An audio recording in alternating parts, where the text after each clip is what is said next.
So keep your ears locked to the station, keep your predictions ready, and get set to join thousands of football fans across Nigeria in the biggest radio prediction challenge of the World Cup. Betano World Cup Football Prediction Challenge. Predict, win, and celebrate football the Betano way. Betano 360 Sports.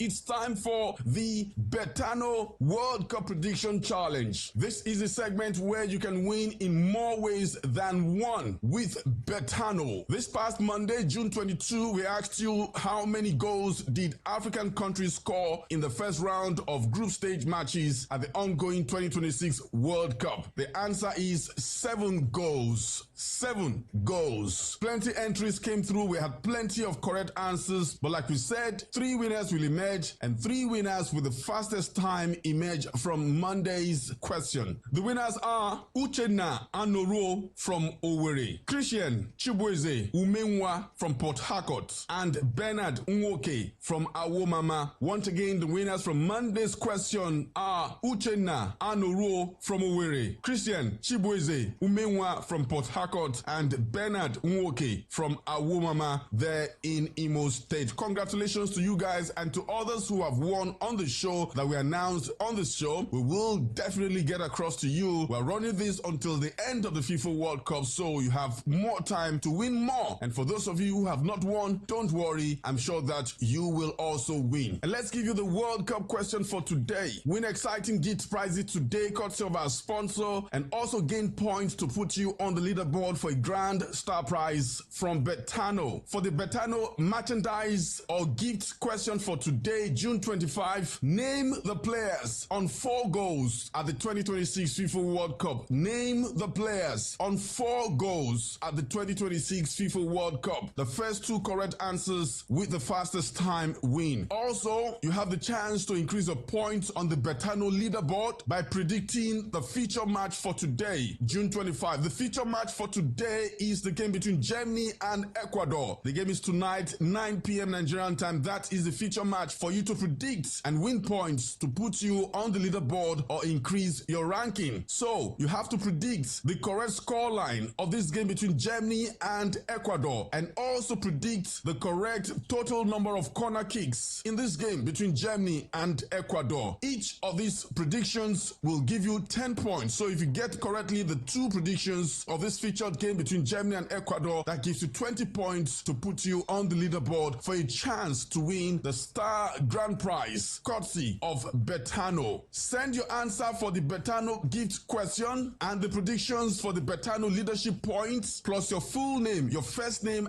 and your surname, very, very important, as well as your location, to this number 0915 707 9506. SMS and WhatsApp are allowed. Once again, send your answer and your predictions, plus your full name, your first name, your surname, and your location to this number 0915 707 9506. 0915 707 9506. SMS and WhatsApp are allowed. Deadline to send in your answer and your predictions is 8 p.m. Nigerian time today, before the start of the game between Germany and Ecuador, which is 9 p.m. Nigerian time. Good luck to all of you.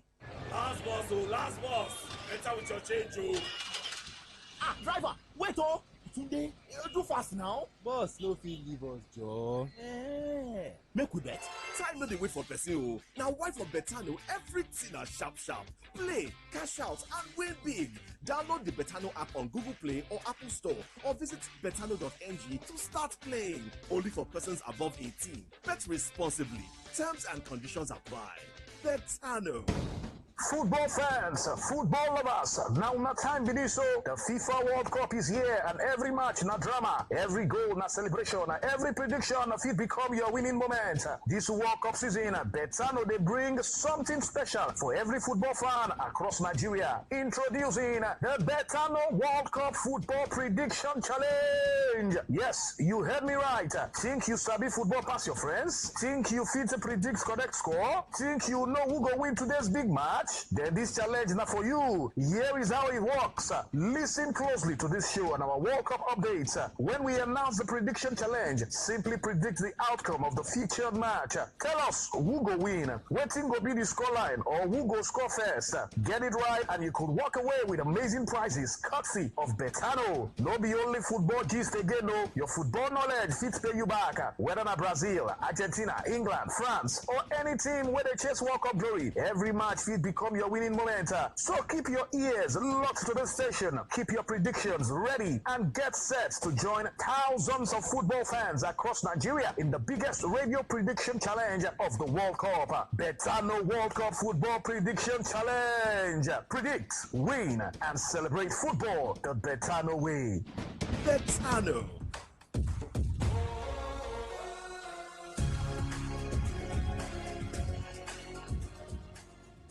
Welcome back. Let's stay in the spirits of the FIFA World Cup 2026 result of matches that took place on Wednesday and this morning. Switzerland defeated Canada by 2-1. Bosnia-Herzegovina beat Qatar by 3-1. Morocco, representing Africa, defeated Haiti by 4-2. 4 goals in the first half of that encounter. Brazil won with another 3-0, beat Scotland by that margin. Czech Republic lost 3-0 to co-host Mexico. And South Africa did the continent proud by beating South Korea by 1-0. There are 2 more games tonight, Nigerian time. African side, Cote d'Ivoire will take on Curacao in a bid to get all the points they need to advance to the round of 32. And at the same time, Germany will take on Ecuador. Both games 9 p.m. Nigerian time. Quickly as we go, let's look at the current tournament statistics. So far, 54 matches have been played, 161 goals have been scored, and that's an average of 2.98 goals per game. We've seen about 3,456,000 people watch the game live at the stadiums across the 16 host cities, and that's an average of 64,000 spectators per game. Looking at the top scorers, Lionel Messi stands apart with 5 goals. We've got about 3 players on 4 goals: Vinicius Jr., Kylian Mbappe, and Erling Haaland. On 3 goals are Mateus Cunha, Jonathan David, Dennis Undav, Ismail Saibari, and Joan Manzambi. 11 own goals have been scored and 8 red cards so far have been issued. And that's 360 Sports, sponsored by Betano right here on this station. Thank you so much for tuning in. Don't forget to participate on the Betano World Cup Prediction Challenge, brought to you by Betano, sponsors of 360 Sports. My name is Kufre Ekpe, the CCC on the MIC. Waza.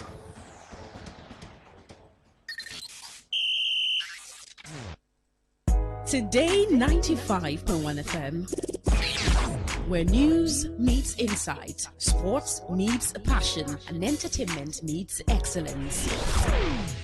Expert analysis from seasoned professionals and our top analysts, informing, educating, and entertaining you. Your voice, your station. We are the voice of the people.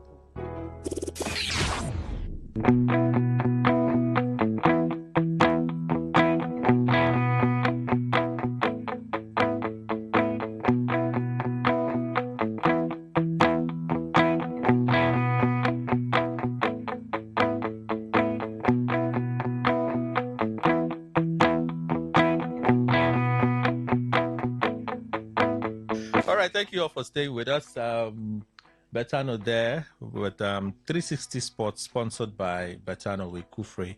Listen to that. And then let's continue our read of the stories this morning. We brought you a report from Daily Post. We brought you another one from Tribune. We've been looking at stories from The Cable. All right, so let's continue with The Cable.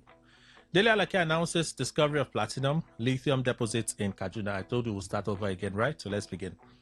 Daily Alake, Minister of Solid Minerals Development, has announced the discovery of a world-class polymetallic mineral province that contains platinum group metals, gold, nickel, copper, lithium, and rare earth elements in Kaduna State. Speaking at Abuja on Wednesday at the opening ceremony of the African Natural Resources and Energy Investment Summit 2026, Alake said the discovery is one of the most significant developments in Nigeria's mining industry in recent years. The announcement followed the unveiling of an estimated 3.3 million metric tons of lithium reserves by Steron Mining and Company Limited in its Abuja mining site during a facility tour organized by delegates of the summit. Like I said, the discovery verified by the Nigerian Geological Survey Agency could boost the nation's position in the global race for critical rare earth minerals. This is important for newsmen and stakeholders to take note. This is the first time I am announcing this publicly. Recent exploration breakthroughs verified by our Nigerian Geological Survey Agency have unveiled a world-class polymetallic mineral province in Kaduna State, consisting of world-class platinum group metals, precious and critical mineral deposits, like I said. The province is notable for significant deposits of gold, nickel, copper, lithium, and rare earth elements of exceptionally high grades, positioning Nigeria among the emerging destinations for strategic mineral resources and sustainable mining investment.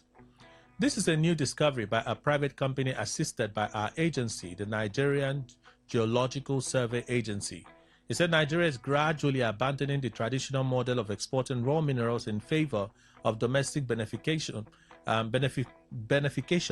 and value addition. For too long, Nigeria's mineral endowment did not translate into sufficient national value. So this is a story from him. And when we get into it, we'll talk about it. We know the story of oil, right? How we discovered oil and where we are. We know in the north, there may even be claims that these materials of these metals and minerals have always been there, right? But the minister is not announcing it. We've heard that the reason that we have growing insecurity in parts of the north, especially a state like Zamfara State, where they mine gold, is really contributing to the insecurity. The mining there is contributing to the insecurity significantly in the north. With a discovery like this in Kaduna State, would it be a blessing to us or it would be a curse? That's why I'm interested in this story. This ordinarily one should be excited. But with the resources that we've been blessed with, have we managed it well in such a way that it has turned to be a blessing for the people of Nigeria? They're already killing themselves in the north over mining gold in parts of Zamfara State and so on and so forth. So this news now, I should be happy, but then we'll talk about it. See why I'm interested in it. And that's the reason why I thought about, well, social media is a fast place. So a lot of people do not want to slow down to try to understand what the sense is in something. So I just chose something simple that you can see, easily relate with, contribute, and we move on. But this is really what I had in mind for us to talk about on Opinion Poll. But let's move on. Akpabio swears in 4 senators after by-election victories. Senate President Godswill Akpabio has sworn in 4 senators elected in May 20 by-elections. Was it May? It's not last week. June 20 now. It's June 20, so this should be an error. Yeah, June 20 by-elections. Emmanuel Odo, clerk of the Senate, administered the oath of office and oath of allegiance to the lawmakers during Thursday's plenary. The swearing-in began with Danladi Evulu Anza, representing Nasarawa North Senatorial District. Evulu Anza, a member of the All Progressives Congress APC, won the by-election conducted to fill the vacancy created by the death of Godiya Akwashike. Israel Asogwa, senator representing Enugu North Senatorial District, was also sworn in. He replaces Oke Ezia, who died at the age of 62 in November 2025. Olaka Wogu, senator representing Rivers South East Senatorial District, was subsequently sworn in as well.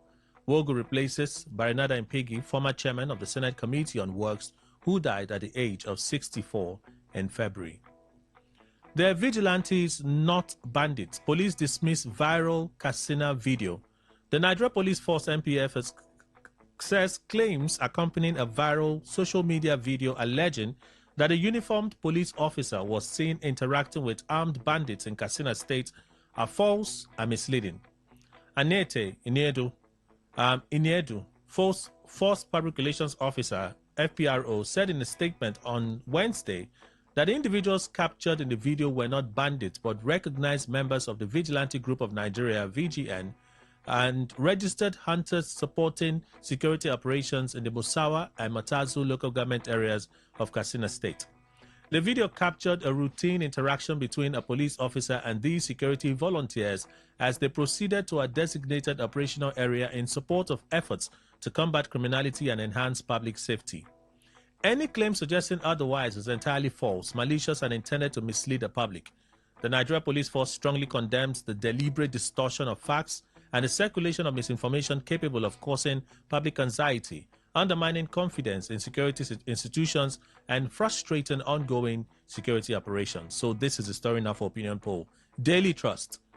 Oil prices dropped to pre-war level, but fuel price sold above 1,000 naira in Nigeria. It's now around $73. If that even drop further, as of early this morning when I got into the market and said, what's the update like? Oil, Brent crude, which is now the international benchmark, right? It's around $73. $73. Although personally, I'm expecting Dangote to make an announcement this weekend. If that announcement doesn't drop today, maybe tomorrow. I'm personally expecting that announcement because it's been consistent. The last time we talked about this like this, just the next day, he made an announcement of 75 naira drop in the price of petrol.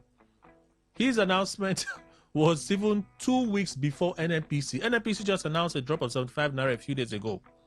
I see that stations at their pumps are now going from 1,310 to 1,240, 1,250. That's where they're hovering right now. But no, that's not where price ought to be. Price ought to come lower than that. Price should be around 800, maximum 870. That's where price should be right now. Right now, that's where price should be. If crude is now selling for around $73, that's Brent crude. No, now price should have dropped. So personally, I'm expecting Dangote to drop that announcement. But why we all will look at Dangote and call him a capitalist and so on and so forth? How about the Nigerian government through the NNPCL? Yes, now, the Nigerian government through the NNPCL, they should take the lead. They don't have a refinery, we agree, they're important, we understand. But they should take the lead at this point. Oil prices dropped to pre-war level, but fuel price sold above 1,000 naira in Nigeria. Global oil prices have fallen to levels last seen before the US-Iran war, raising expectations among consumers and businesses for a corresponding reduction in the price of petrol, Daily Trust can report. However, pump prices across Nigeria have largely remained unchanged, prompting concerns over the pace at which global market gains are being transmitted to domestic consumers. Brent crude, international benchmark for oil prices, has retreated sharply from the highs recorded during the peak of the war on Iran by the US and Israel, which raised geopolitical tensions in the Middle East and triggered the closure of the Strait of Hormuz, the waterway controlling 1/5 of global oil supply. While oil prices have continued to drop since the US-Iran signed a peace agreement, the price of premium motor spirit PMS in Nigeria has only dropped by 75 naira. But on Wednesday, crude prices dropped further, almost to pre-war levels. Check by Daily Trust indicated that Brent crude dropped to $73.14 per barrel, while the West Texas Intermediate crude, that's the US variant, dropped to $69.85. A liter of PMS was sold between 770 naira and 800 naira per liter before the US-Iran hostilities broke out, but currently a liter is sold between 1,200 and 1,300 naira per liter, depending on the location. So I asked the question, do you also wonder why the price has not dropped? What's going on? Oh my goodness, I think I sent the wrong scripts today. Oh, no wonder I had that issue. Oh boy. Give me a moment, let me just confirm that I had the right thing sent via the channel. Okay, so what's going on? Wonder why price hasn't been lowered significantly to at least 800 naira to 850 naira. That's the question. Do you think about it? Are you asking those questions? I've been asking those questions because I keep looking at their price board. I keep looking at the board. I mean, I know we're not excited about 1,240. As of last week, Friday, you even be looking for 1,270. They were hovering around 1,310, 1,300, 1,290. Now it's around, no, the drop is significant. So you guys, well, it won't be them. It will be the depot people and the rest of them. All right, let me introduce panelists. Those are the stories for review this morning. Good thing we have two lawyers in the studio, so let me ask them what it means when someone is reduced in rank, if I can put it that way. The case of Mike Ozokomi. Living Gifton Jamala, Esquire, private legal practitioner, joins us. Good morning, sir. Welcome. Good morning, Kelly, and good morning, Rivers people. Mr. Emmanuel Ndukwe. We have done the greeting now. Yeah. Oh, you wanted to say something again? You want to do a second round? Do you want to say something? You could also come with a different. Jesse Williams, Esquire, legal practitioner, chairman, Rivers Link. Good morning, sir. Welcome. Thank you, Kelly. Good morning. All right. I asked the question already. Let me begin with Mr. Williams. The LPPC, they've announced, is it stripping? Can I use the word stripping? Suspend. He was suspended. Okay, suspended as a senior advocate of Nigeria. So he's not being stripped of it. No. What's the implication of that suspension? Investigation is ongoing and decision is yet to be reached. Okay. I don't know, I don't want to go into the issue, but it has to do with using a particular international passport to prosecute a matter in the UK and all of that, with the son of the late Husseini. You know, that matter is a matter. I think that matter is pending, not here in Nigeria. Is it in Nigeria? I think there's also a case in Nigeria. I think there's also a case in Nigeria. There's one too in UK. Now, what it means is that they are looking into the matter. The LPPC is looking into the matter. And for the time being, they decided to suspend him. Why further investigation or maybe decision on the matter finally will be reached. Now that he's been suspended, what it means is that he cannot appear in any court as a senior advocate of Nigeria. But he can still appear in court as a lawyer. Yeah, he can appear in court as a lawyer, but not as a senior advocate of Nigeria. Okay. But if at the end of the whole thing and decision is reached and then he's not found wanted, in other words, he's exonerated, then the suspension will be lifted. The suspension order will be lifted. He will be back to his position as a senior advocate of Nigeria. Okay. But for now, while the final decision is yet to come, he's on suspension. So the only thing lost is the honor? Well, if you say the only thing, I'm asking you a question. Honor is one of those things lost. Okay. Because, you know, it's really a difficult thing for somebody. It's like somebody who has been eating on the table and all of a sudden they now confine you to start eating in the kitchen. Even in that kitchen, there's no kitchen table, you know. So it's more than just honor lost. In fact, let me tell you, this is not the first time it's happening. What we have seen over time is that when it happens, you see that the person in question decide not to even practice anymore. Because, you know, as a senior advocate, when you come to court, there is a particular place reserved for them to sit. If you are not a senior advocate, you cannot sit there. And over time, he's used to that environment, that sitting arrangement. He's a very popular lawyer. Yeah, he is. And then when you come to court as a senior advocate, no matter the number of cases on the cost list, you have the privilege to mention your matter first. You know, these are some of the things. Now, imagine that kind of thing. You have that kind of, those privileges you have enjoyed over time. And now you come and you go to sit in the bar.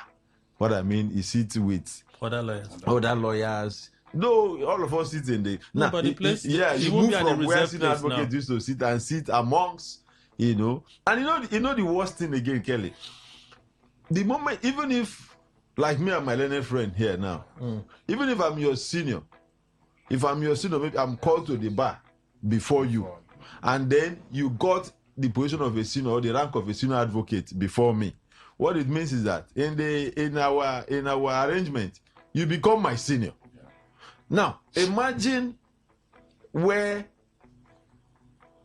the man has enjoyed these privileges of senior advocate, and now he's on suspension, and he goes to sit in the bar.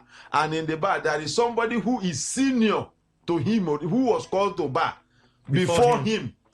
But by virtue of the fact that he was a senior advocate before that person, he has been mentioning his matter before that person. But now that he's been sent back to the bar, the original seniority, the person will now call his, a lot is involved. So most of what happens that once this kind of thing happens, you see that former senior advocate, let me put it, that former senior advocate decide not to come to court again. So it's really about the honor.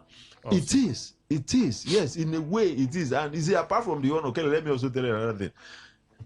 When you talk about legal fee, if you want to talk about legal fee, you might be doing the same matter with a senior advocate, but his fee will be higher. His appearance fee will be higher. His professional fee will be higher. Now, when that toga of senior advocate is removed, even your clients whom you were handling their matter for before, maybe your appearance fee used to collect 100,000.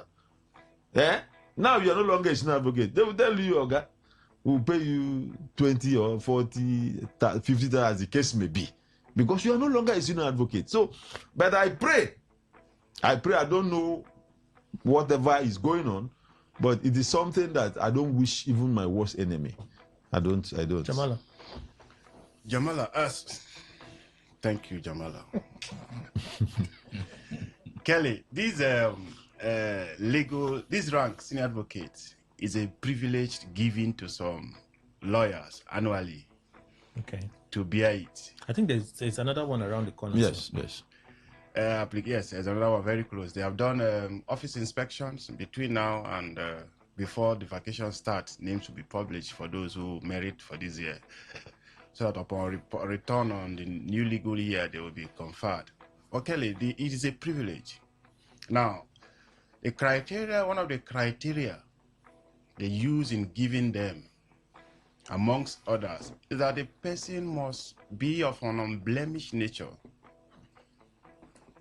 So, most times when you see or you hear Adubabare mentioning my colleague, who is on the other side, trying to talk about the character of a particular person, to the extent of being a member of so and so, is a lawyer that the committee of lawyers holds that particular person of high moral standard, ethical, integrity. So once there is a question of doubt in that perceived status that the committee thought you had, then it calls for a withdrawal of that privilege, that honor given to you to carry.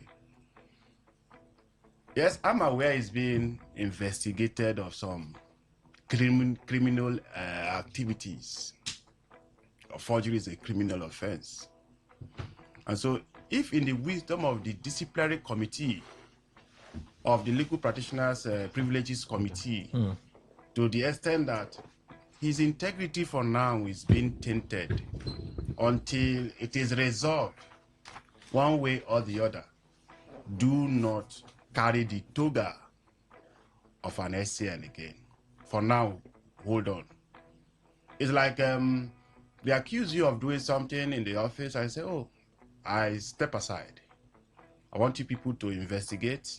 If I'm exonerated, and if I so desire to come back, I come back. But if I don't, or if I'm found wanting, let the law hold its course. So since the learned senior advocate refused to do so, in the wisdom of the committee, they have asked him to step aside. Leave the committee, community of senior advocates for now. Wow. And the consequences, Kelly, is far-reaching. Okay. It's far-reaching to the extent, not even the physical privileges you enjoy, the material things you enjoy. I'm looking at the emotional aspect of it. One of them, yes, practicing in Port Harcourt, very known, had his rank stripped off, not that he was suspended. But I think he pursued the matter vigorously up and down to the Supreme Court, and it has been restored. but you don't see them practice again. You see people who are very, very active in practice. It's like a permanent damage. Yes, it's a damage that cannot be cured. But Andoka is still there now. And is he practicing?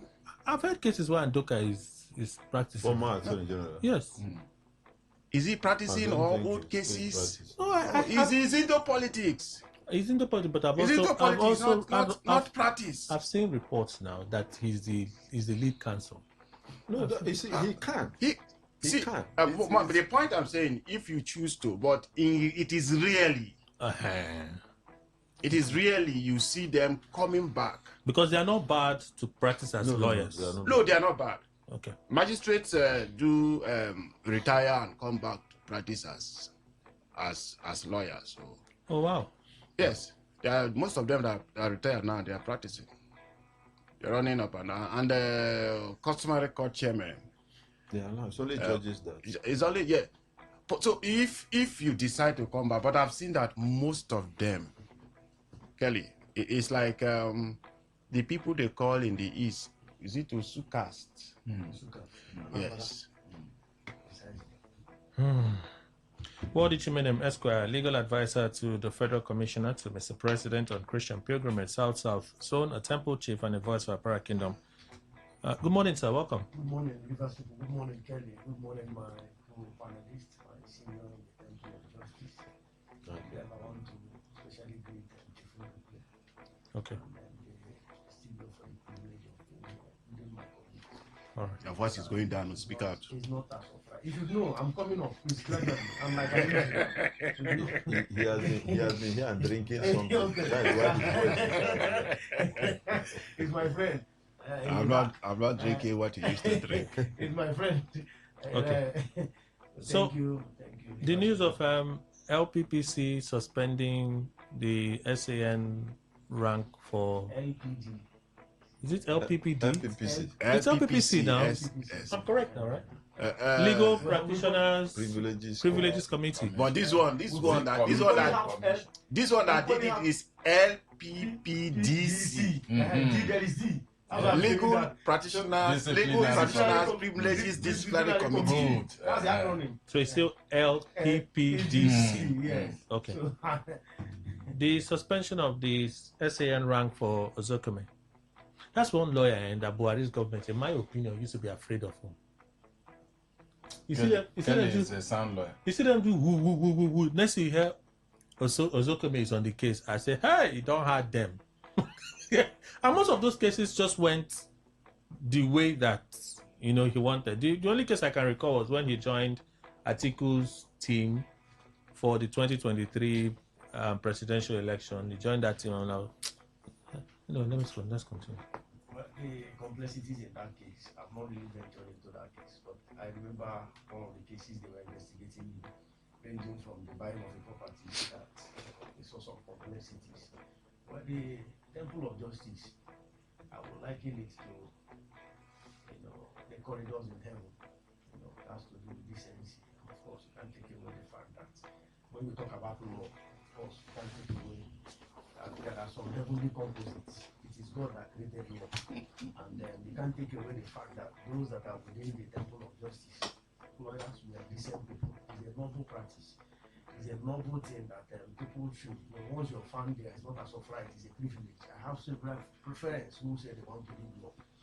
But one thing is holding them out, literature, either one thing or the other.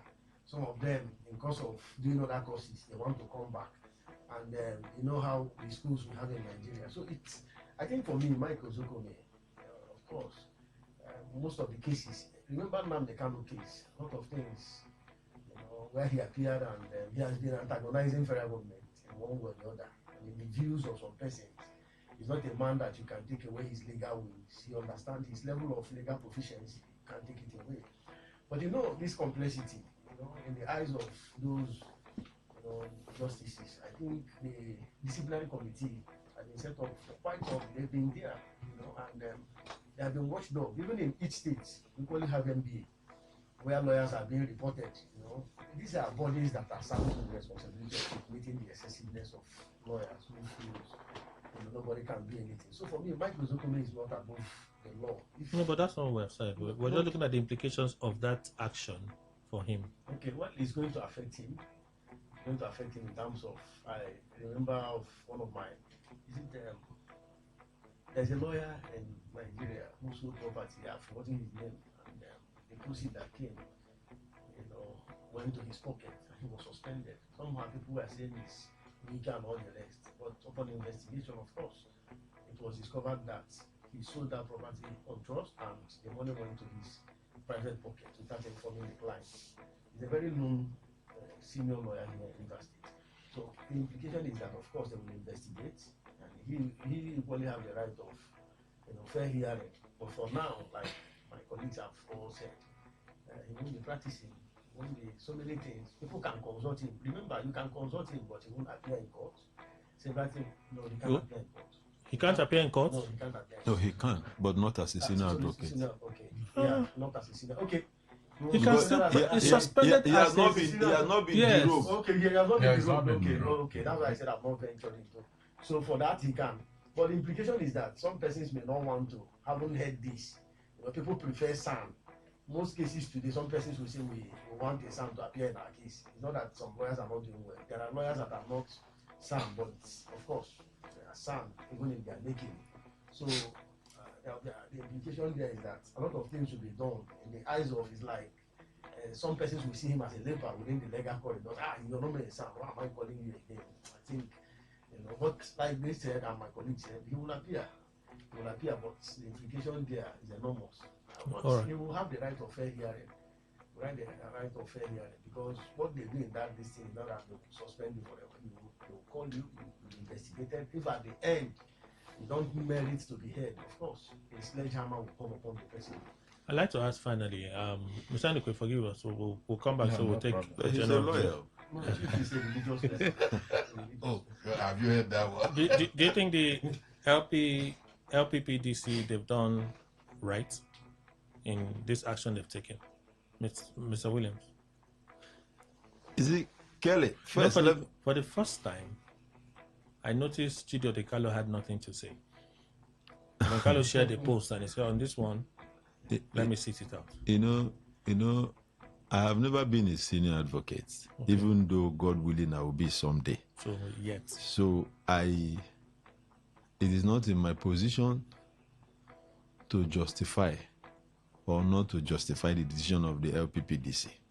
However, as a lawyer, like in our contemporary society, if you are being investigated for whatever reason, anybody can cook up anything against you. For honor's sake, some person will do, no, I don't want to interfere with, I just do your thing. And then it becomes more honorable that, look, it's like a court will say we will not grant you bail because there is a tendency that you will interfere with the investigation and all of that. This one, LPPDC have said, look, we have not derobed this man. What we're saying is that we want him to step aside, not to be enjoying those privileges. For now, if at the end of the investigation and they find him wanting that, look, yes, you went contrary here, then the full wrath of the law, which is what? Is no longer suspension. Is to delist his name as a member as a senior advocate.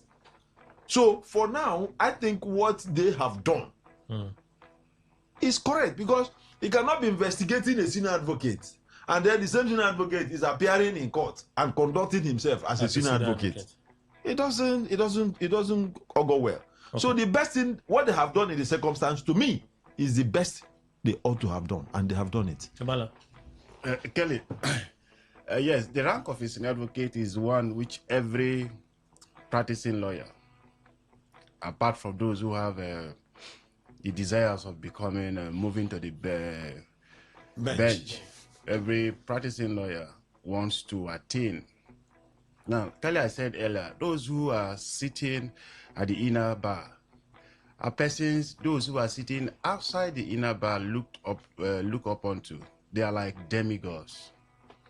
And so it would be immoral It will be against, let me use even equity, even good conscience, that one whose image is being questioned outside is seen in open court.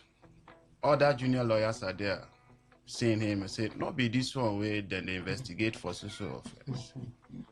Now, so the appearance alone in court tells a very big story of the future of the bar to the younger ones. It gives the younger one hope that someday I will attain this particular, prestigious ranking. Asking him to step aside in this circumstance, Kelly, is one of the things which our political class and institutions can learn. We were here when someone was accused of sexually harassing a fellow colleague at the Senate. The simple question was, please, you are the presiding officer. Preside over this thing, step aside. The man refused and formed up a committee, put his own little boys there, and brought out a report that suits his own whims and caprices. So if Nigerian institutions can learn from this, this is just stage one. When the LPPDC is done with it, it will now go to the legal practitioners disciplinary committee. So it's a phase one of it. Okay, so let's not stretch it. We have other things, but the show has not ended now. We're going for a commercial break. Okay, when we come back from the break, we'll continue. Please stay with us.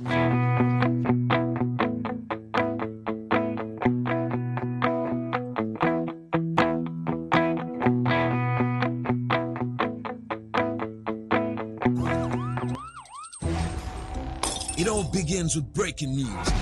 Now, make no mistake, this is a difficult mission, and it will remain difficult for some time.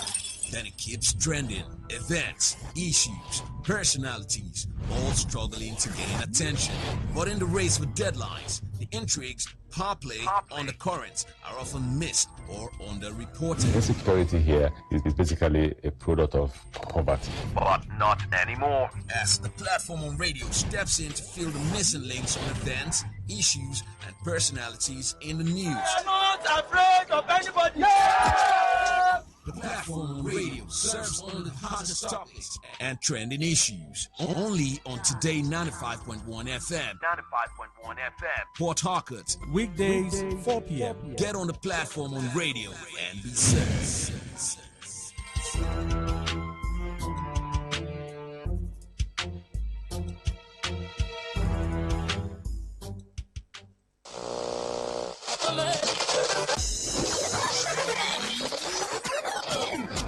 Hello, join us Fridays, 7:30 a.m. on Our Top Picks, and together we'll review the big national stories of the week, all in 30 minutes. It promises so much fun. Our Top Picks, Fridays, 7:30 a.m. Don't miss it.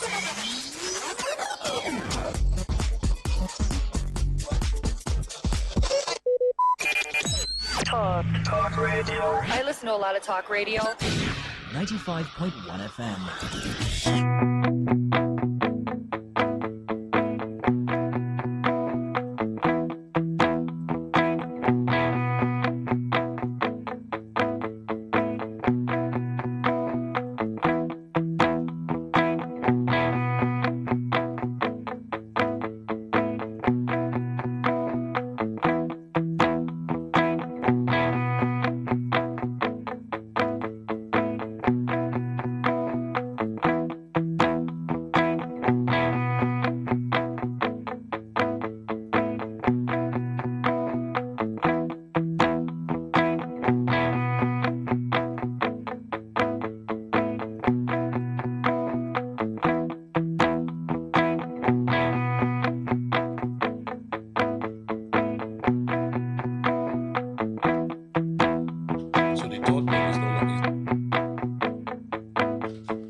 Thank you all for staying with us. Sorry for that minor delay.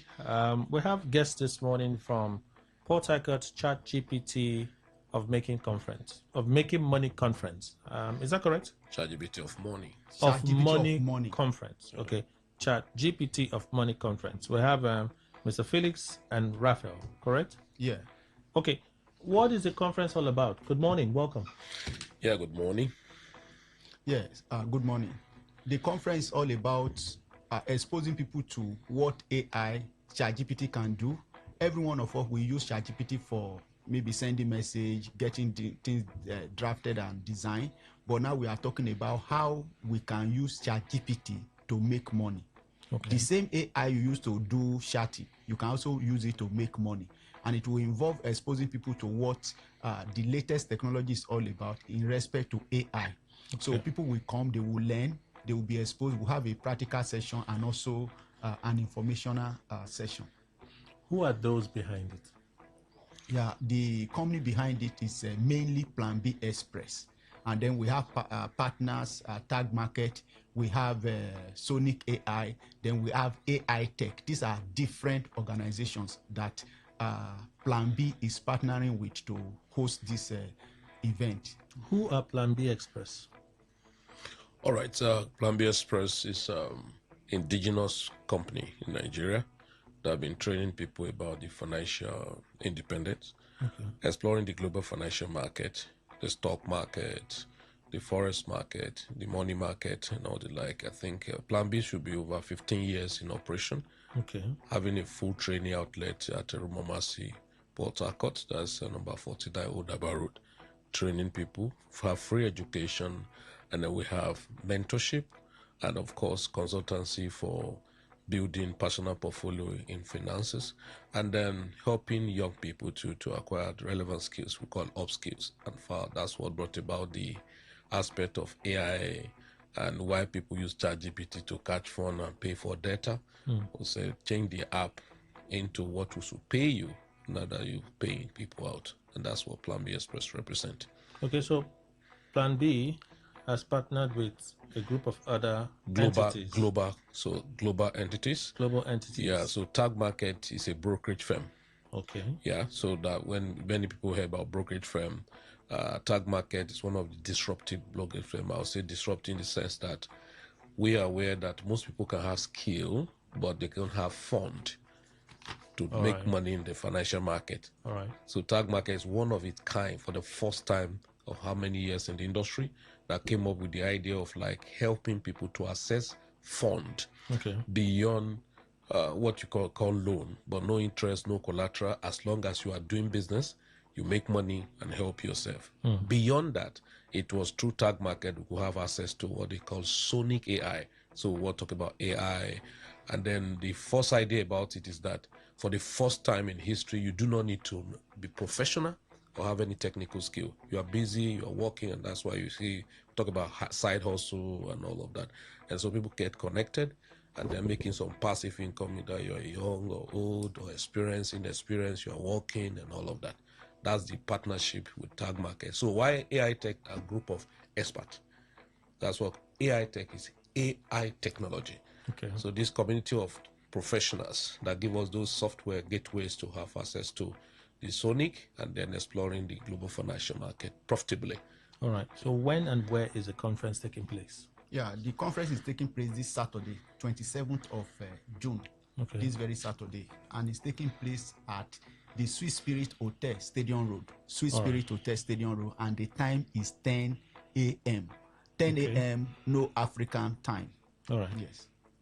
How can people indicate interest to be part of for it? everyone that is interested in coming. In fact, we want everybody in Port Harcourt that is hearing us now and by extension to be there, because it will change a whole lot about your finance now and also in the future. So everyone is welcome to come because the program is fully sponsored.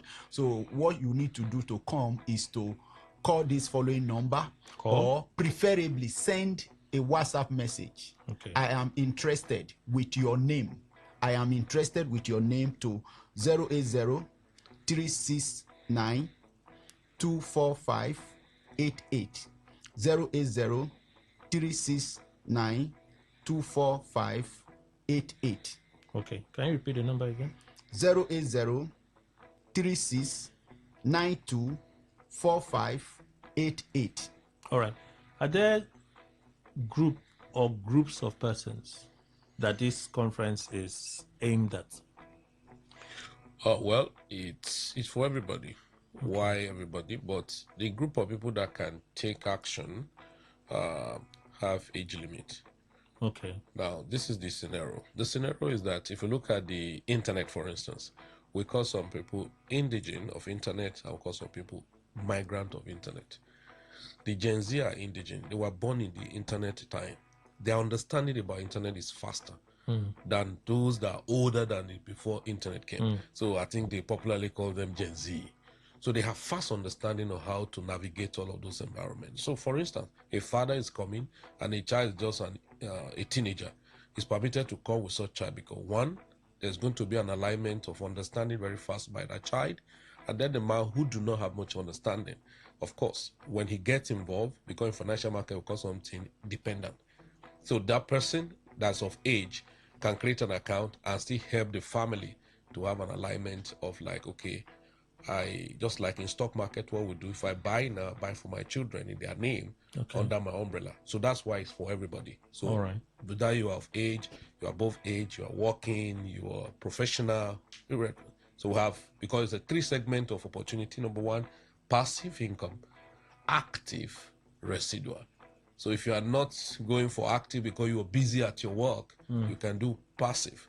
Or if you are not active professionally, you can do residual. What we put people through, how are those active, passive, residual working?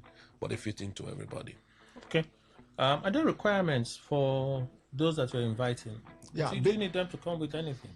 Basically, they should come with their phone that have access to the internet. That is the basic requirement. And of course, they can also come with a notebook to put 1 or 2 things together because it's knowledge based, though it's not tedious. It's just like 1, 2, 3 as it were, or ABC. So they need their phone connected to the internet, because with that, when we finish the information part, we are going to go into the practical, and then they need to see what the financial market look like going in. And most people that are trading, especially people that have traded and make losses over the years, they can come and understand the way to trade profitably.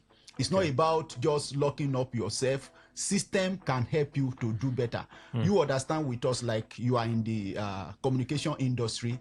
Now, if you think of analog, in fact, most people now don't even remember analog again. But there was a time you had to go and queue somewhere to even access internet and all of that. But everything is available now. So when they come, they can have access to, number one, traders, professional traders and non-traders. We have access to finance. One of the challenges in trading is that people don't have enough money and they want to swim in the big river where the bank and the like are swimming. So when they come, they will have access to finance. 2, they require their phone connected to the internet. Valid ID card. With valid ID card, that is means of identification. And preferably, apart from the minor that can leverage on their parent, each individual should be 18 years and above with an ID card like NIN, for instance, voter card is required. So again, the venue for the conference, the date and the time. The venue for the conference is Sweet Spirit Hotel, Stadium Road. Anywhere you are coming from, Stadium Road is not difficult. Sweet Spirit Hotel, Stadium Road, and the time is 10 a.m. The date is Saturday, 27th June 2026. And the phone number you will send message to, I am interested, with your name, is 080 36 92 4588. Again? 080 36 92 4588. All right. Lastly, hope this is not like one of those online Ponzi schemes or those financial traps and the rest. Lovely. One of the Vanguard Plan B had always carried for about 15 years now is to educate people to differentiate. If there are original, there must be fake. And then if you identify fake, then search for the original somewhere. So this is open system, we'll call it decentralized. And that's what we want people to come. It's not one of those kind, robbing Peter to paper and promise you percentage of every day and all of that. It's a straightforward that you can see. We install it, you manage it by yourself, not giving us your money. Before we go, the phone numbers, lastly. The phone number is 080 36 92 4588. 88. Again? 080-3692-4588. Thank you so much, Mr. Felix and Raphael from Port Harcourt Chat GPT of Money Conference. Thank you for making time to be here. Thank you. News update next. Please stay with us. Talk radio. I listen to a lot of talk radio. 95.1 FM. Today, 95.1 FM. Port Harcourt.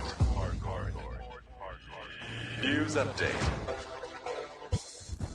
Good morning. Here is the news update on Today 95.1 FM. I am Kelly Ikemenjima. The federal government has launched the National Poverty Intelligence Lab, NPIL, to end duplication and assumptions in poverty response. The Minister of Humanitarian Affairs and Poverty Reduction, Bernard Doro, said the NPIL will serve as the intelligence backbone of Nigeria's poverty reduction efforts. Speaking in Abuja at a workshop and launch of NPIL organized by the ministry in collaboration with Innovations for Poverty Action, IPA, Doro disclosed that Nigeria faces one of the most complex poverty challenges in the world, with about 140 million people living below the poverty line. He, however, noted that the scale and depth of the poverty challenge are staggering but surmountable. The federal government has disclosed the discovery of a world-class polymetallic mineral province in Kaduna State containing platinum group metals, gold, nickel, copper, lithium, and rare earth elements. Minister of Solid Minerals Development, Dele Alake, who made the announcement, described it as a major breakthrough in its solid mineral sector. Alake disclosed the development at the opening ceremony of the African Natural Resources and Energy Investment Summit 2026 held in Abuja under the theme One Africa, One Resource Vision.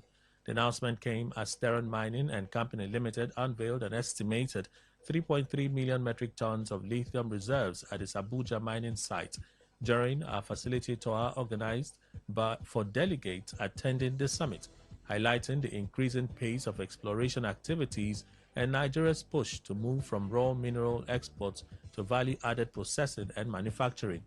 The minister described the discovery as one of the most significant developments in Nigeria's mining industry in recent years, saying it was verified by the Nigerian Geological Survey Agency and could significantly strengthen the country's position in the global race for critical minerals. He explained that the discovery was made by a private company working in collaboration with the agency. Announcing the development for the first time publicly, Alake said the new mineral province contained exceptionally high-grade deposits of strategic minerals that are increasingly sought after globally for clean energy technologies and advanced manufacturing. The Minister of the Federal Capital Territory, FCT, Nyesom Wike, has expressed frustration over Nigeria's absence at the 2026 World Cup tournament. Wike, who spoke at the inauguration of the Gwagalada-Kuje Road project, where ex-Super Eagles captain Joseph Yobo was among dignitaries, expressed sadness over Nigeria's failure to feature at the World Cup. The minister said that despite Nigeria's credentials and the number of players of Nigerian heritage featuring at the World Cup, not seeing the Super Eagles play on the biggest stage is hard to accept. Nigeria failed to reach a second consecutive World Cup tournament after losing to DR Congo in the African Playoff Tournament last year. The Super Eagles, who first featured in the competition in 1994, made the playoffs after losing the direct ticket to South Africa, despite beating neighbors Benin Republic 4-0 in the final match of the qualification series. On the foreign scene, Libya's eastern-based government has blocked the entry of people from 4 African countries in a bid to stem the influx of migrants transiting to Europe. The ban, announced late on Tuesday, prohibits citizens of Sudan, Eritrea, Ethiopia, and Somalia from entering through all land, sea, and airports. Officials of Osama Hamad's Benghazi-based government said an exemption would be made for diplomats and workers in the health and education sectors. It is allied to military commander Khalifa Haftar, who controls the east and large parts of southern Libya. The announcement came as more bodies of migrants washed ashore of a city in eastern Libya in recent days after their boat capsized last week. According to the United Nations, there are more than 900,000 migrants and refugees in Libya, with people from Sudan making up the largest group. And that is the news update on Today 95.1 FM. Good morning. Thank you for your time.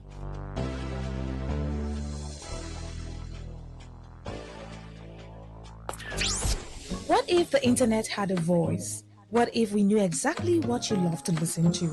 What if we understood your vibe, your voice, your opinion? Today, 95.1 FM. Today, 95.1 FM. We are the voice of the people. All right, panelists will return in a moment, so let's get some time to read contributions that you've sent in. Okay. Very good morning, Kelly and my respected guests. Senate passes bill for establishment of state police. From the very first day this process started till now, I've never been in support of it because we are not mature enough to have state police, and our politicians will also make use of it anyhow they want. Austin George from Rumomoy, that is your contribution. Okay. Bees buzzes. I hope I got that correctly. Bees buzzes. I see your message. I don't want to distract us, okay? I don't want to distract us, but I see your message. Thank you. I don't think there's even a name here, so. Oh, Special Douglas. Okay, so that was just an example. All right. Special Douglas, your message is seen. Thank you. Good morning, Kelly and the panelists. Aleke announcing the deposit of mineral in Kaduna, and I want to ask, what impact will it add to Nigeria? That is our treasury. It should not stop Zokeme. There are many of them to be stripped, starting from Mr. Dennis. I've moved on. Senate passes state police bill into law. That's a welcome development. And for swearing in Senator Lakawogo, I thank our leader, Yershi Global, for making PDP the main opposition party in Nigeria. Also, for a drop in the crude oil price at the international market, I'm calling on the founder of Dangote Refineries, Aliko Dangote, to please address this delay. God's time from Port Harcourt. It's only Dangote. How about the other ones? NNPC. That's another one. Okay, I was going to ask Chimenem his thoughts about the actions of the LPPDC.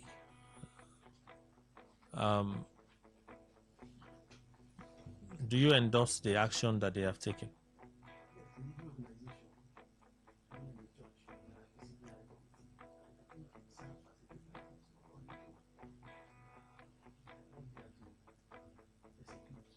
Okay.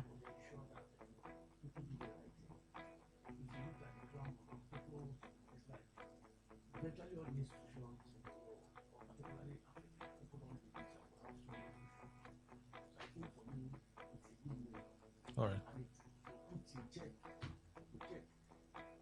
Other characters or who knows, because it's still, being investigated.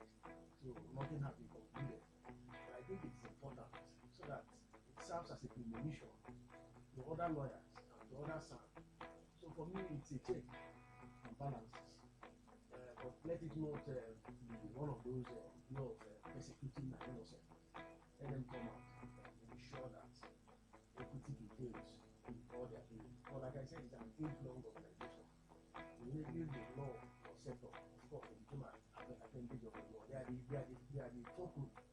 So they have been there for quite some time. And I think it's not a surprise. A lot of people have been listening. In fact, let me even inform you that if a lawyer, there is a way that the lawyer will handle the client's account, and it goes a way that the client is not comfortable. Every right to go to report the said lawyer. So nobody is above the law. And for me,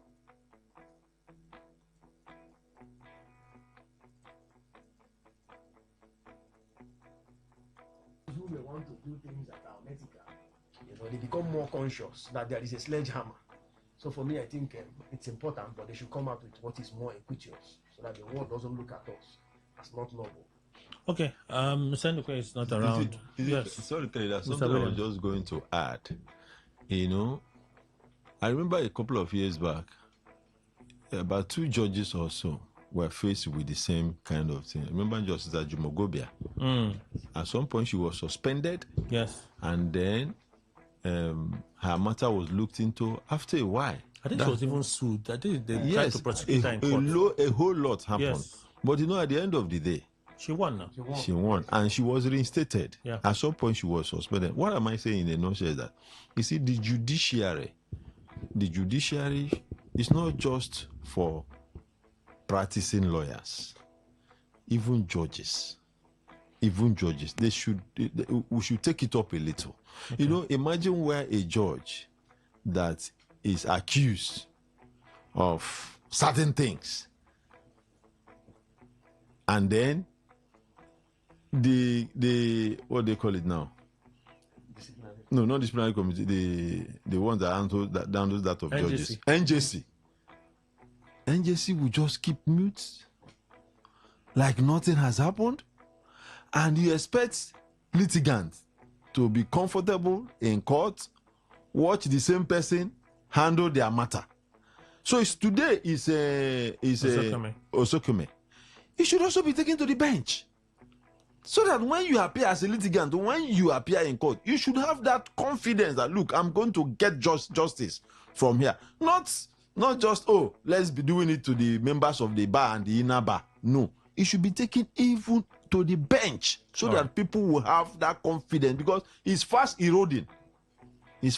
Confidence is fast eroding in the system, so that people will know if your matter is in court, you say, yes, this judge, oh, yes, even if the judge has faced trial before, at the end of the day, if that person is cleared, you will even have confidence that for them, the NJC to have found this person not guilty, that means he's a good person. But not things are happening, we just keep quiet and expect people to have confidence in the system. All right. Have we been wondering why prices are still around 1,200? Anyone thinking about it? I think about it a lot, because I know the implication real time. Should it not have dropped already, Mr. Williams? You see, Kelly, in Nigeria, we're always quick to adjust our pump upwards. I keep telling people that Nigeria is, I don't know what I would say, the only country in the world where something goes up and never comes down. In Nigeria, you know, it will shock you that I know of a filling station that they had fuel. Okay. When fuel was 800 and something naira, they just, I don't know how they usually get the information. They just locked up their station. The moment they said there's fuel in, the war in between America and Iran, I've said, fuel is now 130 something. They opened their filling station and they say, so we're always quick to, Nigerian problems, we have our own problems ourselves. Even if I know that our leaders. But are you sure it's only Nigeria? Because that is where I live. In US, Trump is now, what's the word? Harassing oil companies to drop their prices. In US. Kelly. Yeah? It's gasoline. They call it gasoline. Everything for them is gasoline. Is it Kelly? For them, everything is gasoline. Thank God you said the US president. In US, Trump is literally pushing them, the oil companies, to push prices down. Thank God you said it's US, and the US president himself is doing that. Yes. You know why he could do that? I don't think Trump own oil companies in America. That's a capital system. That's what I'm telling you. I know, but I've not heard that Trump, just in our case here, I've not heard that Ajib America, if there is Ajib America, if Ajib America has been bought by the American president, I've not heard that. So it is easy for Trump to announce for the interest of the people to say, look, this thing, bring it down. Can that be done in Nigeria? Can a president decide to destroy his own company? No, I'm sorry. The only reason I stated that is because you said it's only in Nigeria. No, I said because Nigeria is my Jerusalem. No, but I don't know whether I will say it. You started by saying that it's only in Nigeria where this. Okay, Nigeria is one of the countries. Okay, Nigeria is one of the countries. Let's put it in context. Nigeria is one of the, but the beauty of it is that in America, the president of America came out to say, look, you people should drop this in. Oil companies or whoever that is irresponsible, drop this in. He's under pressure now. Is he under pressure? Yeah, he's our own, not under pressure. No, but he is under pressure now. Who is that? He started the war. So, no, Kenny, look, let's not go there. You know you have if you put it again in context, that's what it means. He's under pressure. Our own here. They have midterm elections coming, and Kenny, Americans are frowning. Whatever I said today, I agree with you. Okay. You know, our own here, our own president here, his happiness is when we're crying. That is why his age will say that there is food everywhere and that Nigerians are living well. And Nigeria, president of a country, will go to sleep knowing what people are passing through. Kelly, see, my people say if the head is rotten, the body is gone. Do you understand? You see here, everybody in Nigeria, even me and you here, to the extent that we are our own problem, Nigerians would like to extort ourselves. But you know, when we look up to the leadership, the person who is supposed to be, even at home, when a father starts misbehaving, the children will behave somehow. It's like that. When a governor is not doing well, it's that when the president is not doing well, it's a general thing. But the peculiarity with Nigeria is that they are not doing well.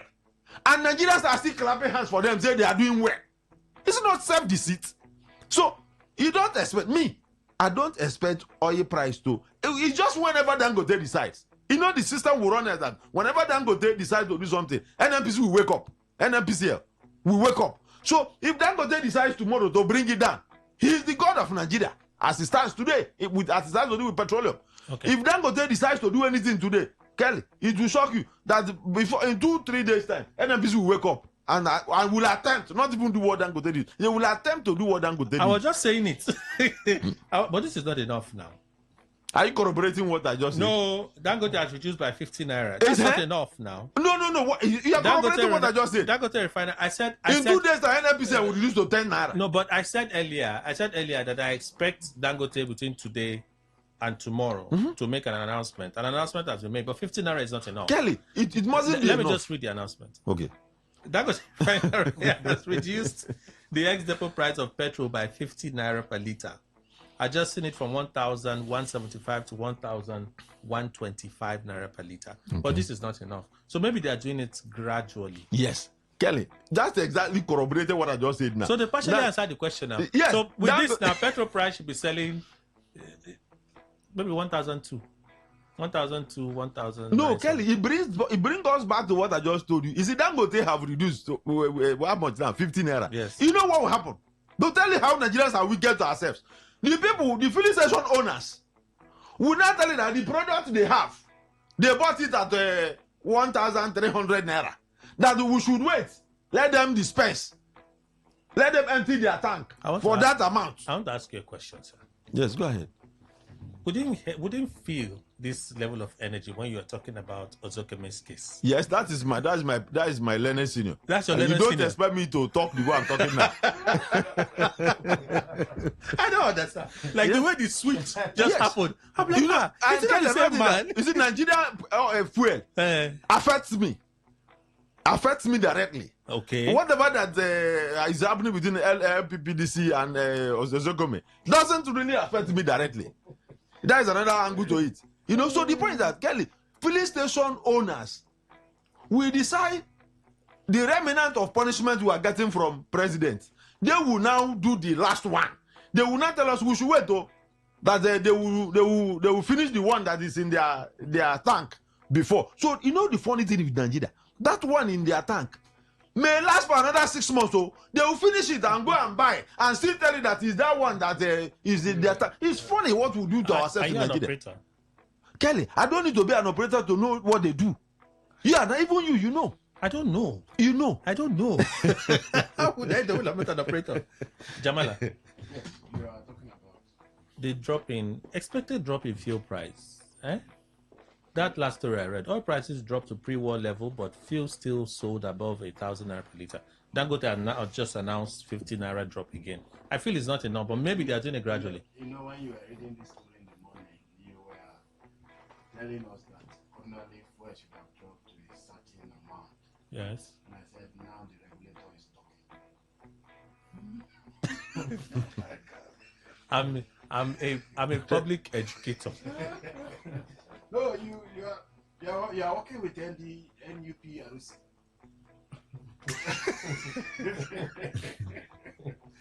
So that's why you can authoritatively say, even when you read out that of Dangote, you are saying it should be around 1,150 or 200. Yesterday, for the first time, I drove into the police station, but because I don't always check what they are doing, I tell them, give me such amount of. Big boy. See, that's how men do. To avoid BP. No, that's how men do. Thank you. You guys are a woman. Thank you. So The lady attended to me and said the number of liters have increased. And I said, what happened? It used to be so liters for so amount.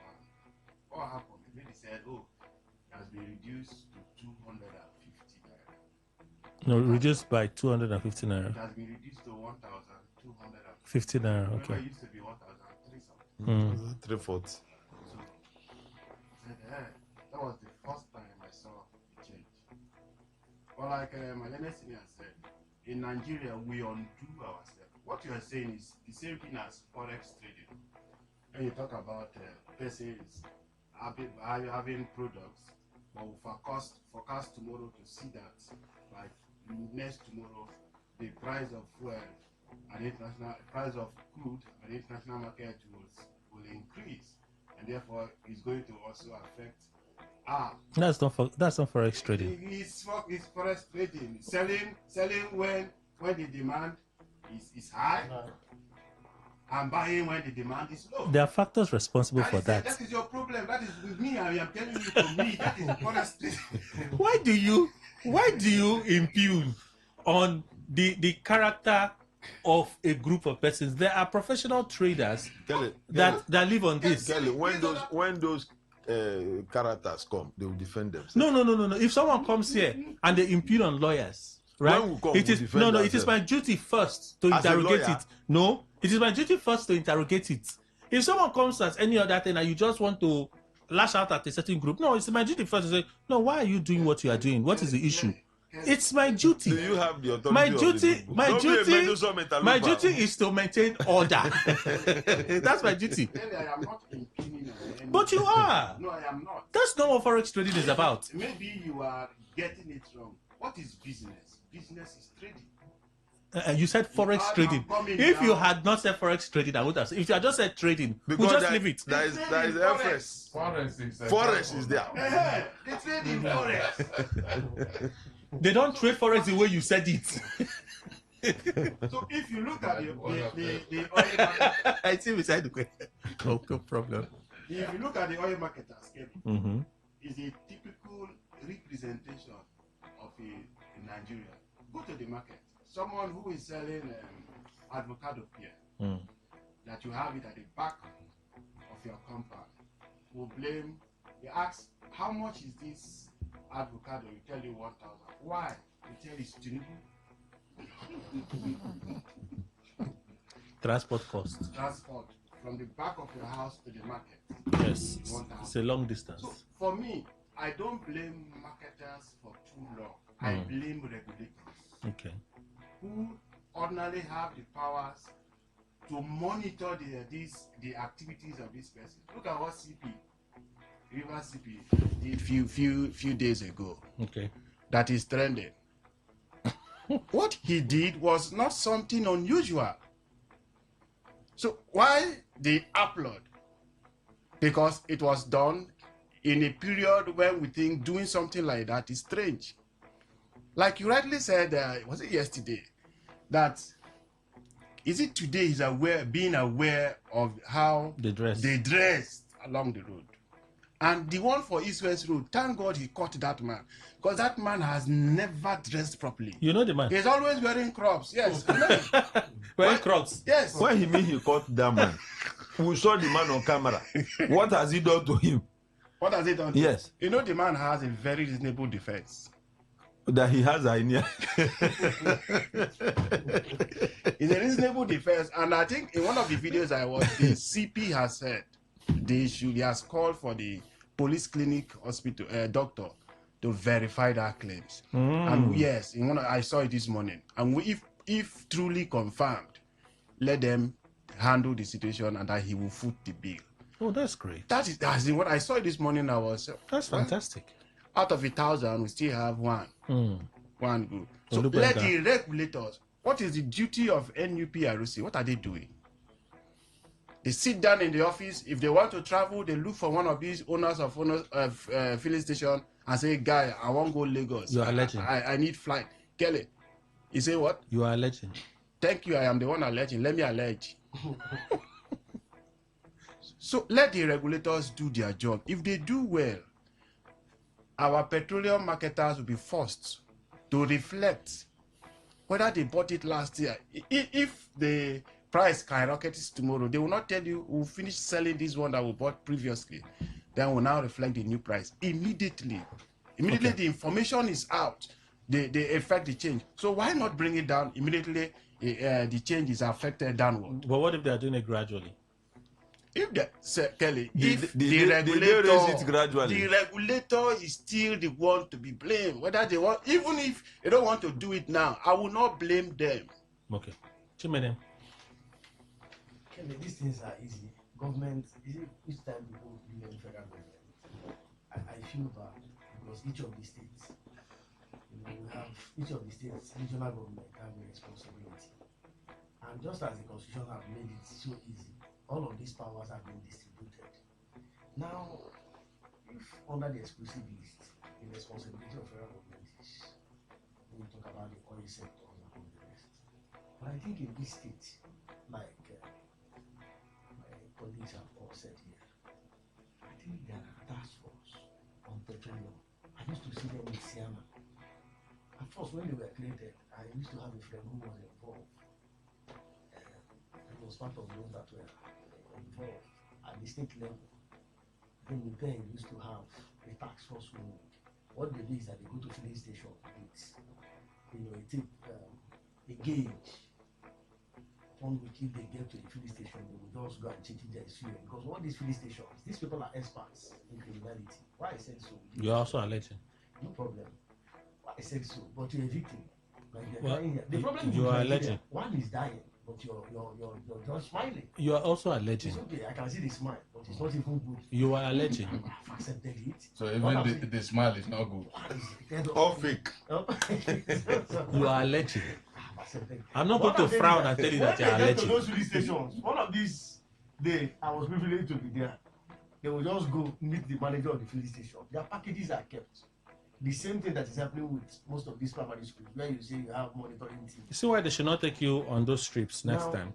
What they do? Because what is a trade secret that you were there to witness? You are coming already to expose it. No, yes, I have to. Look. You have to. Yes, I have to. Please just allow. You see, I know whenever I want to say something, you want to interject. But let me say this. When they gauge, the same people that will say they are gauging, they will come out and go to the office. And of course, they will exchange your brand envelope. What do you expect? When Dangote was coming up here, I said, look, this is just an entrepreneur. Whatever he decides, he's a sole proprietor. Whatever he decides, there could be the venture holders. But those shareholders, are they not silent? What can they do? There's some people who are saying that it's owned by a former president. Some of them have shares there. How many of them come on air to say something? Dangote is the spokesperson. He is in fact, the PRO. He projects everything in Dangote. I've never seen a spokesperson for Dangote. He decides. Today he's in Ethiopia. The other day he's in Benin. So what do you expect if a single person can come out and on his own build up a refinery, and we're here clapping that the savior has come, just as people are shouting that if Obi comes, Nigeria will change. And I tell people, have you looked at Anambra? If a man has been a governor, and we say, look, this is his president, today we can go there and say, look, Anambra is like Ducato Ranch. I come and wonder why you're dragging Obi into this matter. No, these are references that should be important. That's what I can remember. That's what I can remember, and allow me. My memory serves me to remember. He's a politician, but very soon 5 billion against him.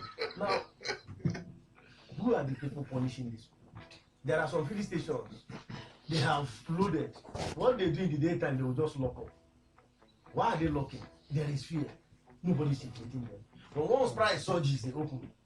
They sell at the interim. So all those placeholders filling stations, who checkmates them? Nothing. So the whole thing is in shambles. And when you say leadership, when you say president, people cannot be everywhere. Even Christ had his disciples, and they were all distributed on earth, preaching, telling us how we could, the processes of repenting and all the rest. The same thing that is going on. Who are the people that are meant to, punish these people? Who are the people that are meant to, as I speak to you, there is price encumbrance. You go here, somebody is selling at the rate of 1,000 plus, 1,250. You go to this, the next person is selling 1,300. So we don't even have price regulators. Who are the people in each state? If you call them to come to studio now, they know what to do. They defend most of these filling stations. So but for me, I think. But it's a deregulated space. What? Whether deregulated, if government decide to say today, they have a union. They have a union that is regulating them. Independent is there. They have union tax force on petroleum. I'm not sure they have a union. They have a union on maybe tax force. Maybe that regulates. I'm not aware. There's a tax force on petroleum. It's a deregulated market. That's what? So if a market is deregulated, I'm not sure what a tax force is supposed to do. That we can have a unicameral price where. Then that no longer will be deregulated. I just believe that there are complexities. If government decide to say to regulators, because one cannot come out and say, look, today, where are they not deregulating in Egypt? Are they not deregulating in Ivory Coast? They are all deregulating, but it has a human face. You don't just come out today and when you have an old stock, you just come out and say, look, I'm selling for 2,000 today. At the expense, detriment of. That's why you have options now. Well, like I said, if you don't want to buy from that one, there are other options. It's telling negatively on the people. Okay. You understand me? And some of us, we are saying, look, those that are responsible, those that are within the cadre of saddled the responsibility of looking at all these things. If you're deregulated, doesn't mean that you shouldn't have a human face. All right. It should be within the human, acceptable norms. All right. For me, it's unethical, and I think government should look at it. Those that are within the tax force system should look at it and come out with a top punishment measures. Nigerians are suffering when it comes to this petroleum price. Well, again, it's a deregulated space, but I expect maybe they are doing it gradually. 15 naira drop. Maybe this one will take effect by next weekend. I mean, by next weekend we'll make another announcement. They take effect again, maybe sometime in mid-July. The state of hormones that is affecting us today. There is a high level of politics being played there. I think Iran is still on it. They've not opened it. No, it's today to be open, tomorrow to be closed. It's open. The Strait of Hormuz is open. Well, we just pray that is without the strait is open. For prices to be dropping, the strait has been open. They are making progress with the negotiations. This crossed my mind yesterday, and I know that Jamal was saying, didn't I tell you? I don't know. I realized that the Court of Appeal has not heard INEC's appeal on the both judgments that nullified their timetable. It's more than 3 weeks now, Jamala. Yes. You're wondering why? I was just thinking out loud. Why INEC have not heard? Not appeal court. The appeal court.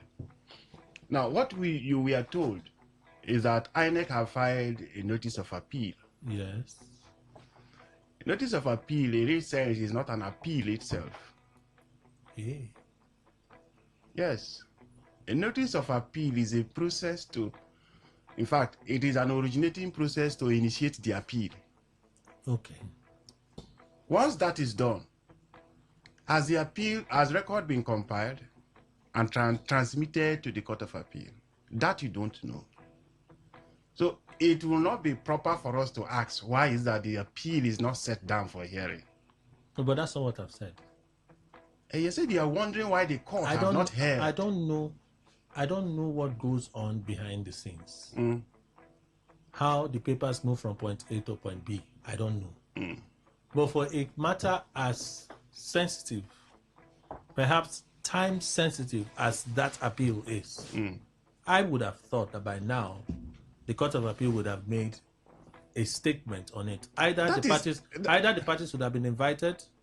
Okay, what's the dispute? What are the areas here? And Kenny, that is exactly what I'm telling you. For now. But you two don't know if INEC have done all No, things. Calm down. I'm telling you first. Just calm down. Calm down. You mustn't interject in all discussions. Some you calm down and listen. Kelly, the point is, I said, yes, they may have filed a notice of appeal at the court below. Now, there is a process of transmitting record. Okay. And that cannot be influenced by the Court of Appeal. It can only be influenced by the party who is aggrieved of the judgment of the court. That'll be INEC. Yes, to set the motion on to transmit record. Once record is transmitted, an appeal properly entered, appeal number given, Now it has come to the docket of the Court of Appeal. Then your question will be proper. So at this point, it is premature for us to blame Court of Appeal. I've not blamed anybody. It is us your to hearing that is also a problem. Yes, I haven't blamed anybody. What was your question, Quelly? I said, has anyone thought about the fact that the INEC appeal at the Court of Appeal has not been decided? Yes, conclude now. Because of the time-sensitive nature of it. That's what I said. And yes. Am I not allowed to have that curiosity? No, you can only ask that question when you are properly informed that appeal has been entered. Senior, am I lying? Senior. To the extent... To that extent, you may not know whether appeal is properly before the Court of Appeal. It is not. You know it is not. Okay, you know it is not. Not, yes. Okay. Assuming it is not. I think what we should be asking ourselves here is, one, there were two judgments of two different courts. Yes.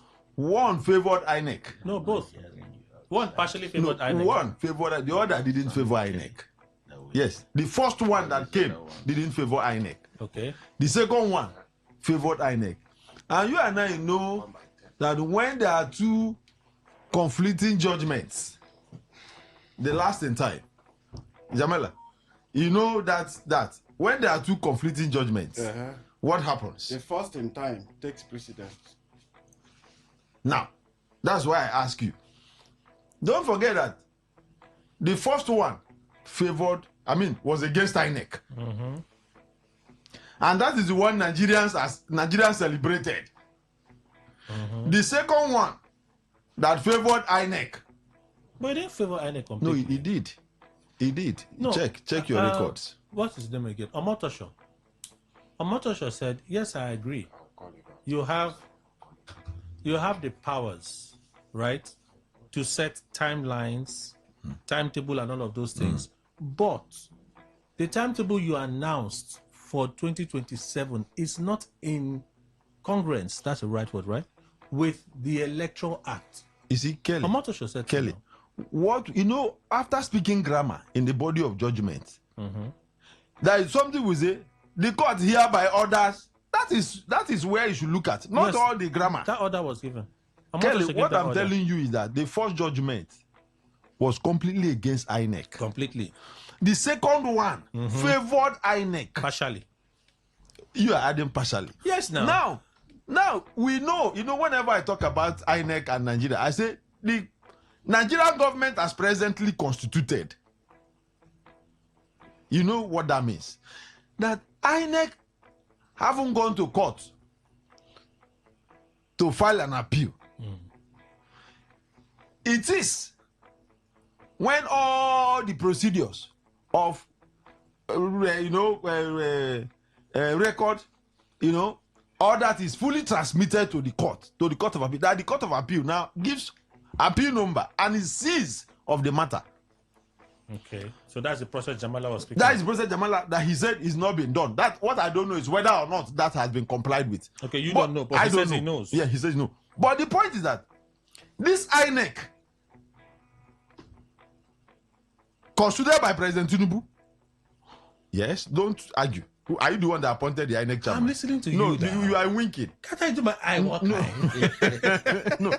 Will always, they like to spring surprises. See what happened at the floor of the Senate yesterday. A senator from Kebbi, 2 days ago, during the channel, what they call it, Politics Today, a senator from Kebbi said he was going to bet, with his blood, that tomorrow, being yesterday, that all this, he was showing us that this thing, they shared it, today is Thursday, that it was given to the senators on Tuesday, and that he's telling Nigerians that is 140 something pages, and nobody has gone through it. That ordinarily they should have time to go through it. That he's telling Nigerians, the present National Assembly, headed by Akpabio, that tomorrow, being yesterday, Wednesday, that it all will be passed. Is it Madoki? I can't remember his name. He's a senator from Kebbi. He said all will be passed. Is it Madoki? Kelly. I don't know his name. No, but we need to know his name now. I say he's from Kebbi. Because you like to we want to ask about interest. Chief also saw it. We want to ask about interest. Whatever interest was his name constitution Madoki? Here. Because we understand. You like to distract us. No. We understand that Senator Madoki He's upset with the APC and the Tinubu government because he lost election on their Kelly, platform. that's not where I'm going. And he has defected. That is not before us here. One moment, sir. And he has defected from the APC to the ADC, hoping to get a ticket in the ADC. So he's been. See, I was watching one of those. You must not. You cannot distract me. I was watching one of those interviews. Me, I said to myself, how did you allow this thing come out? When they finished talking, APC did this, the National Assembly did it, Tinubu is not running a budget. Tinubu is running Nigeria the way he likes, blah, blah, blah, blah. I said, okay, you've been in the National Assembly for over 3 years. 3 years. You've sat in chambers while you were in the APC. They approved first budget. The implementation was the problem. They brought back. National Assembly reviewed it. You did not protest. You didn't do anything. Now you lost the election. You're not coming out to shout, Nigerians, the APC is hell. The APC is this. I'm like, why should I take you serious?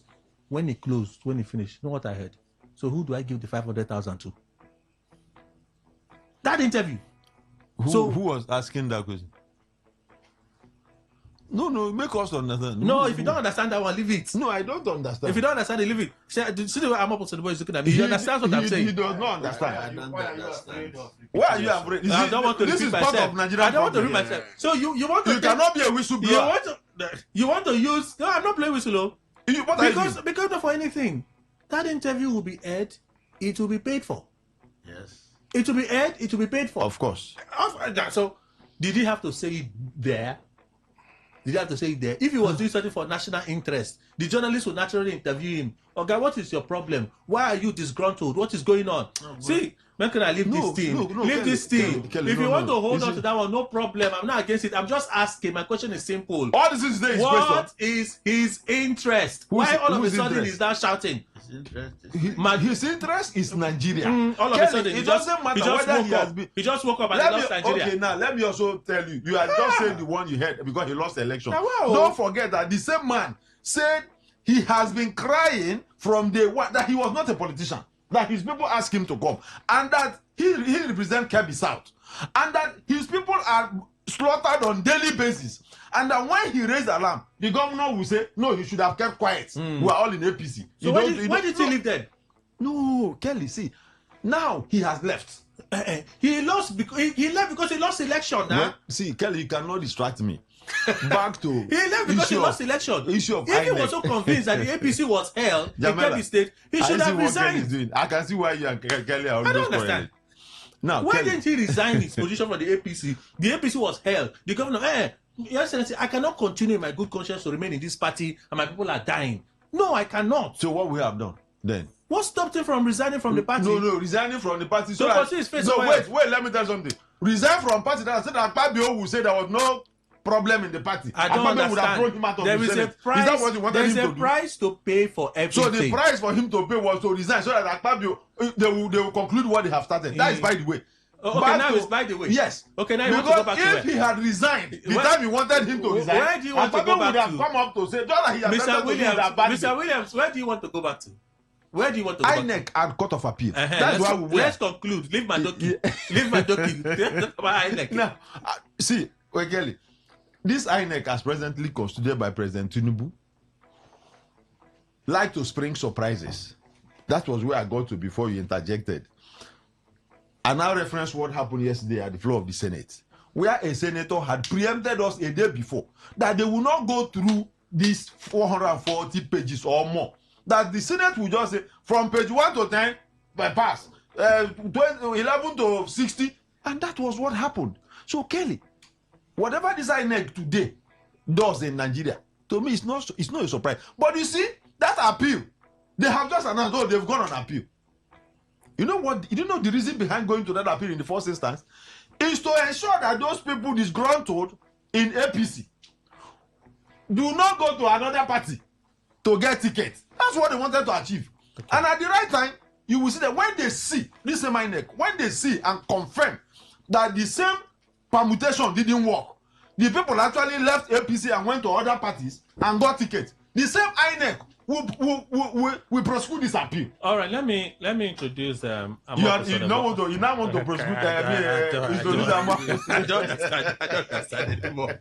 So let me introduce Amoku said in form of also pretty proud. So everybody have been paying rapt attention When we started, I was talking about Zokome and LPPDC. Yes. Mr. Williams was calm. Yes. Addressing it in a diplomatic way. Yes. The moment we move from there to fuel price, that is what that affects me more. Then we move from there to INEC. Out of curiosity, I just how is it that a matter so sensitive has not been heard at the Court of Appeal? Wow. And then what is INEC will spring surprises when the time comes. Please to, let me to introduce, get at the people. Let me introduce our elder. I know that our elder also supports you, but me, I don't fear. Amal Pusani Bob also free proud. He's a managing consultant, CEO Grain Consulting. Welcome, sir. Good morning. Thank you very much, Kelly. Thank you to our fellow panelists and Nigerians who are listening to us. You're welcome to the program. So I'd like to ask you, did you ever think about it? Did it cross your mind? What? INEC now, INEC took an appeal to the Court of Appeal now. Yeah. 2 cases that they lost. Yeah. Right? Yeah. Well, we even said it here that for that time-sensitive nature of that case, you should receive accelerated attention. Yeah. Well, it's almost a month now. It's almost 1 month. We'll never hear anything. Yeah. Why should it receive accelerated attention? Because of the time-sensitive nature of the case. To who? To Nigerians. Who says that Nigerians matter? The Nigerians don't matter in your view? Not in my view. In everything the government has done since May 29th. No, but at least in this case, it will affect the election 2023. The question is around the election timetable. This election has already been decided. The one in 2027? Yes. Everything you see happening, unless they are collaterals, they have been scripted to happen in a way to make sure that the status quo remains. So you do not expect INEC, that is part of this fabrication to retain the status quo, to do anything that is unscripted, unless circumstances, the dynamics of the system force upon INEC a dramatic change or turn of pace. Otherwise, everything about this, and so far, we are playing the script with them. We are playing the script as they want.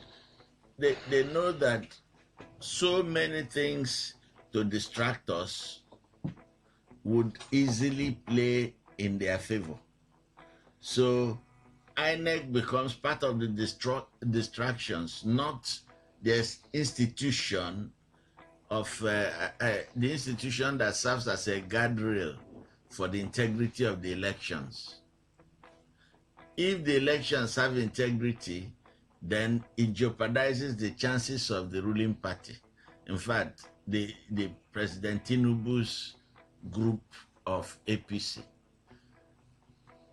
The elections, by design, are, from our observations, predetermined to favor the incumbency. And everything in the society plays in that direction. So the what I see as delay, Jamala says it's not delay. It's a process that is yet to be complete. Yes. But what I see as delay, for you, is part of a script. For me, yes. For me, too, it's part of a script. Okay. I would have felt more comfortable if a civil society organization took this matter to court. Not that the court is any less exempt, is exempt in any way from the conspiracy theory that as an establishment, as an institution, it is part of this corrupt arrangement to perpetuate incumbency. But if a civil society organization took the matter to court, it has credibility to pursue it. INEC was sued by 2 political parties. Yes. SDP and Youth Party. Yeah. They sued INEC. Yeah.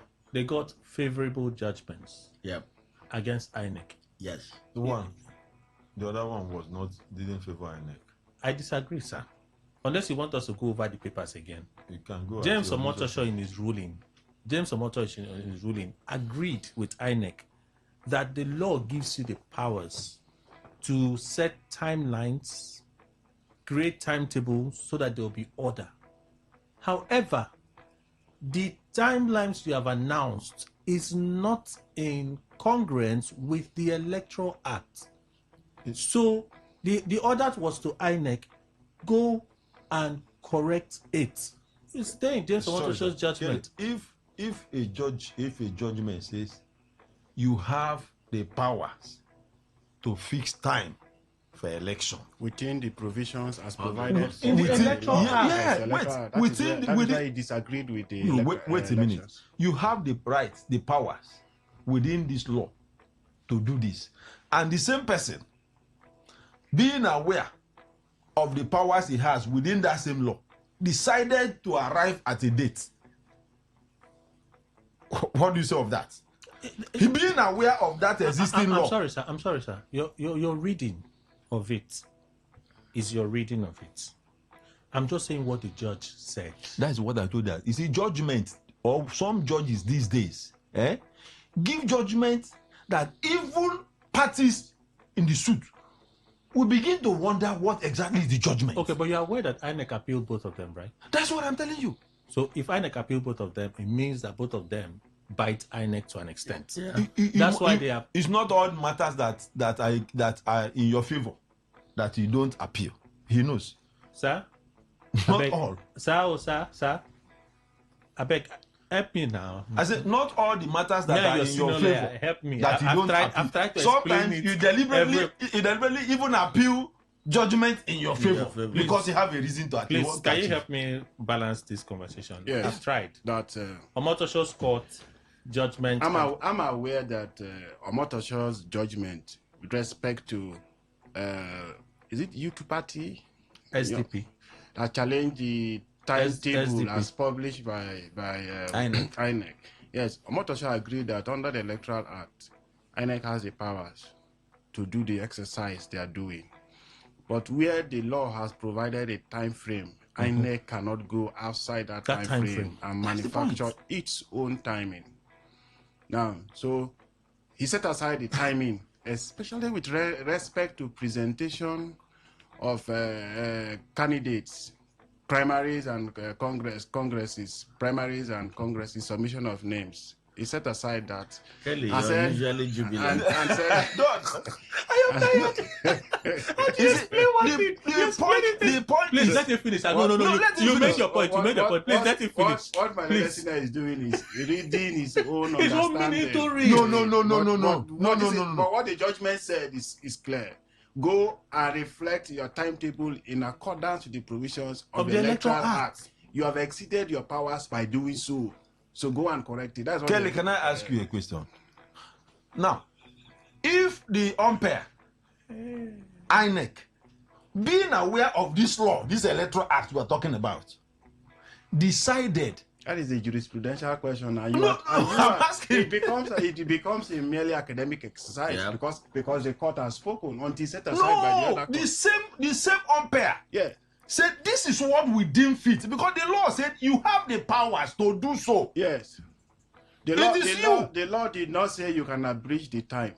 That's what is power. The law did not say because you have the umpire, you have the power, you can do anyhow you like. No, it's you that is adding anyhow. It's you that is adding anyhow. Is anyhow INEC. Okay, now let me ask you now. Okay, to say, no, you can't do anyhow. Let me ask you now. Now that judgment is subsisting, isn't it? Yes, sir.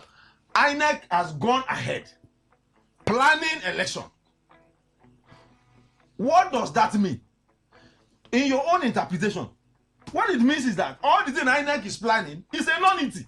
By your own interpretation of what court said. I am not. You have to get me. You have to get me right. Now, when the court gave that judgment, we came here and you said the likelihood of INEC filing an appeal, yes, and the application for stay, yes. I think with the following day, yes, we are told that INEC has filed an appeal and also alongside a stay of a motion for stay of proceedings.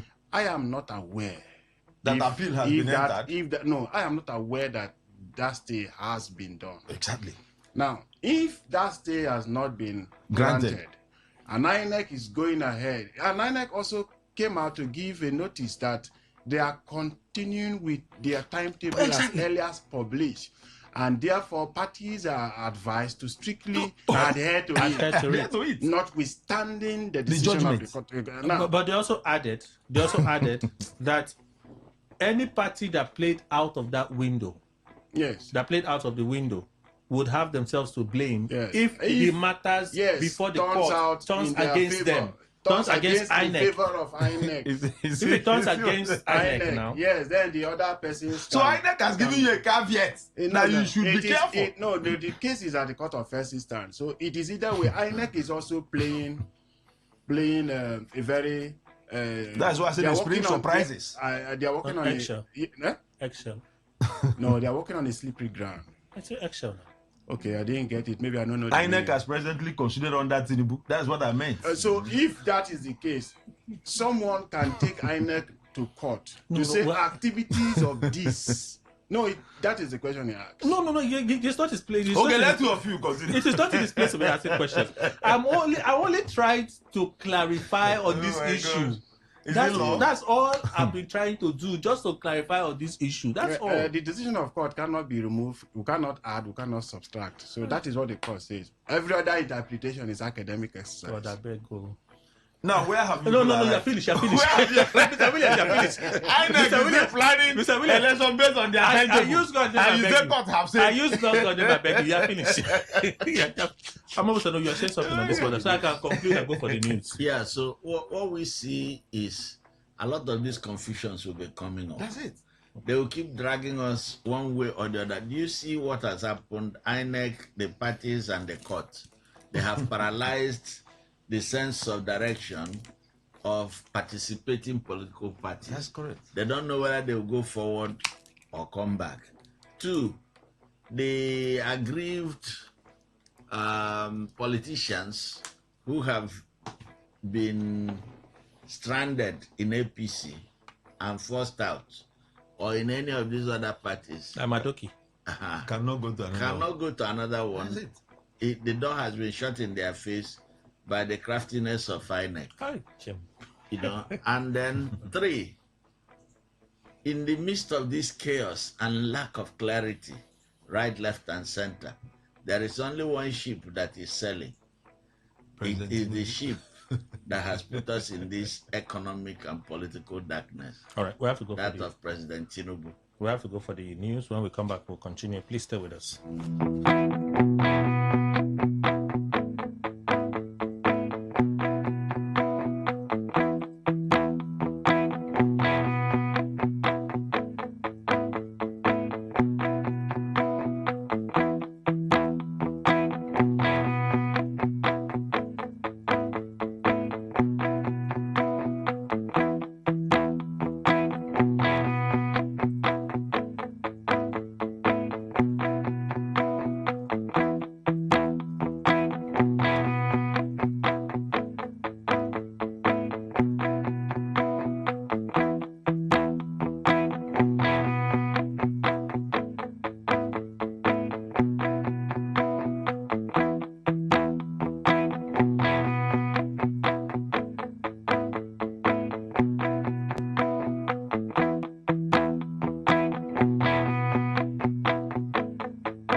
today. 95.1 FM. Port Harcourt. News update. A very good morning to you. Here's the news update on Today 95.1 FM. I am Kelly Ikemenjima. The Nigeria police has dismissed claims circulating on social media that the viral video from Katsina State showed a police officer interacting with armed bandits, insisting that the men featured in the footage are registered vigilantes and hunters assisting security agencies in ongoing operations. The force described the narrative attached to the video as false, misleading, and malicious, warning that the spread of misinformation could undermine public confidence in security institutions and hamper efforts to combat crime. A statement signed by the Force Public Relations Officer, CSP Anete Iniedo, clarified that individuals seen in the video are duly recognized members of the Vigilante Group of Nigeria, VGN, and registered hunters operating in collaboration with security agencies in Musawa and Matazu local government areas of Katsina State. According to the statement, the footage captured a routine interaction between a police officer and the community security volunteers as they proceeded to a designated operational area in support of ongoing efforts to tackle criminality and enhance public safety. The force stressed that any claim suggesting the officer was fraternizing with bandits was entirely unfounded and intended to mislead the public, condemning what it described as deliberate distortion of facts and the circulation of false information capable of causing public anxiety, erode trust in the security institutions, and frustrate ongoing security operations. The police urged Nigerians to disregard the claims accompanying the video and rely only on information disseminated through official channels of the Nigeria Police Force and other authorized government sources. The South-South Youth Initiative has expressed deep concern over the rush to adopt state police in Nigeria without addressing the fundamental defects in the policing system. The youth group, in a letter addressed to President Bola Tinubu, copied to the President, the Senate Speaker, House of Representatives, and the Ministry of Interior, among other states, that while they are not opposed to reforms that improve security and bring policing closer to the people, they condemn the current process and structure of state police being pushed across Nigeria. The South-South Youth Initiative complained that the negative implications far outweigh the promises if left unchecked, especially that the state police, being under the control of governors, will become a private army for political intimidation, election rigging, and suppression of opposition. They claim that they have seen how state-controlled institutions are abused, hence handing governors direct control of armed police will deepen authoritarianism and threaten democracy.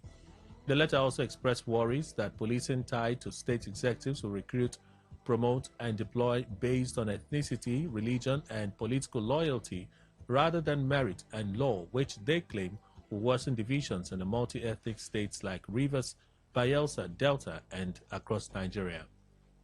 The leadership crisis in the People's Democratic Party, PDP, has continued to escalate as two rival factions separately presented certificates of return and nomination documents to their candidates for the 2027 general election. Each of the factions insists that it's the party's legitimate leadership and expressed confidence that the Independent National Electoral Commission, INEC, would recognize its nominees. The Tanimu Turaki SAN-led Interim National Working Committee and the faction led by Federal Capital Territory Minister Nyesom Wike held parallel events in Abuja where they unveiled candidates and rallied supporters ahead of the next general election. The development comes barely 24 hours after INEC scheduled release of access codes to political parties for uploading the names of candidates contesting elective offices.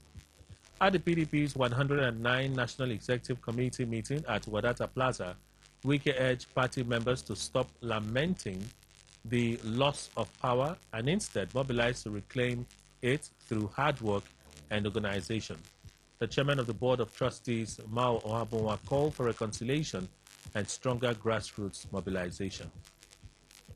On the foreign scene, powerful twin earthquakes have claimed the life of about 32 people and injured more than 700. The development came after the massive shocks that collapsed entire buildings and sent people running in panic. Authorities and average Venezuelans were clambering on piles of rubble in the hunt for survivors after the disaster that prompted leader Delcy Rodriguez to declare a state of emergency. And that's the news update on Today 95.1 FM. Good morning. Thank you for your time.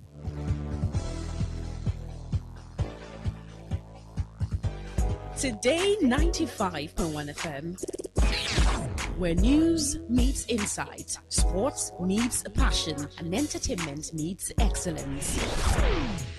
Expert analysis from seasoned professionals and our top analysts, informing, educating, and entertaining you. Your voice, your station. We are the voice of the people.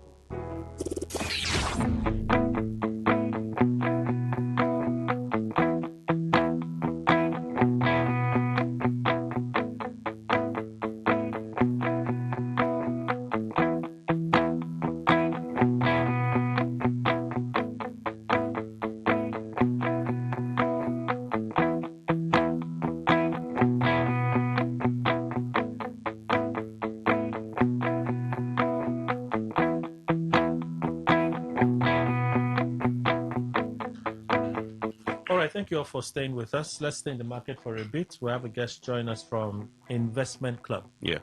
Good morning, sir. Good morning, good morning, good morning. Kindly introduce yourself and tell us what the club is about. So my name is Kay. We are the Bloom Project Group.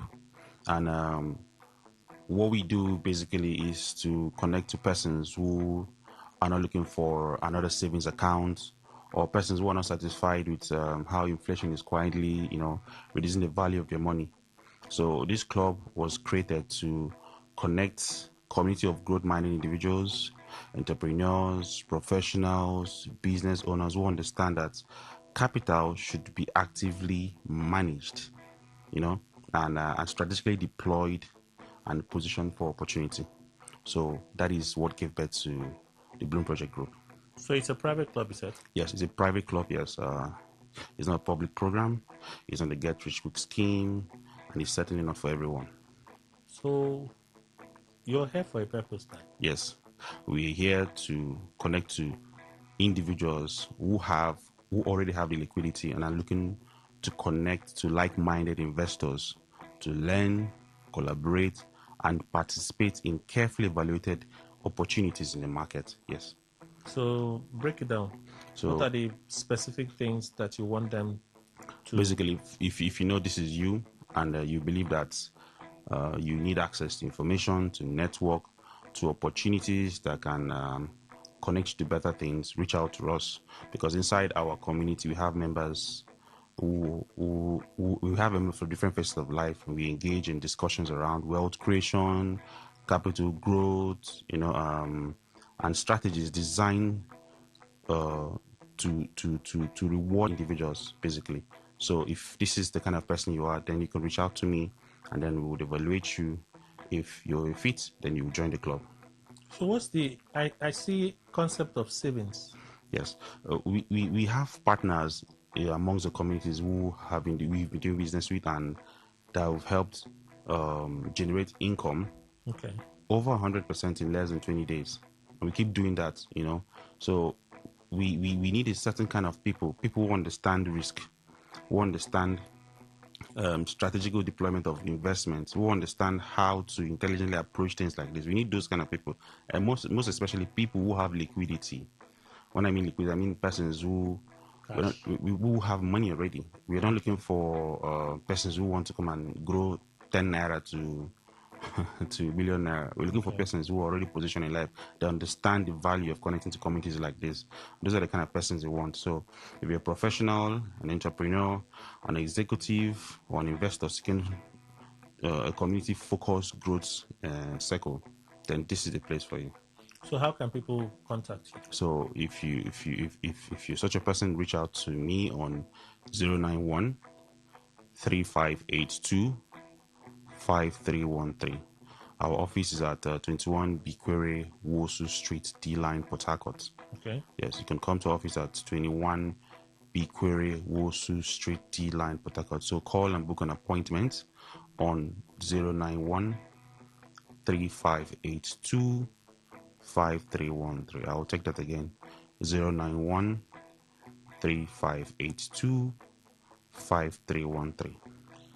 Also, investment opportunities? Yes, we have partners, understand? We have already investments that are going on already amongst ourselves. We have partners who are enjoying up to 100% in 19-20 days currently, yes.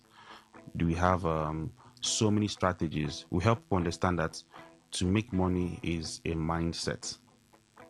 It's a mindset. We help you connect to others who have that kind of mindset and train you to see how money can be made and duplicated. Most of us are already millionaires in the cycle. So you're connecting to a private club that can actually help you connect to millionaires and make you become one if you're not already one. Okay. That's the idea behind the group.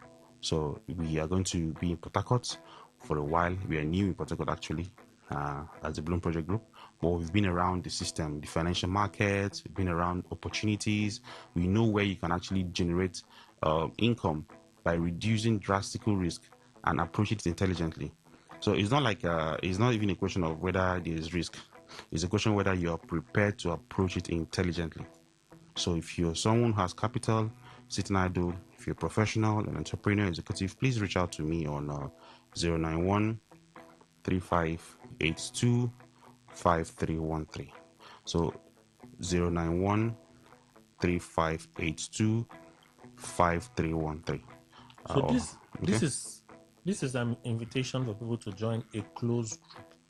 Yes, the invitation may be for anyone. So that fits yes. those So boxes. yes. So if you come, we'll check, and you fit this box, then we'll let you in. Because we're looking for serious-minded individuals who are committed to discipline, growth, and long-term opportunities. So if you want to learn more about us or join our private community, contact us, and then we can talk from there.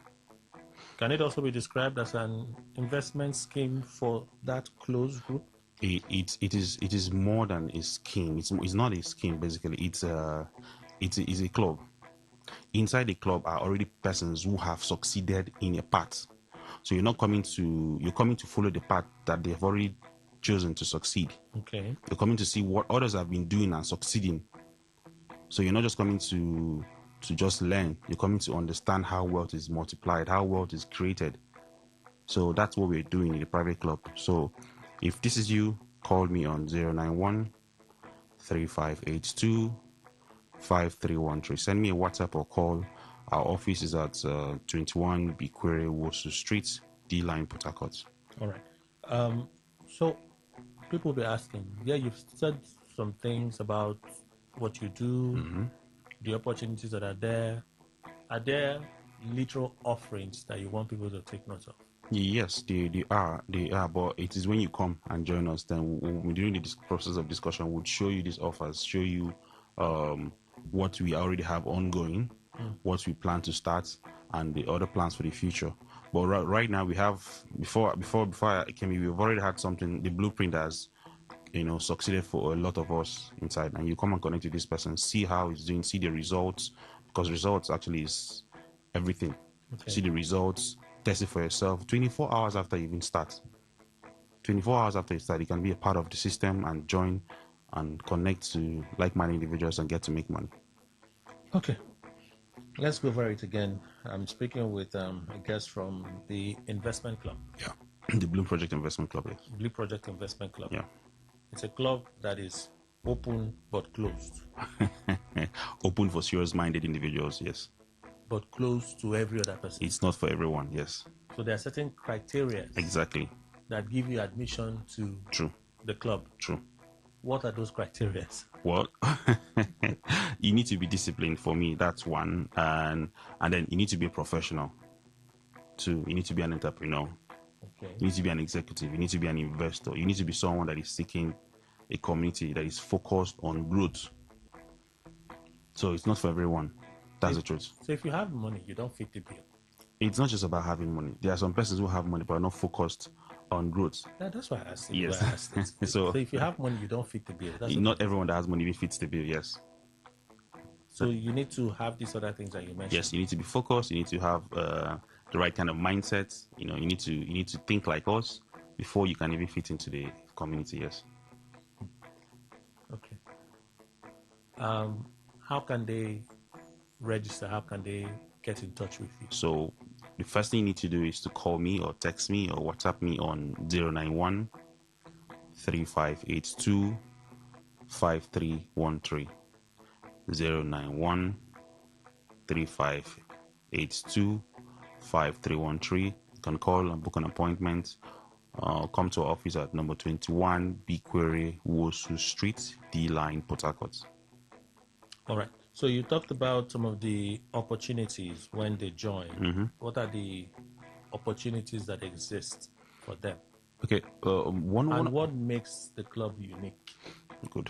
What makes us unique is the fact that we approach every business risk we are involved in intelligently. So when you're coming in, you're going to see how we've carefully analyzed processes that people would probably not even know. You see I don't think there's anywhere you can generate the kind of profits or percentage you generate for our partners anywhere in the world. Because we have businesses going on currently where we generate up to 100% in 20 days to our partners. And short, we do it. It's every day, so 5% every day. Legit basically. business. Yes, legit business. When those who are interested that come, we'll talk about it. 5% every day to your wallet, withdrawn to you. You're seeing it. So it's not about it's product of we are saying, we are showing you. You're seeing how we are doing it, and we are showing every individual how it's done. So now, we give you different opportunities. So you could start from here, you could start depending on your capital. So once you're that kind of person, you have that kind of mindset, you want to connect to this community, you see those who have already done it before you. You see the results, you see the success stories, you see the testimonies. So these are things that will motivate you to know that we are not here to joke. We are here for serious business, and we're going to do it big. Okay. Phone numbers again and your physical address. The physical address is number 21 Bikwere Wosu Street, D Line, Port Harcourt. Call or text or WhatsApp K on 0913 3582 5313. I'll take that again, 0913 3582 5313. Call, text, WhatsApp. It's okay by me. So I'll take the number again, 091 3582 5313. Okay. Any vital information that we may have left out? Well, I think we've covered almost everything. If you know yourself, you know the kind of person you're an entrepreneur, you're a focus-minded individual looking for a community that can help you improve the quality of life and the standard of living through a strategically planned process, then this is a place for you. Okay. The investment club is our conversation today. Yes. The Blue Project. The Bloom Project Group, yes. Bloom Project Group. Yes. The group is a private... It's a private investment club, yes. So you're here to invite people... Invite persons to be part of the community. However, there are criteria to be part of it. Well, few criteria. You just need to be growth-minded. You need to be an entrepreneur. You need to be a professional. Probably a business owner who understands that capital should be actively managed, strategically deployed, and continuously positioned for opportunity. Okay. So you have investments of different ranges. Yes. But you won't get into details. No, we don't do that details. Yeah, we don't talk about money on radio. You have to come sit down, understand what you're about to do, because we are big on explaining the opportunities for you, so you know what exactly you're going in, how you're going to earn, the risk involved, everything before you even decide. We need to even see if you're the kind of person that is fit for our community, because we're going to connect you to other persons too who are millionaires. So we don't just want just anyone to come in. We need to be sure that you fit the criteria before we let you in. You say there are quick gains. A lot of quick gains that are strategically planned. There are a lot of things we're into, arbitrage, we're into the financial markets. We've done this we have over 13 years experience in the game. Okay. So we're not just new on these things. So we strategically plan. So the thinking, the process, the evaluation and all that is done by us. Your own job is to sit back, relax, monitor, withdraw. Basically, that's it. So your physical address again, phone number? At number 21 Bikwere Wosu Street, D Line, Port Harcourt. So you can reach me on 091 3582 5313. Again? 091 3582 5313. Final word before we go. Well, before I leave, I would say that everybody believes that access matters. Access to information, access to network, access to opportunity that many people never get to see. And inside our community, we engage in so many discussions about wealth creation, capital growth, market opportunity, and a lot of professional things, basically. So if you believe that your money should be working as hard as you do, then pick up your phone and call me on 091 3582 5313. That's where your conversation begins to your next opportunity. I repeat it again. 091 3582 5313. Thank you, sir, from the Investment Club for making the time to be here. Thank you so much. It's a pleasure. Return to the papers in a bit. Please stay with us.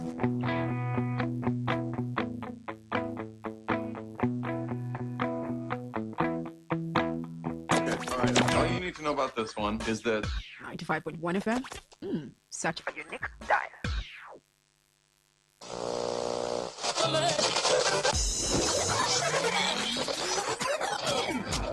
Hello, join us Fridays, 7:30 a.m. on Our Top Picks, and together we'll review the big national stories of the week, all in 30 minutes. It promises so much fun. Our Top Picks, Fridays, 7:30 a.m. Don't miss it.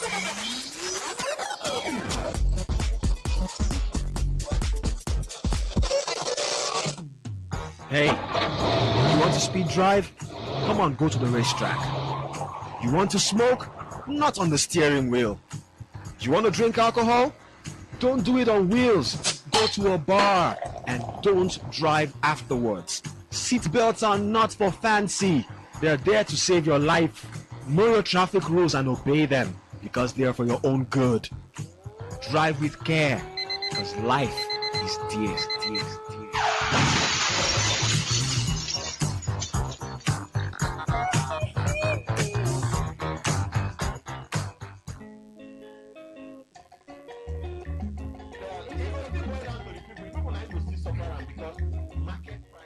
If you never hear say e get program where would they call waiting they happen. My brother, my sister, you are sitting on a long thing. Yes, because waiting they happen na that ogbonge program where they come up for this ogbonge station what they call Today 95.1 FM. So now piece they find, but that negotiating with bandits, why go they negotiate with people where then tag criminals, terrorists. Tune in every weekday from Monday to Fridays, 5 p.m. to 6 p.m. Full stop.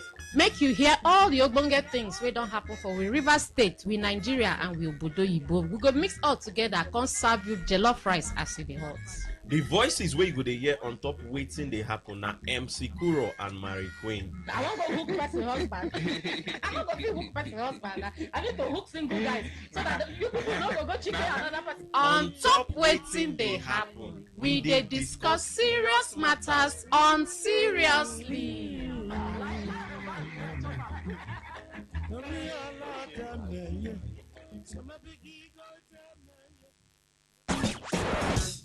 Live your truth. Express your love. Share your enthusiasm. Take actions towards your dreams. Talk your talk.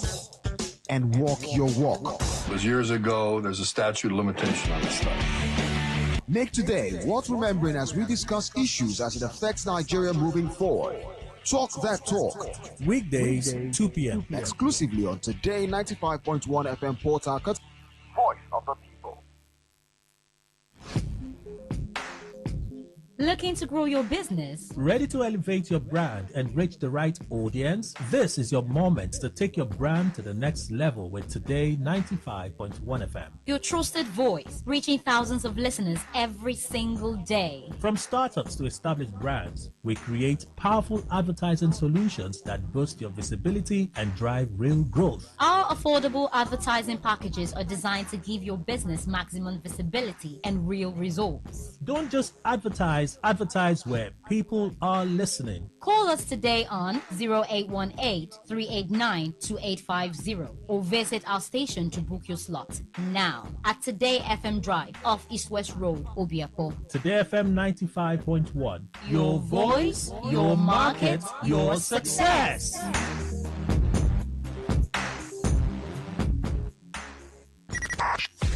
95.1 FM, voice of the people. And we're back. All right, thank you all for staying with us. Let's continue our conversation. So I'm thinking about this now. What happened to my dad? I'm thinking about this now. Let me get it right there. Okay. We have the time. We'll touch on it perhaps in closing. But for now, let's move on to other things. The news has revealed, this is good news, I should say. Daily Alake announces discovery of platinum, lithium deposits in Kaduna. Then he mentioned some of the special things there. World-class polymetallic mineral province that contains platinum group metals, gold, nickel, copper, lithium. Lithium is hot cake now. I think it's used for the manufacture of cell phones. Batteries. It's also rich for batteries, solar batteries. All kinds of alternative energy. So systems. lithium is key, and then rare earth elements in Kaduna State. I want to be jumping like we were jumping when, according to Goodluck Jonathan, that when the white people were touching down with helicopters in Oloibri, the people were celebrating. And then the white men will come down from their helicopters, swim in the same river with the locals, but they were mining oil worth billions from their backyard, and the people did not just know the value of what they were taking from them until Oloibri's story that we always make reference to.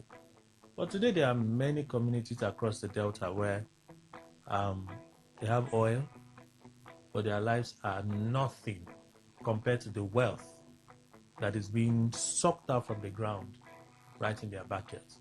So we have this. This first thing comes to mind. The second thing is we know that mining has been linked to the insecurity in parts of northern Nigeria, Zamfara for one.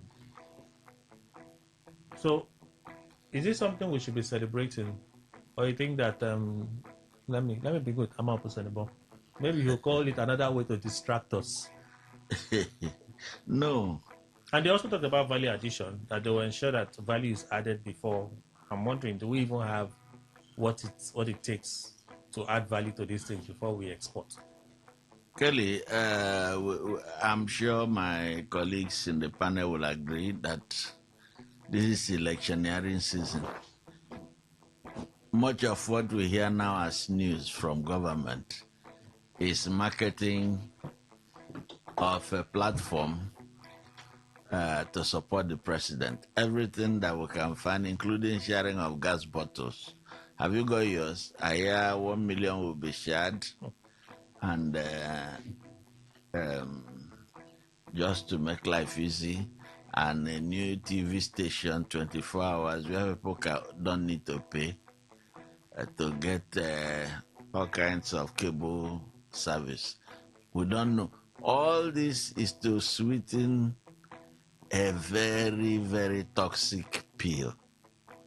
Nigeria has not worked since 2015, and it got worse from 2023. Now where we are suddenly discovering. We don't have information as to when this discovery was made. By who? You mentioned a company, Steron Mining. Yes, the company was mentioned. Give me a moment. Let me locate it and read it out. We need to know who they represent, who are the investors in the company. Because we heard of the lecture there. Steron Mining and Company Limited. Very well. Many of such discoveries will come during this campaign season, and they will die soon after the campaign. Because what it is designed to do, according to conspiracy theorists, which I'm inclined to pay attention to, is that it will put the Nigerian people in a confused state of mind. Oh, is something good going to come out of this administration? Or is it possible that this will come and change our circumstance? I tell you, what we have seen from 2015 to 2023 is that things just keep getting worse. There is no sector of our national life that has been treated with the desire to make life better for the ordinary citizen. No, you can't show me one. Now, if you talk about mining, we all know how long it takes to go from exploration, discovery, to production, to construction of the mining facilities, and then production and sales. So is Nigeria telling us, is the federal government telling us that there is a new framework now for investment in the mineral sector to domesticate production and processing of these minerals? Because it's not just in Kaduna State. It's like you said, it's all over Nigeria. You've not looked at the mineral deposits in the east. swamp. The swamp? Yes, in the swamps. Yes, the black sand. Several things are there that we've not looked at because on international demand. Well, you create the market for it. You find the market, and you just made my case. The Nigerian government is so laid back that all it can do is to jump on a moving horse. It waits to know which one is the hot stuff in the market.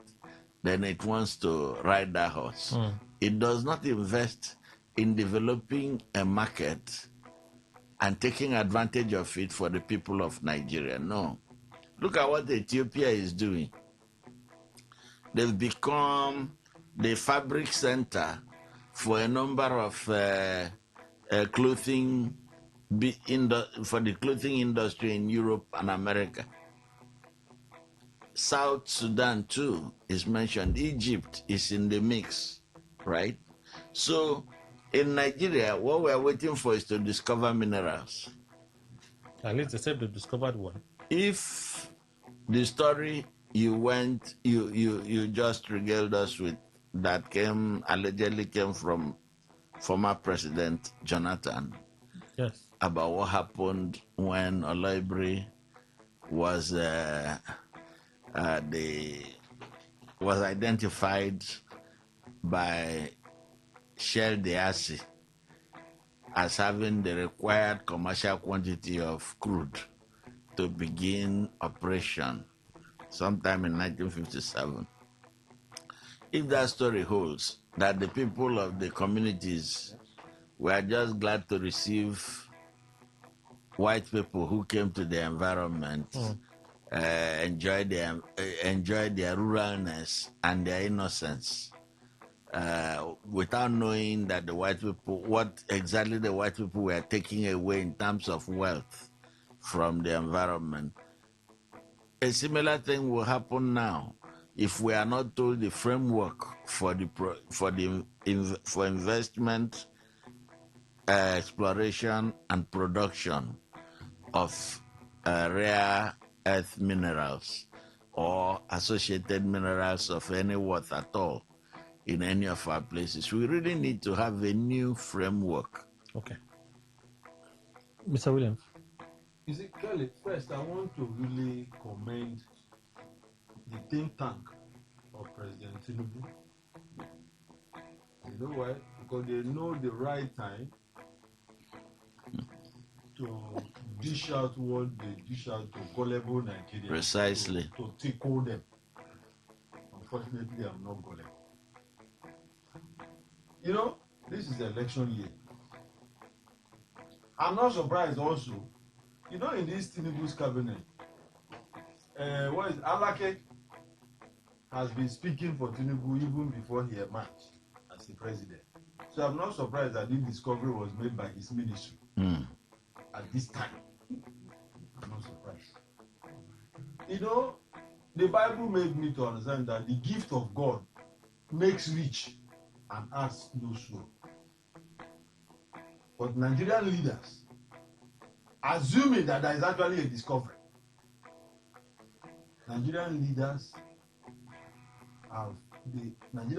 have decided to rewrite the Bible. That the gift of God to Nigeria now adds sorrow. That is how Nigerian leaders have made it. See the case of Oloibiri, for instance. If you go to Oloibiri, would you ever imagine that that place sustained in Nigeria for decades? You know, I am not surprised. You know, that's why I say go level. In that section of the country now where they say they have discovered what they say they have discovered, they will be happy.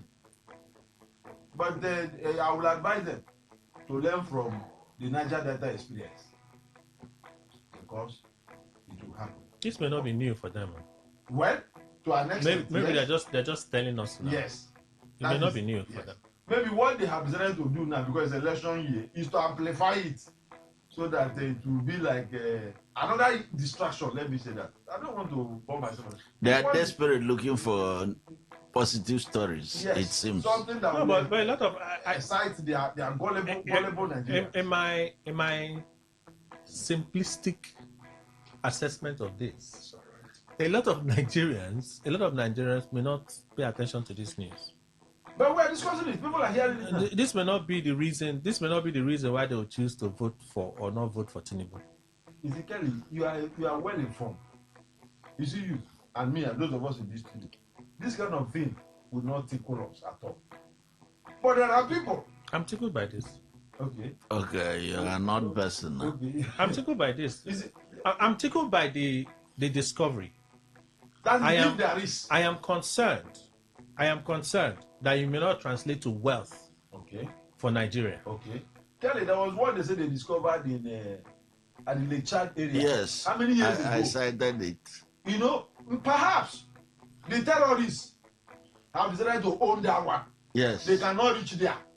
That's why they came this way to allegedly. Today I want to borrow your word. Allegedly discover another one. So the point is, they should leave us alone. This government should leave us alone. They should continue. When they are tired or when God decides to stop them, they will be stopped. They should leave us alone. Kamala. Kelly, ordinarily, like I agree with what co-panelists and learned senior and elder they have said. But the truth is, what different? What is the impact the people should be receiving? The various laws regulating mineral resources, even the Land Use Act, gives the federal government the title to anything mineral within the surface or under the earth in Nigerian territory. So it is a product of the federal government. Now the right upon which the locals enjoy is that before you extract these resources, you will have to destroy the land. So they have what they call right to use of the surface. You compensate them for that. Okay. Aside that, which is not even all paid to the value of that particular land, aside that, I do not think the host benefit greatly.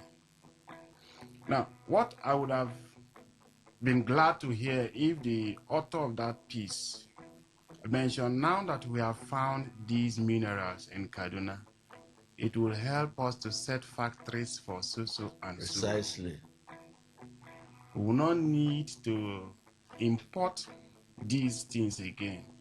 If a particular one is used for phone and battery, and we have locals, we have the above boys that can develop these things, but for want of materials.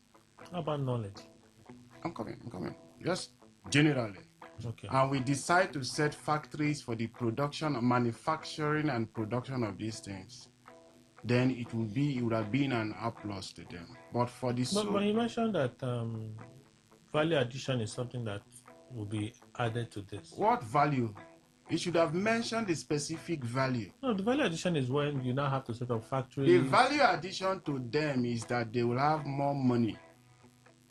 That is the only value addition there. To me, they will have more money. Okay. But will it benefit the locals? That I can't tell. Using the case of the Niger Delta, where rightly mentioned, host communities living under great poverty, yet millions of barrels of black gold is taken away from the community. Now look at Port Harcourt here. How many oil wells can we see in Port Harcourt? Go to where these oil wells are being drilled. Do they have a percentage of these roads that we see here in Port Harcourt? They don't. So it's same with River State. Is it as developed as Abuja, where there is no bucket of crude oil? So same thing will apply, unless, but I don't think the government for now will be able to. Maybe it's a central area that they have security. If not, the bandits, in quote, the Boko Harams will take over the site, and they will be sponsored by international businessmen. So for me, it is one of those stories that the federal government, who is always looking for avenues to have more income resources, they can explore, but it will not be of beneficial interest to especially the host communities. And what is coming before them, they should prepare for divisions among themselves. They should prepare for war. The sighting of this product is a good news, but the consequential implication is that it will bring unhealthy relationship amongst themselves. Well, Kelly, I think I do not want to doubt the possibility of having maybe discovered any of such minerals or whatever. But the problem is just like oil that was discovered. In my hardball series, I ran one that focused on the discovery of oil in Nigeria. Is it a blessing or a curse? Was that specific? And of course, I think when we came for, after that Saturday it was run, and then Monday of it for today's quest, people were calling. They didn't allow us on today's quest. That they don't know why we are not making calls in hardball and all that. That is a cause. The particular person that held that idea that it was a cause, in fact, all that he said, Kelly, they are very true. If you develop that one, I think they said is what they discovered minerals, rare earth minerals, lithium, good, copper. I know they've been doing mining gold. The number they are, the quantity they discover is the quantity of woes that will befall the host communities. And they'll take over everything and go to Abuja and develop more. You know, I have, every time we talk about resource control, I said, I do not understand. There's no justice in this country. For you to have minerals, petrol, oil, and everything got in from the Niger Delta. But Abuja is wearing the look it does. And then here is also wearing the look it does. I don't understand. Kelly, if you visit Oloibiri, I don't know. I can't remember what I was going with my friend in Bayelsa State, and they showed me. He said, "Okanukwe, do you know here?" I said, "I don't even know any place in Bayelsa State except Yenego." He said, "This is a library." I said, "Where the first oil well was drilled and all that?" He said, "Yes." I said, "What kind of life is this? It's just like a desert or so." Now, how will those people from that place ever be happy with federal government? They don't think along that. So if they also develop 1 billion minerals in the north, and with the authorities of Nigeria, with the kind of mind they have, it means they have developed discovered 1 million problems for the host communities there. But remember that area is not like here, because the rumors have been going on that they've been, in fact, mining certain things there.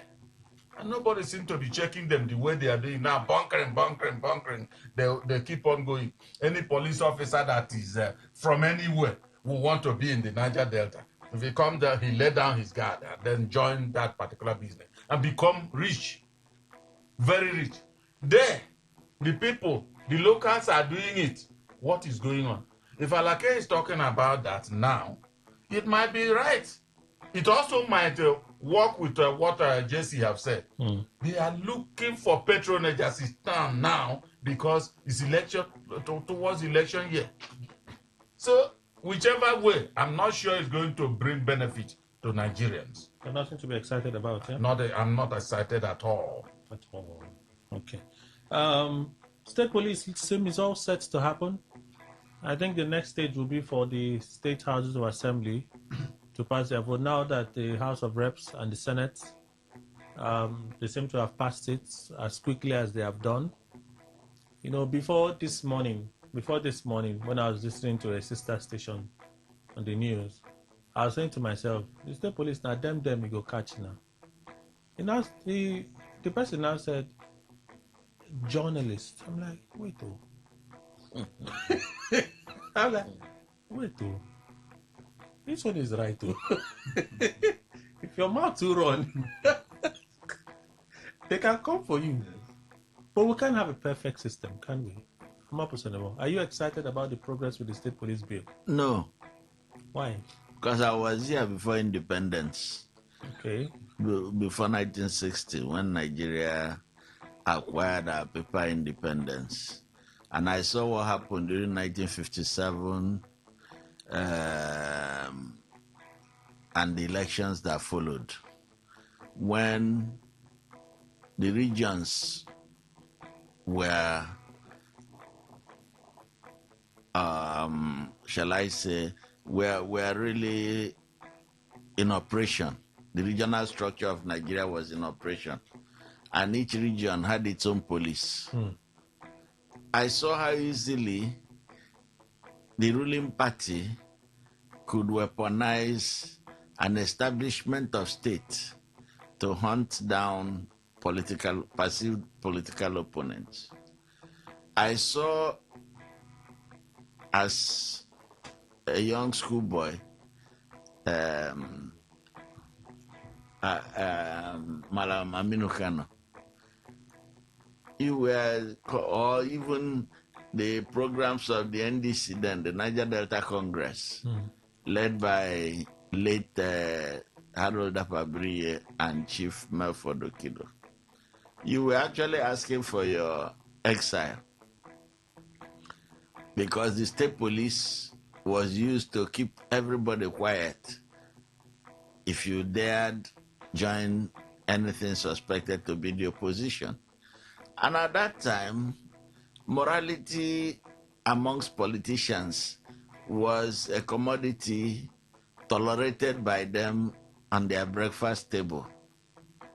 There was still a sense of decorum amongst them. Corruption was there, but it was very much under the table. Can you imagine what it will be like in a Nigeria of today, where the man who has political appointment believes he's the strong man of the moment? He can do anything he wants. Somebody told us he could appoint anybody to be governor of this state and nothing will happen. And we see it happening. That is without state police. Imagine when he's provided the comfort of additional force of violence, additional monopoly of violence by way of state police. So what we have signed up for does not really address the challenge we have. Okay. The challenge we have is one of banditry, political banditry, and social banditry. The state police is too ill-equipped to tackle any of those. the best things that we needed to do have not been done, Okay. which is to make the communities inclusive in the process of securing their environment and getting adequate reward by way of sustainable factories and businesses that will elevate the life of the common man in the communities. Kelly, let me tell you something. In 1988, 87, we were then with M.W. Kellogg running the NAFCON project. It was going to be Nigeria's first world-class nitrogenous fertilizer complex. We never had anything like it. And 3 plants were rolled into one. The ammonia plant, the urea plant, and the mixed fertilizer or MPK plants. We are going to produce a great scale. So a new chairman of the board of NAFCON was appointed, and he was coming on his maiden visit to Port Harcourt. The factory and plants were in One. They still are, except that they are under a new ownership. Now, Alaji Hassan Adamu, Wakili Adamawa, I went to the airport to receive him. Okay. As we drove into town, we were driving from Omagwa into Port Harcourt. He said to me, where was he going to stay? I said, we have had this conversation before you left Lagos to come over. We have accommodation for you in Hotel Presidential. We also have accommodation for you if you want to stay in the Project Village in One. He said, no, he will stay in Port Harcourt. So please take me round. Let me see what Port Harcourt. I've heard so much about Port Harcourt. It's the oil city. Let me see what it is like. We drove round. At the end, he said to me, we spent about 2 hours driving around. At the end, he said to me, where is the oil money? Okay.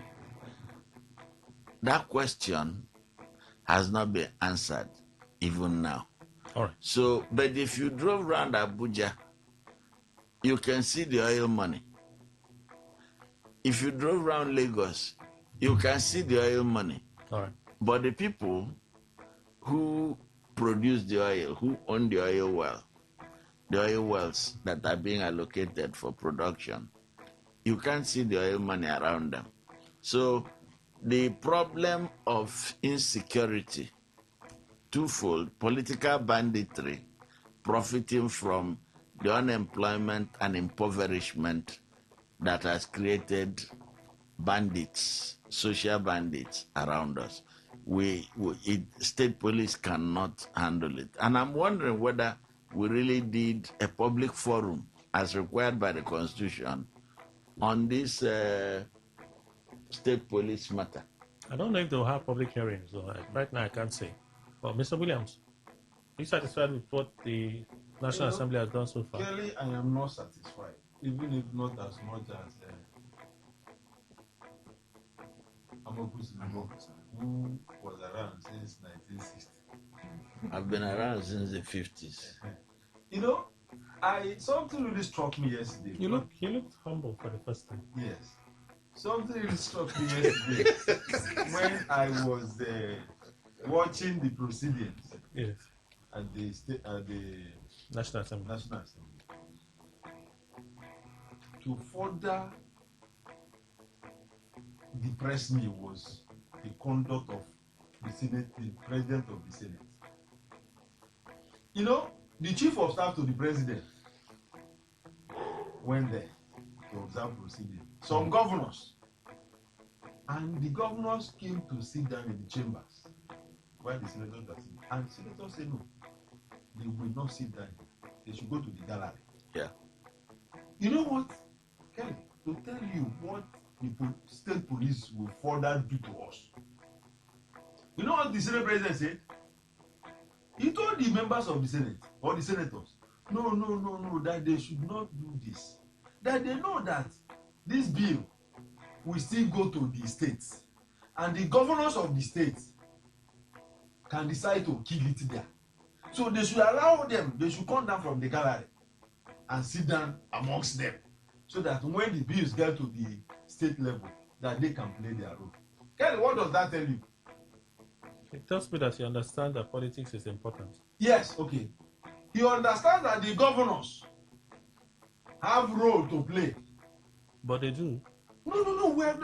The way he puts it, what it means apparently is that for state police to work, even if the National Assembly has passed it, the governors will have to make it work. And how do they make it? They say he who pays the piper does what he takes.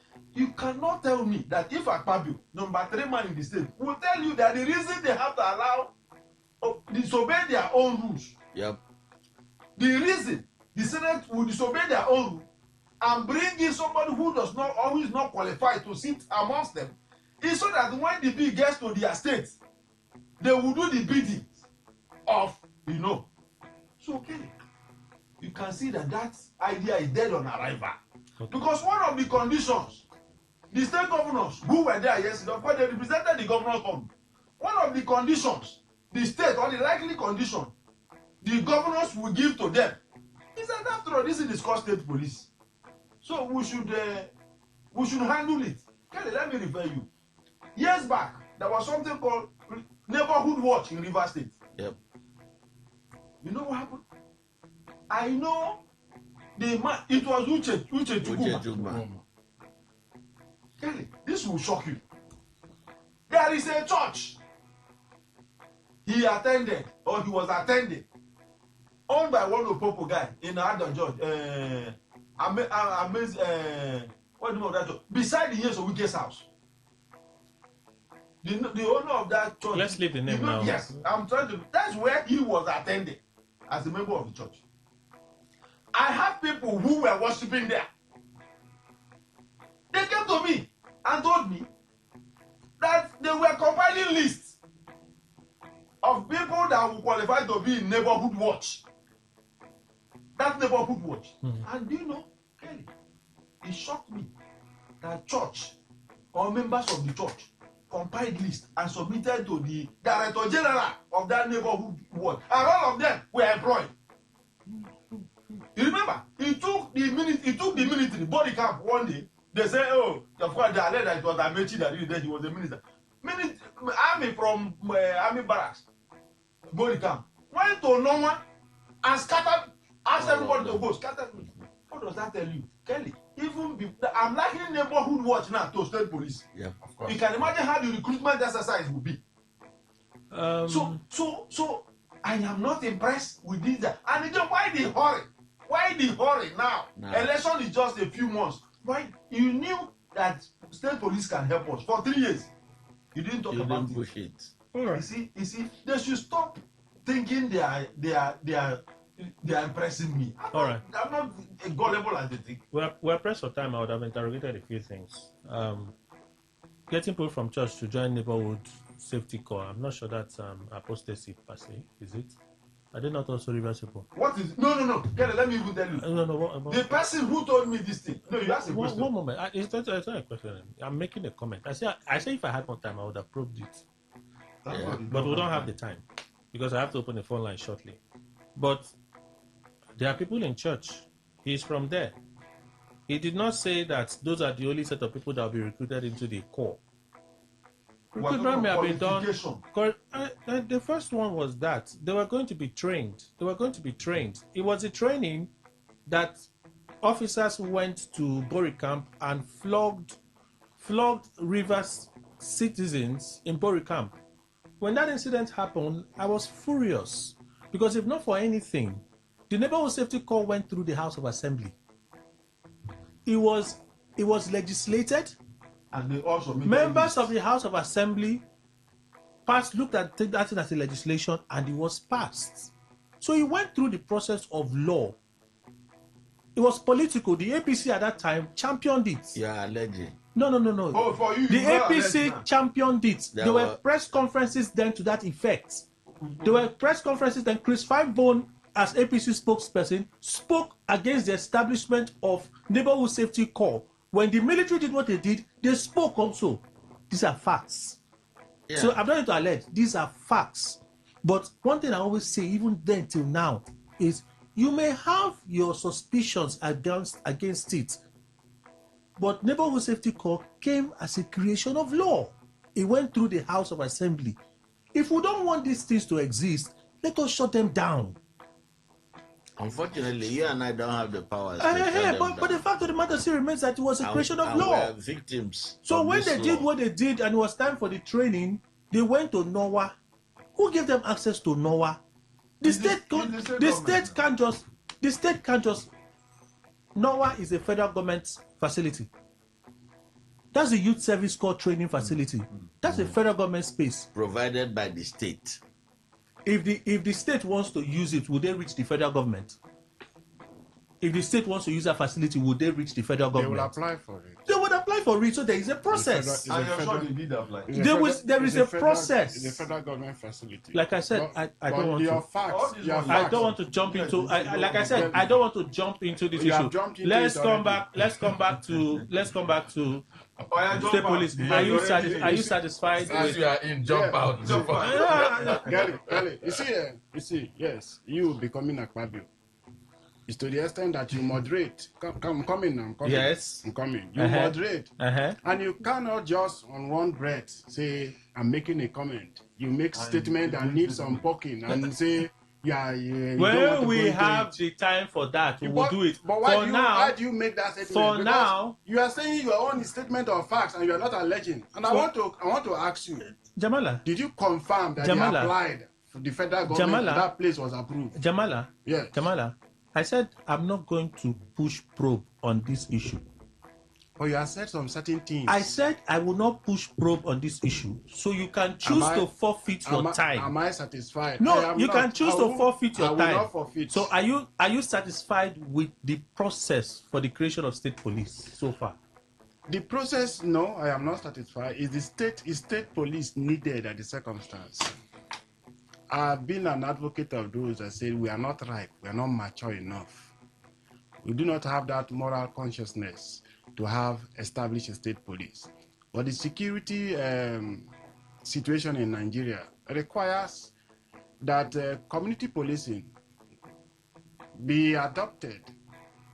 Now, the only angle where state police in Nigeria will be seriously abused is that of the political interference. Okay. Which I am 100% sure that it will happen on a daily basis. Once the state police is established, forget about oppositions. In 2022, 2023, even with the national police, political parties were prevented using state authority. Political parties were prevented from conducting a constitutional approved exercise. Now you are giving them authority. Look at what Tim Arif were doing when Tim Arif began to derail. I thought some people said they never derailed. Look at what OSPAC in some areas they are doing. To the extent that the local government chairman who is funding them and give them an assignment, go and pick that person, go and block that place. That is exactly what, see, it is weaponizing states for 2027 election. I said it earlier, that the rush for creation of state police at this material time is for 2027 elections. APC, they have more, like 31 states, governors. Now, majority of these states will tell the House, if the Senate can pass that bill in one day, our state House of Assembly should be able to pass it in 2 hours. That's too long. 2 hours. Jamala, that's too long. And as a governor will give his assent, neglecting stakeholders' participation or public hearing. So to me, the service, state police services may be minimal. The benefit may be minimal compared to the nature and the abuses of fundamental human rights that will begin to manifest in Nigeria. Well, say Kelly, the issue of state police. Certainly, I know that one thing that is going to be the benefit is that all corners, as it were, of the state will be probed by those who understand them very well. It's not like somebody from Sokoto, you're sending a person to Calabari and he will know every corner. No, he may not. So because it will be indigenes of the state, they will know their terrain very well.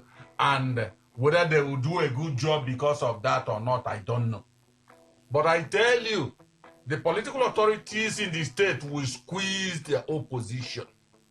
In fact, once state police is established and they become functional, there won't be opposition. They will keep quiet.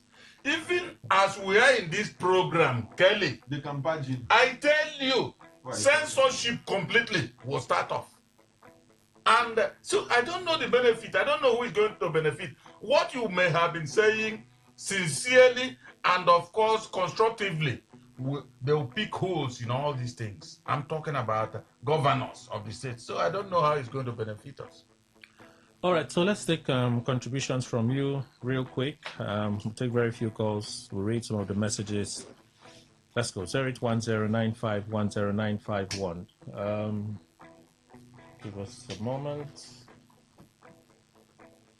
Please, 60 seconds. That's what you have, all right? Please. Good morning, Today 95.1. Welcome. Good morning, Kelly. Welcome, Frank. Please go on. Yeah, let me look at the issue of the state police this morning. I think I just in the studio. The state police is a welcome development. Let us forget about governor who used them. Even during the time of only federal police. I could remember 2019 election, the former governor brought the army to make sure that the league election in favor of APC then. Heaven will not fall that time. So let us not take the angle of which we want to. Let us look at the area that will happen in Nigeria. The level of kidnapping and killing in Nigeria is alarming. So we should think of the safety of Nigeria before we think of how they will use it for election. Thank you and God bless you. Good morning, Today 95.1. Welcome. Hello. Good morning. Good morning. Good morning. I'm not an exponent of state police. You know, we have a minority within the state who are kind of marginalization in terms of political appointments, the presence of state or federal government. You have the issue of intra and inter-state communal work. The one is happening in my state between the block we get and Indomie. So even the oil was oil dispute between interstate. So they are not usually as a instrument of witch hunting and harassment of pressure against their opponents. So I'm not in support of it. And maybe after the election, like the case in Lagos State, NC Roman decided to use it to chase out the Igbos or the Southeasterners who will not go for Tinubu and APC. So we know what happened in Lagos in 2023. So this is what we are going to invite anarchy. All right. Thank you. Today 95.1. Good morning. Good morning, Mr. Kelly. Welcome. A question of state police to me is not the best thing at the moment. I can tell you categorically that 90% of governors, they trust their personal aid, their bodyguard, than even the federal police. These guys will be recruited into the said state police. I want to say that instead of creating state police, the systems that control the forces should have been the focus point at the moment. These governors will use them to the detriment of the people. That is my stance. Thank you. All right, thank you for your contribution. Let's see if we can, we're taking more reactions. Today 95.1, good morning. Morning, Kelly. Welcome. Kelly, as a patriot, I wouldn't want to see the glass half empty. I will see the glass cup of water half full. because we are heading somewhere. So I want to intervene, commend Dele Alake for this discovery, and also be optimistic instead of being pessimistic that it is for the good of the nation. What they meant by what value about it's not about the money it generates, but it's about the factory and other industries they will want to build through this news. We should not be blaming the institution for the failure of utilizing what came up from oil in our region. Rather, it is the functions in that institution. After all, there are 30% delegations that goes to the governors and other communities. What did they use the money for? Labor is supposed to be developed. It's not the government's fault. It is the people from there who the money they go to them. They don't use it. All right, So special request. That's the time. Thank you. Good morning, Today 95.1. Welcome. Good morning. Morning. Yeah, I'm still calling from Magic Program. Right from the beginning of the introduction of state police, I've been against it. Actually, we may not be able to get the results in which they've been contemplated for. It will all be used for political purposes. And for security, it will not solve any problem that angle. Thank you and God bless you. Thank you, sir. Good morning, Today 95.1. Welcome. Hello, Mr. Kelly. Good morning. Morning, Reginald. Good morning. Good morning to all the panelists. Thank you very much. Good morning. Yes. I am happy and I am satisfied with the concern that all of you have raised regarding the issue of state police. I think for me, state police as at now, as it stands today, Nigeria is not right for it's not mature for state police. Assuming that we are starting to read democracy, that would have been good. But for now, we are not practicing the real democracy and we are coming up with the state police, which means we are giving the political authorities license to use it against their opponents and against the public instead of protecting the people. Those of us who are radio callers will be one of their targets. All right. And which is Thank you, Reginald. Today 95.1. Good morning. No, good morning. This is Akoniche calling from Port Harcourt. State police should not be in our country yet because we have not yet matured to such extent. Secondly, Olobri, if federal government really wants Olobri to develop the way Abuja and the way Lagos is being developed, they have to monitor how the money goes to the state because their mindset is the state not to develop. South should not develop. That is why they refuse to monitor the movement of the wealth down to the land. Thank you very much. Final call. Today 95.1. Good morning. About this state police, I know everything, all this thing is politics. Do you know that the what they call civilian JTF was empowered and were equipped with ammunition in the northern state of this country? I mean civilian JTF. I remember that time while that happened. No, I was saying that there is tribalism going on in this country. You disagree, there's nothing like that. But I don't think this one will work. Because I remember what the people were doing in Onitsha with one governor. Even in Oma, I had a state with all those of Bakati.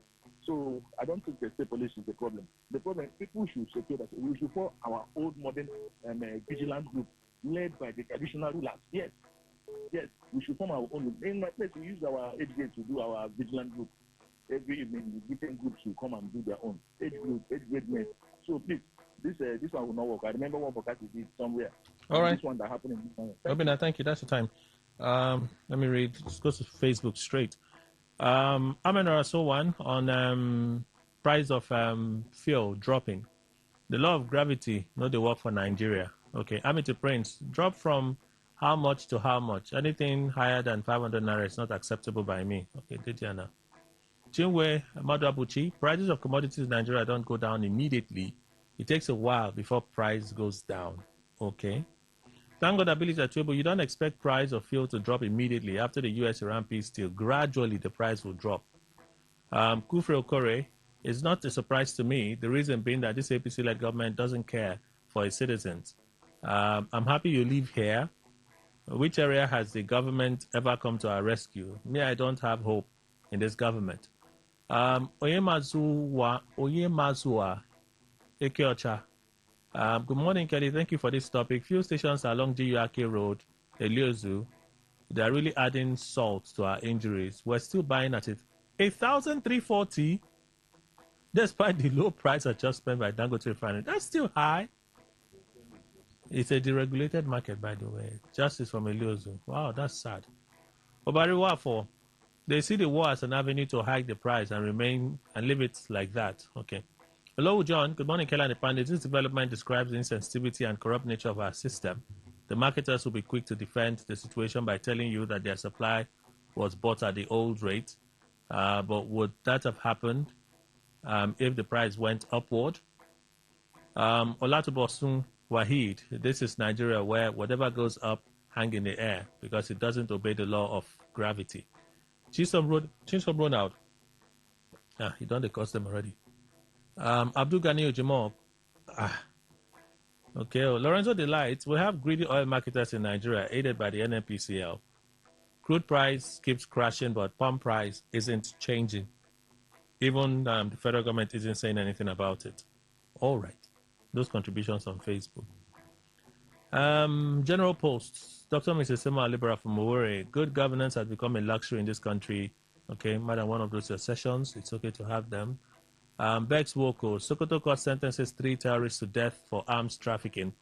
For me, it's a way to go and a welcome development. This will help put the stop to terrorism and discourage those who want to roll the life in future. Adio Giocosisi says, the true fact is security is everybody's business. Today, the establishment of state police is a welcome development, but our political approach in the management of security has failed due to selfish interests, lack of rule of law, corruption, political influence, and so on and so forth. All these factors affect the systematic approach in security network and so on. Chile Edwin, oil price dropping to pre-war levels, yet Nigerian marketers are milking citizens but blackmailing the government just because of a weak system and the stripping of, more like suspension of Ozokeme of his senior advocate ranking is long overdue because his conduct is unbecoming of a patriotic citizen, always defending those that mismanage the resources of this country with impunity. I think he was a lawyer to Patience Jonathan. Yes, he was a lawyer to Patience Jonathan. And boy, he gave Buhari government heat, real heat. Waiting come out for the matter now. Chile Edwin, leave media trial. Oh, I know they are your people. You know, when we have history now, you have accused me, I too can accuse you. I know that they are your people. From, what's his name again? Voice of Mbise. All right. For what it is meant for, thereby curbing and curtailing insecurity in these various states and localities. All right, those are the contributions there on Facebook. Today, people don't have time for X. On traditional SMS, state police, small problem for Nigeria. There will be federal police, state police rivalry. There will be too many cultists in the state. The state police, especially in River State. This is Nigeria, not Ghana or Cameroon. Mr. Law, that is your contribution. Thank you. Senator Madoki. I said I said Senator Madoki. I was saying that I was Senator Madoki. I didn't watch that interview. I didn't just stay away from interview because I knew what he wanted to say. The marketers are allegedly shortchanging because of ineffective governance and leadership deficiency. A leader is everywhere by his appointees. Okay, Kano. Kelly, law of gravity does not have weight in Nigeria. Anything that goes up doesn't come down easy. Gladman from Abloma, but it will come down. So let's be hopeful. Me, I'm hopeful that it will come down. Oh. Our price will come down. I just think it's gradual, but it's taking a bit too long. That is my concern. All right, I've left here traditional SMS to WhatsApp. All those things found in Kaduna, expect the Western world to find instability in the states. Just look at the Congo. NS from Woji. NS has a way of responding to these things, but that's the way he feels. Positive man, if I skipped your contribution now. Okay. He's asking my brother Indikwe if your sentence is tautology. You will kill this, my brother. Always picking on him. State police is long overdue. The North has been playing politics with it since independence, so they can continue to maintain their influence, hence their dominance. Now that they are tired and security has deteriorated, generals are being hunted like, okay, kudos to Tinubu and his leadership. Indigenous people can now take their security and destiny in their hands. Positive music, man. That is your contribution. Let me raise back. Thank God I believe that you read your message already on Facebook. John. One. Okay.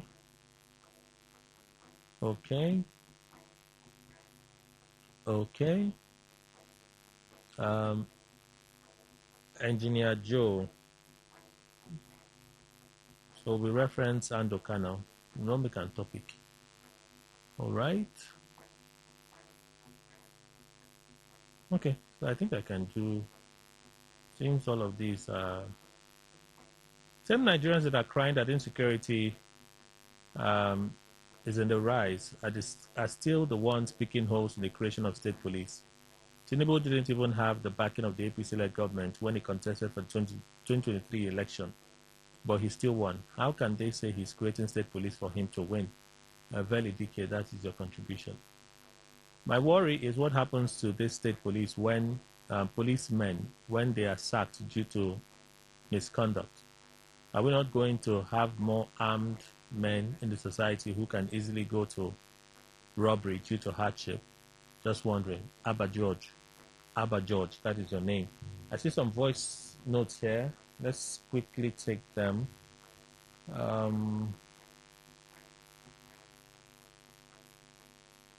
are you? Okay, this one. Good morning, Kelly. I'm a guest in the studio. I want to speak about this crude oil, what is sold in the international market, and the price of the fuel that's being sold in Nigeria here. Since this week, I've been buying 1,270. But as a particular filling station around the Moscow, close to the assembly complex, we are selling 1,220. But most of the filling stations are selling 1,270. Some are even still selling 1,290. And I complained to them, this fuel is still high. Some of them don't have any tangible things to say. Although I was not expecting them to say anything because they are just pump and tender. But the country will stand ourselves. When it's in fuel, they always start increase. But when it's time to reduce, they will finally go to it because there is no one enforcing the law. That concern is okay. Thank you. All right, thank you so much. We have to close. Thank you all for being part of today's conversation. We appreciate your time, appreciate your contributions. That's why we make the time to take them. Living Gibson Jamala Esquire, private legal practitioner, he left already. Barrister, we sincerely appreciate your time and contributions. JC Williams Esquire, legal practitioner, chairman, Rivers Link. Thank you, sir. Thank you, Kelly. Nigerian government wants citizens to have confidence in the government. Kelly, yesterday, a functionary in this government who claimed he provided water for the residents of Abuja went to commission the same thing, water that he gave to people to drink. And he couldn't drink that same water. But he wants Nigerians to have confidence that he has provided good water. That is the confidence we should have in the system. Nigerians should see.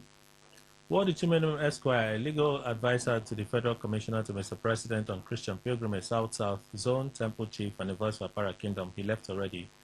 Amma Pusanibob, boss of Ray Brown, Managing Consultant, CEO, Grain Consulting. Thank you, sir. Thank you, Kelly. Thank you to our listeners, fellow Nigerians.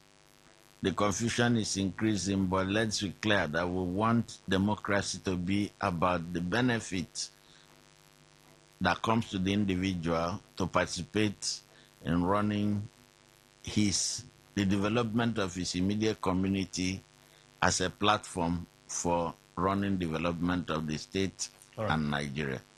Mr. Emmanuel Ndukwe, our in-house analyst. Thank you, sir. Thank you very much, Kelly. Thank you, Nigeria. That's our show, everyone. Peace.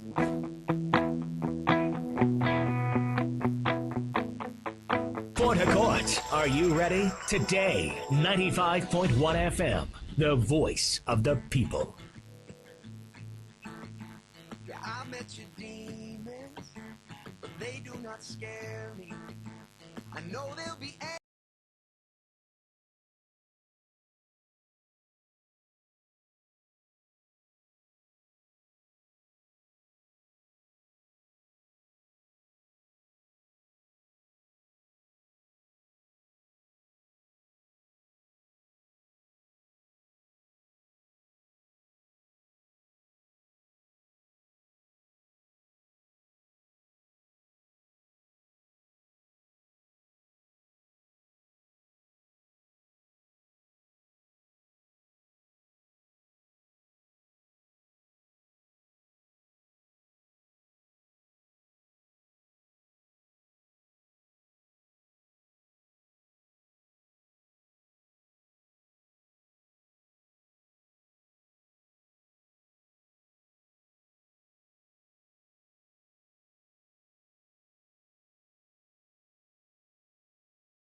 101.1fm.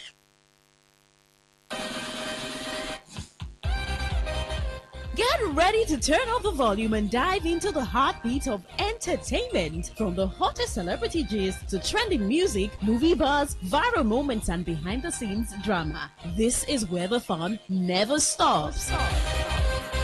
Tuning to Entertainment Today, only on Today 95.1 FM, Voice of the People, your station for pure entertainment. Weekdays, 11:30 a.m. Entertainment Today, where your favorite stars and stories come alive.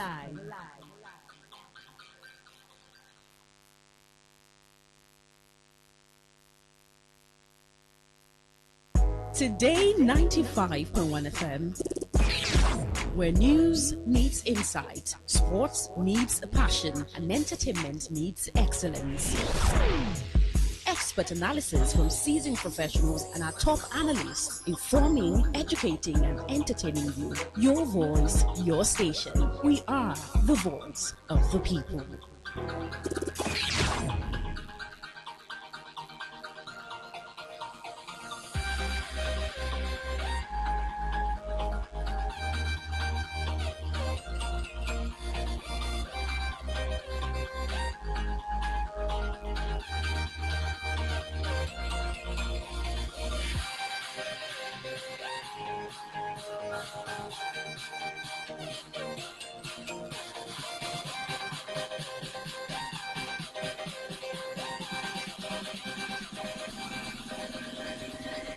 Twenty-six 11:34. I'm Queen Chima. Now I'm Anastasia Benjamin. It's Entertainment Today on Today 95.1 FM, Voice of the People. How are you doing, Anastasia? It's been a while. I know, Has right? it? Yeah, it has. How have you been? I've been good. All right, it's good to see you this morning. I saw this very sad video on Instagram where fast rising actress Omeche, I think her name is Omeche Oko, was involved in a bike accident while on set. It was not a good sight.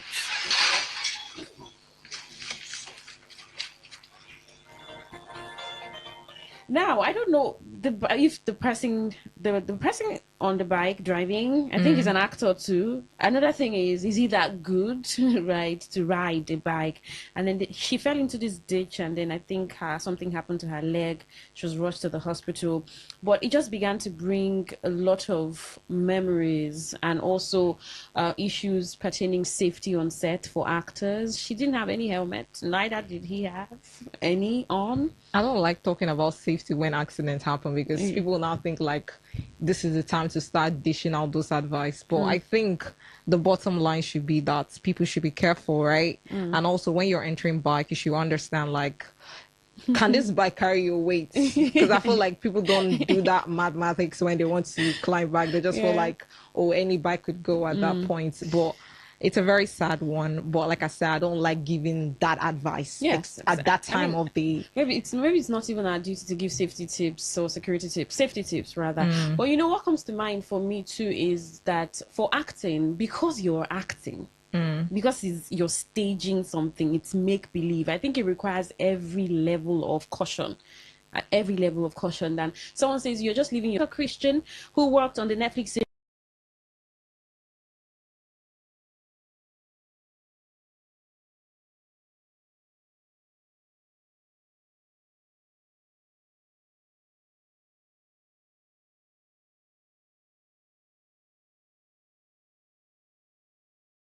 The Crown is the showrunner of the series, and BAFTA winner David Holmes, who worked on Killing Eve and the Ocean's franchise, will create the music.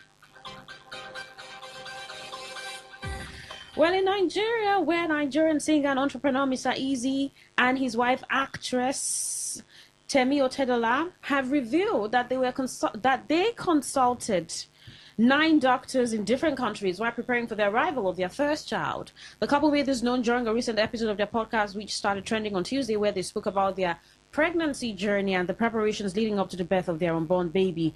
According to them, the consultations were necessary because they were uncertain about the country where they would eventually welcome their child. But speaking in a viral video from the podcast, Mr. Easy explained that they sought multiple medical opinions to explore their options. Why exactly did we see 9 doctors? 9 doctors because to give you options, not just that, because we didn't know where we were going to be, which country. We didn't know which country we were going to decide on and wanted Japan, he said. The singer added that he had considered having their baby the suggestion. By the way, he's also been looking at Japanese names, and I'm like, no, absolutely not, she said. The couple announced in May that they were expecting their first child after discovering the pregnancy during their honeymoon in Asia. Mr. Easy and Temi Otoda got married in a private ceremony in Iceland in August 2025. 9 doctors. People have been talking about this. I don't even know what to say, which is like, I feel some type of way listening to them, and I don't know, I get this feeling of, you know, they are being insensitive, especially right now with everything happening. They're just laughing if you listen to that podcast, and the way they even talk, it's just like they are unaware, just like drawing the conversation. Someone said now this is just people putting their mouth in other people's business because they put their business out there. Well, for people to talk about. I said if it was a 9-doctor situation in Nigeria, they would understand because of the rate of maternal mortality. And Nigeria, I think Nigeria is even leading or second leading maternal mortality. However, that you had to do that across countries. But I mean, if you can afford anything, then you can do it. They're just trying to do this longer trade thing where it's like, we can't afford it, you can't afford. That's why I say I feel some type of way, like whenever I'm listening to them, I'm like, what is this? What is? This information is not needed. It's not necessary. Yeah, because why? Why do you have to tell us? 2 doctors would have been fair. Or I don't even care. What like 100 doctors? But keep it to yourself. Yeah, but just keep it to yourself. Coming to say when we know people die every single day from childbirth or, you know, the risks and everything in Nigeria, but you're just acting like you don't know, spilling out this information like it's nothing. Away from that, Nigerian-American actress and television host Osasi Godaro has secured a lead role in the upcoming Nolly-Bollywood microdrama series Imported Bahu. The project officially unveiled on Monday by executive producer Hamisha Dariani Ahuja, who features the Godaro alongside Bollywood actor model Raj, on love, family secrets, and a cross-cultural romance. Announcing the production via Instagram on Monday, Ahuja described Imported Bahu as the first vertical microdrama series from our production company, Forever 7 Entertainment. For months, we've been keeping a secret. Today, we're finally sharing it. Introducing Imported Bahu, Forever 7 Entertainment's first vertical microdrama series, a story of love, family secrets, and one important Bahu who turns everything upside down, she wrote. According to the trailer, the story centers on Bahu Mera, son of a wealthy Indian family who traveled abroad.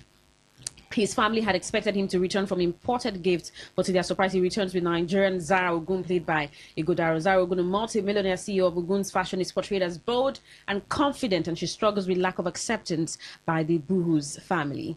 You know what? I don't understand when people tell stories that are not relatable. The intercultural marriages between Nigerians and drama. So they started acting Nigerian films, speaking Chinese or something, or Korean language. And it didn't even blow, because the reason why we love this stuff is because it's theirs and we just enjoy it. So bringing Nigerian and Bollywood, I don't even see the connection. Like, why? I'm thinking that this could just be Bollywood tapping into Nollywood. We should be tapping into Bollywood tapping into Nollywood. It doesn't even matter. That's what I'm telling you, because you are not in the same trajectory. Yeah, I understand. Second biggest after Hollywood, Nollywood is. Then so Bollywood follows afterwards. Us tapping into Hollywood, not Bollywood. Bollywood may want to take the Nollywood advantage. No, don't you get the stories? We don't even act the same stories. But the series don't even make sense when comparing to Nigerian stories, right? Something that comes to mind for me is when filmmakers want to write like the intra-cultural thing you talked about, they always put out the love story. I'm thinking if that's like the center of telling these stories beautifully, or are there not other things that can be told? That's why I said they don't research. They don't research. We don't even marry. How many Nigerians are married to Indians? So why will we be telling you? It's just thinking, I want to marry Indian love story or love life. I saw her in the film and I was like, okay, nice. Let's see. For if you would watch it, if you see the movie, nice. If you see the film, right, that's nice. But I was just thinking too, and also think it slows down our pacing. Like, I don't know. I feel like this is demotion. Wait, do you have an issue with Bollywood? I don't know, but just like I'm saying, like the whole thing is just slow, because the way she was acting in the movie, it's like she had to be she has to match their pace. Do you understand? That's not the way we act here. I feel like it's changes. The whole Nigerian acting has to change. And before you see a lot of Nigerians hopping into the Bollywood industry and it become a thing in Nigeria. I mean, that's not what I'm looking forward to. Yeah.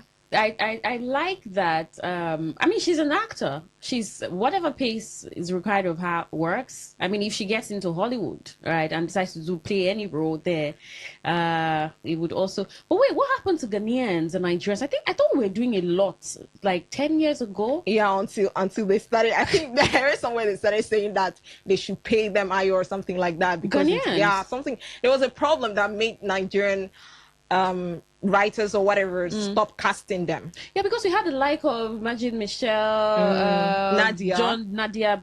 Although Nadia she's starring in some coming back. Yeah. What's his name? Yvonne John Mello, Nelson. Yvonne Nelson, and Yvonne Okoro, and a number of them. But there was just a sudden shift. And all right, actor turned politician Desmond Elliot has said his political career has been guided by service and not personal enrichment. The lawmaker representing Surulere Constituency 1 in the Lagos State House of Assembly made the remarks during an interview on Morayo Brown's program where he reflected on leadership, governance, and his experience in politics. Elliott urged politicians to remain mindful of the temporary nature of power and public office. We all die one day. We're not here forever, he said. This I am saying to all of us politicians. We're not here forever. You were in that particular place for a reason, not because you're better than the next person. Trust me, there are way better people than you. Speaking on his achievements in office, the 52-year-old identified improvement in electricity supply within his constituency as one of his proudest accomplishments. Today, there is electricity, healthcare, and a number of others that he mentioned. Elliott also argued that Nigeria should develop a political system tailored to its own realities rather than relying on models borrowed from other countries. We have to define our style of democracy, he said. Let's have a 30-year plan, for instance, and say for the next 5 years, let the West rule. The next 5 years, let the North rule. The next 5 years, let the Central rule. Yet we're already following through a particular plan that leads us to 30 years. I'm just giving an idea. Desmond Elliot entered politics in 2014 when he declared his intention to contest for a seat in the Lagos State House of Assembly under the All Progressives Congress. He won the Surulere Constituency 1 seat in 2015 and has been re-elected in subsequent elections. I know, reading this, I just thought about Desmond Elliot's let's even talk about the one he said that we should do politics according to Nigerian way. I mean, democracy, it should be Nigerian. What that means is not democracy. Because if we have to do it the Nigerian way, that means it's not it. So we can add Nigerian democracy to the name and it becomes a type of democracy. It becomes something else. It can't be Nigeria. Democracy because democracy already has a meaning, right? We have to define our own kind of democracy, he said. From what he's saying now, he's already highlighting the things that are achievements. Electricity. That's what a politician is telling us. And then we should be all over heads over heel about it. And that's something no. You understand? There should be more competence from our politicians, and then little things like this shouldn't be what they should use and give all the advice in the world or something. You get what I'm saying? Yeah. So there should be more. I was also looking at Desmond, if he's still actively doing movies, and I see that he's still producing, directing, maybe not actively acting, but producing and directing. But do you miss Desmond Elliot? I don't even know what his acting was like. Because like I said, it wasn't my era, so I don't know what it was like. People say he was a great actor. I don't relate. I don't see his movies. I don't even know which he did. I can't even mention one film he did in the past. I'm aware of right now. So that's the thing. Okay. I see what's happening here. All right, if you're listening to Entertainment Today on Today 95.1 FM, thank you so much for staying. Well, we'll take this song, Memories by Maroon 5, when we get back. There are quite a number of stories to touch our hands on. Today's 25th. Tomorrow, Davido hints releasing of a single, and the title's quite enticing. So we'll see how that plays out. Maybe tomorrow we'll just a sneak peek into it. You're still listening to Entertainment Today on Today 95.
Entertainment today on Today 95.1 FM, Voice of the People. Nashel Kuti Lamin says there's no hope for talented scientists and engineers in Nigeria except they resort to fraud. I don't think that should be the... He said Yahoo Yahoo. I don't think that should be the advice, like the end advice, like on the result to fraud or something. I think you should be like, leave the country if you feel like you have just so much talent, like you know what you're looking for. I think you should be like, go out there where people appreciate you. Like I was on Twitter the other day and I was reading a guy mention all his accomplishments, and one of the things he mentioned was how he wrote a language, an exam in German language, right? And he passed.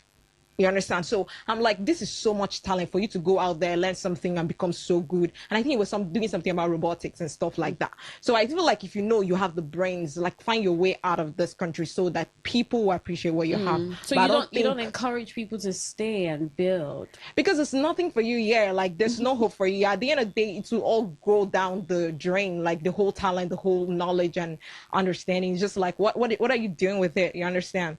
So I saw this video where Rihanna highlighted how motherhood's changed her. Let's just take a listen to this. I don't even remember with for the night. You know what I mean? With for the night. You know what I mean? You hear mothers talk a lot about how... No, I just want to say something. You know, when people say, this is Rihanna at whatever 30 what, and she's already Rihanna at whatever 30 what, and she's already admitting she will not want to come out that way, looking all whatever she was doing in her 20s. So when people are shouting, screaming on top of the voice, especially these women that comes to police young people around every day, I'm like, chill. It's age. After some time, all this thing is going to clear off. You understand? That's also highlighting what motherhood does, right? Because she talked about not that she cannot remember what she used to be like or feel like after having changes after you have children. It's like, new era, new time, and you just have to work with that. Away from that, take a listen to Ira Star. My favorite hairstyle on myself is the cornrows. One UK artist you would love to link up with? One UK artist I would love to link up with, Dave. If we went to Nigeria for 24 hours, what should we do? What do we have to do? If we went to Nigeria for 24 hours, it depends on where you go. If you go to Abuja, I don't know. If you go to if you go to Lagos, I still don't know. Like, just have to do like what you want to do. Like, do whatever you want to do. Like, do whatever you want to do. I'm sorry. What is your... I was thinking she was going to say something about Lagos, and I was waiting. No, I actually like the way she carries Nigeria in her head. Like, it was just like, she's always so Nigerian. You know, it's really beautiful to see. Unlike terms, I don't think terms are the same thing for us. You know? Okay. She does. Ira is more like the Nigerianness is still with her. I think that's part of her brand or something like that. So it's really beautiful to see. All right, I saw that video of Sasi Godaro's appearance on the Bollywood. I saw, and What's happening here? You may unleash the truth that the Mera Parava may not be ready for. This can't be true. This is true now. This is true. And in return for this, what does she? 51% of the Mera exports. What? I, Zara Ogun, CEO of Ogun Fashion, own Mera Exports. Some stories are better left untold. Bollywood is so dramatic. I feel like it's cringe listening to it right now. Bollywood is so dramatic. She needs to put the baby out because she puts the baby out, uses a love emoji to cover his face. And I'm like, okay, just leave him out of social media. No, people are going to be like, if she just came out and did a post and was like, oh, I gave birth. And everyone's like, wait a minute. Are you serious right now? What's their business? Because we saw, what's her name? Vicky James. You put out the baby, then they didn't cover the baby's face because they put out the baby's pictures, but you put out the baby. I also know that and then you cover the face. Social media thing is all about like your capacity to take in anything. Vicky James seems like someone that's been dragged over and over, so she's used to it. Care. You understand? But should parents really put out their children's children's pictures on social It's media. their choice. Because I'm thinking, what if, okay, maybe I don't think any child will even grow up in the next 10, 15 years and not like social media. Possibly. It depends. But I mean, maybe children should get to the point where they choose what they want with social media. All right, that's it, honey. We just have to pack our bags and leave the studio. Davido's releasing a new single tomorrow. He titled it I Know Who I Be, right? Tomorrow we'll see if we can take a listen to it, but we have to go. I mean, we just have less than 30 seconds. Thank you so much for tuning in to Entertainment Today on Today 95.1 FM. I'm Queen Chima. I'm Anastasia Benjamin. Good morning.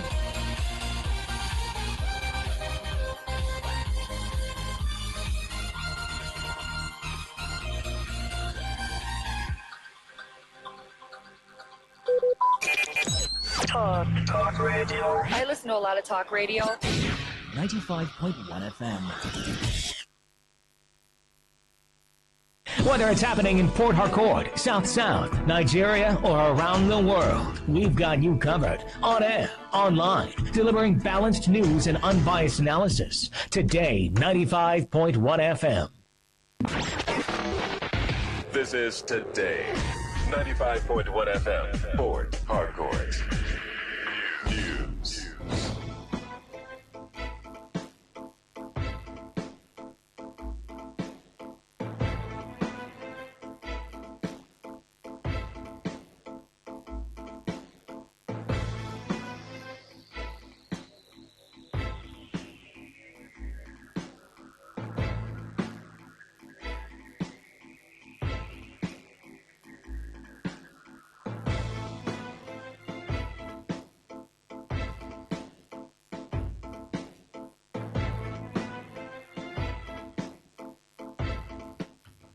Good afternoon. This is the World News on your premium talk radio Today 95.1 FM. I am Dawn Wilson.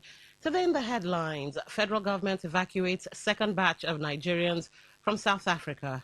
South Youth's initiative expresses deep concern over rush to adopting state police in Nigeria. On the foreign scene, Kenya police in massive show of force on protest anniversary. Details in a moment. Stay with us. Welcome back. Now the news in detail. The federal government has repatriated an additional 66 Nigerians from South Africa as part of ongoing efforts to support citizens affected by recent xenophobic attacks. The evacuees, who constitute the second batch, arrived at the Murtala Mohammed International Airport in Lagos at approximately last night. Their return follows an evacuation directive approved by President Bola Tinubu in response to renewed violence against foreign nationals in South Africa. This latest development comes after an earlier batch of 258 Nigerians were airlifted back to the country on June 11 via a chartered Air Peace flight. Confirming the development, the spokesperson for the Ministry of Foreign Affairs, Kimiebi Ebienfa, disclosed that 66 individuals were successfully repatriated in the second phase of the exercise. Also speaking, the Lagos office head of the Nigerians and Diaspora Commission, NIDCOM, Dikpo Onabowale, revealed that the evacuation flight was facilitated by the chairman and chief executive officer of Value Jet, Kunle Suname. Onabowale, who spoke on behalf of NIDCOM chairman Abike Dabiri Erewa, commended President Tinubu for approving the evacuation initiative. He noted that challenges encountered during the first phase were being addressed by the Ministry of Foreign Affairs. According to him, the Minister of Foreign Affairs, Bianca Odumegu Ojukwu, has assured that all Nigerians in South Africa who have been registered and are willing to return will be evacuated. NEDCOM also disclosed support measures for the returnees, stating that evacuees from Imo State would receive 1 million naira each from Governor Hope Uzodinma.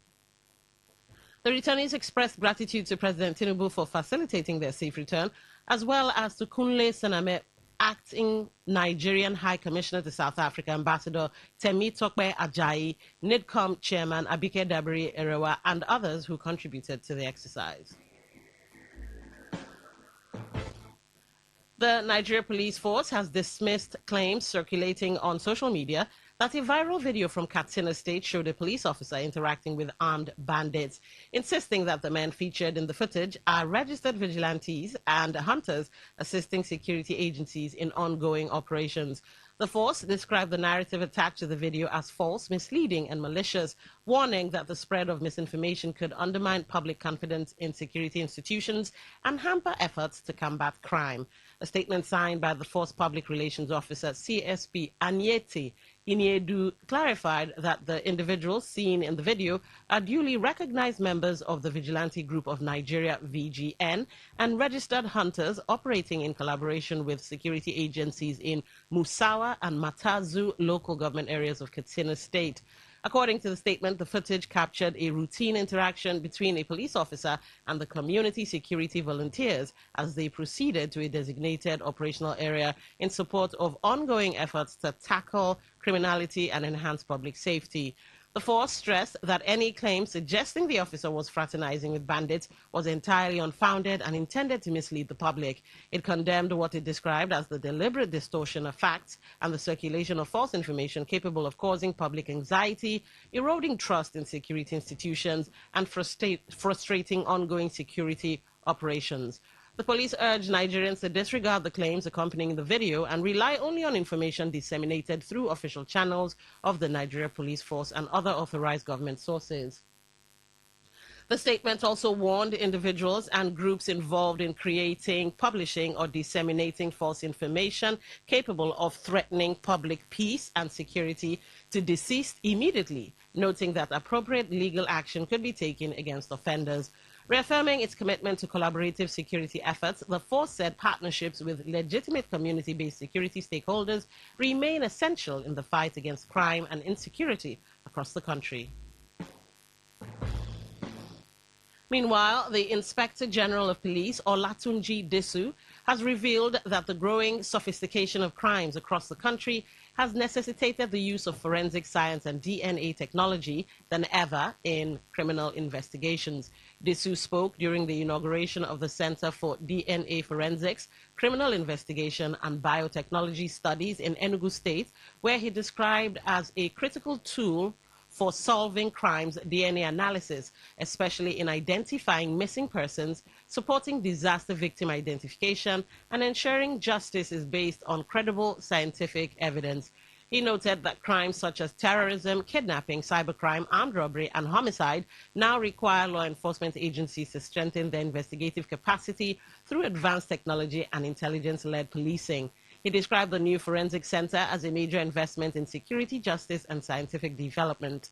The Inspector General reaffirmed the Nigeria Police Force's commitment to modern policing, stressing the need for stronger collaboration among government institutions, researchers, and the scientific community, while expressing confidence that the center will improve criminal investigations, support research, and professional training. In today's world, that evidence is increasingly provided by science and science only. Across the globe, policing has undergone a remarkable transformation. Criminal investigation no longer depends only on eyewitnesses or professional statements. They are increasingly anchored on forensic science, intelligence, technology, and objective evidence capable of withstanding the highest standard of judicial scrutiny. This transformation is not merely desirable, it is indispensable. It is a must. The security challenges confronting our nation have become increasingly sophisticated. Criminal enterprises use technology.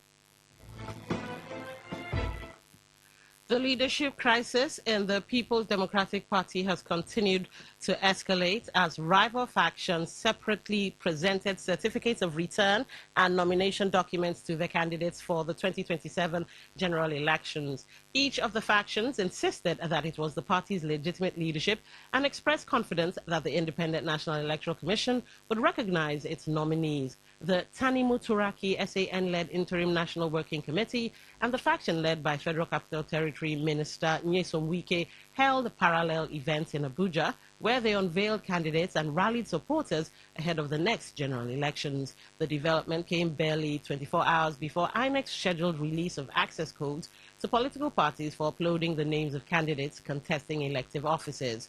At the PDP, Ohu Abunwa called for reconciliation and stronger grassroots mobilization. You're listening to the World News on Today 95.1 FM, Voice of the People. After the break, more news, sports, and foreign stories. Stay with us. Every day, every hour, when the big stories break, depend on our 24-hour news team to bring you the latest. Today 95.1 FM.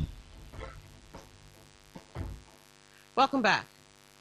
The South-South Youth Initiative has expressed deep concern over the rush to adopt state police in Nigeria without addressing the fundamental defects in the policing system. The youth group, in a letter addressed to President Bola Tinubu, copied to President, Senate, Speaker, House of Representatives, the Ministry of Interior, amongst others, stated that while they are not opposed to reforms that improve security and bring policing closer to the people, they, South Youth Initiative, has expressed deep concern over the rush to adopt state police in Nigeria. The national president of the group, Imiabe Savior Oscar, who read the position of the group, complained that the negative implications far outweigh the promises if left unchecked, especially that the state police be under the control of governors, will become a private army for political intimidation, election rigging, and suppression of opposition. Savior Oscar claimed that they have seen how state-controlled institutions are abused. Hence, handing governors direct control of armed police will deepen authoritarianism and threaten democracy. While we are not opposed to reforms that improve security and bring policing closer to the people, the South-South Youth Initiative condemns the current process and structure of state police being pushed across Nigeria. The negative implications far outweigh promises if left unchecked. State police under the control of governors will become a private army for political intimidation, election rigging, and suppression of opposition. We have seen how state-controlled institutions have been abused. Handling governors' direct control of armed police will deepen authorization and threaten democracy. Policing tied to state executive will recruit, promote, and deploy based on ethnicity. Savior Oscar also expressed worries that policing tied to state executives will recruit, promote, and deploy based on ethnicity, religion, and political loyalty rather than merit and law, which they claimed will worsen divisions in the multi-ethnic states like Rivers, Bayelsa, Delta, and across Nigeria. According to him, most states cannot pay salaries regularly, and that a poorly funded state police means poorly trained, poorly equipped officers who will resort to extortion and brutality, thereby increasing insecurity and not reducing it. Your Excellency, Nigeria does not need 36 armed political militaries called state police. What Nigeria needs is one professional, well-funded, accountable Nigeria police force that serves the people, not politicians. We therefore call on you, the National Assembly, governors, and all stakeholders to halt the current state police process and return to the drawing board. Any reform must protect the right of citizens, especially the Niger Delta and Nigeria at large, where abuse of security agencies has a painful history. We remain committed to peace, but we will mobilize Niger Delta youth to resist any policing model that threatens peace, democracy, and national unity.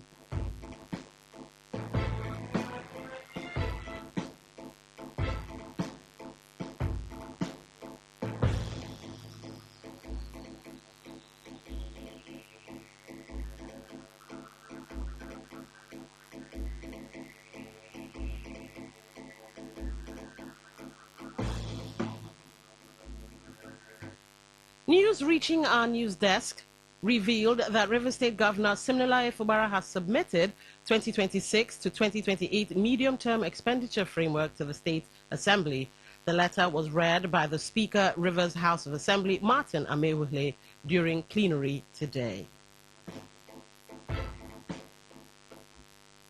Women and youths of Ohiaga community in Ogba, Egbemandoni local government area of Rivers State have staged a protest over what they described as the omission of the community by Total Energies in the implementation of the Petroleum Industry Act. Protest until their demands are met and the community is fully included in the benefits provided under the Petroleum Industry Act. so worrisome that they place our community and they ruled it that we are not in the map and they omitted the map. And we see that this exploration gas is running to us and it's business between SPDC and the Total Energies. The Total Energy giving supply of gas from here through our land, and we have been enjoying the PIA benefits of Renaissance Nigeria Limited. But Total omitted our names that we do not belong there. Our women, our farmland have been cut off by this activity, and our women are not farming. That's why they came all out.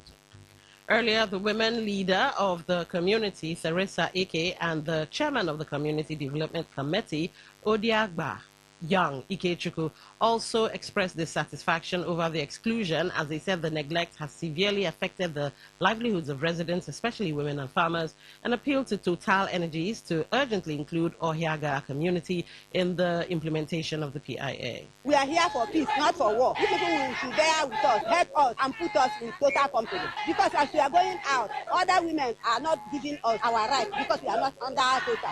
That is why we are here. Please help us. Communities are achieving. Please, we are not benefiting anything.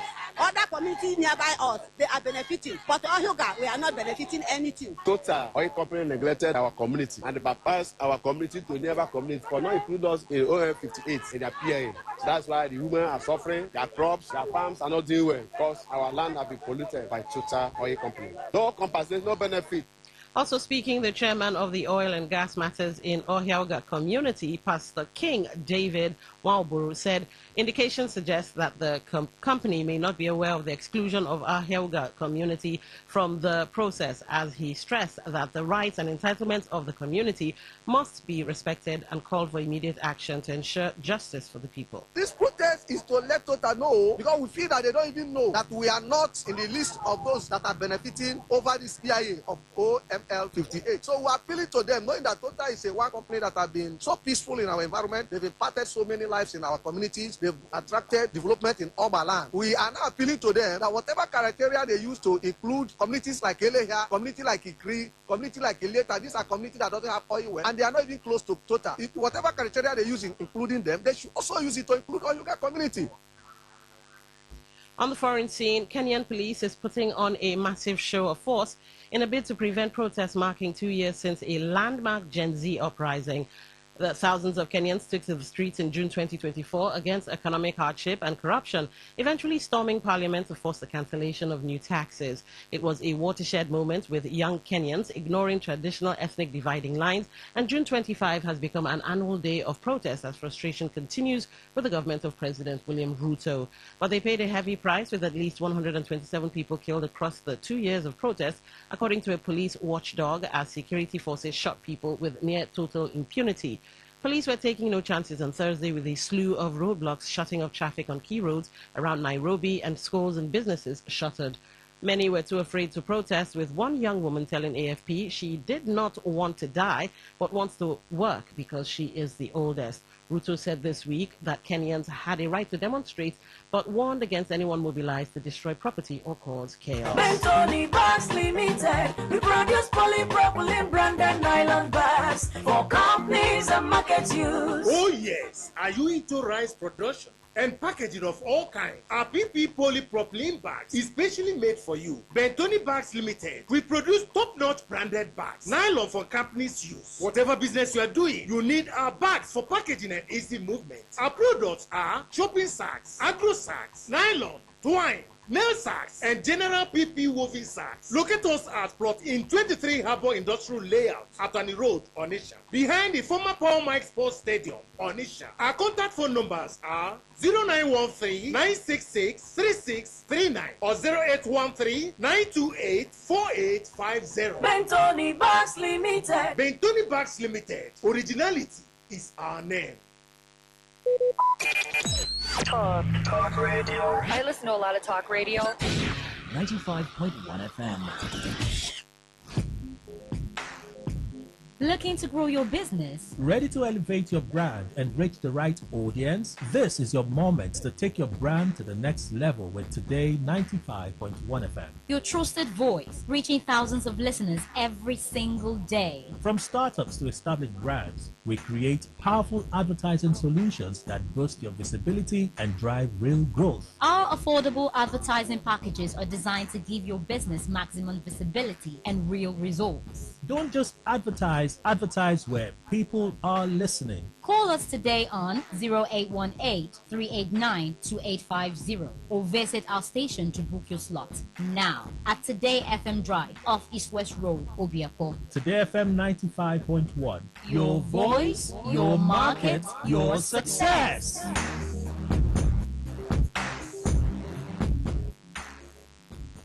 Please listen to this infomercial. Herbal Heritage International, the Kokoroko, for herbal medicine, when they produce strong, correct medicine, they take it, they support with country healthcare system. What man, correct, holistic, ogbonge herbal medicine, they know they come out for public anyhow, like a big basket. Food ground, as every Christmas, have been boundary. Sickness self, sabi medicine, will pass them. After all, monkey smart now, because tree near tree is our forest. Heritage International will use the technology of computer testing machine to see and know before attacking that your health condition wey don become ugbarugba for your life with the correct treatment. Therefore, whether definition or without definition, make you visit Herbal Heritage International offices wey near you. Herbal Heritage International. Now you.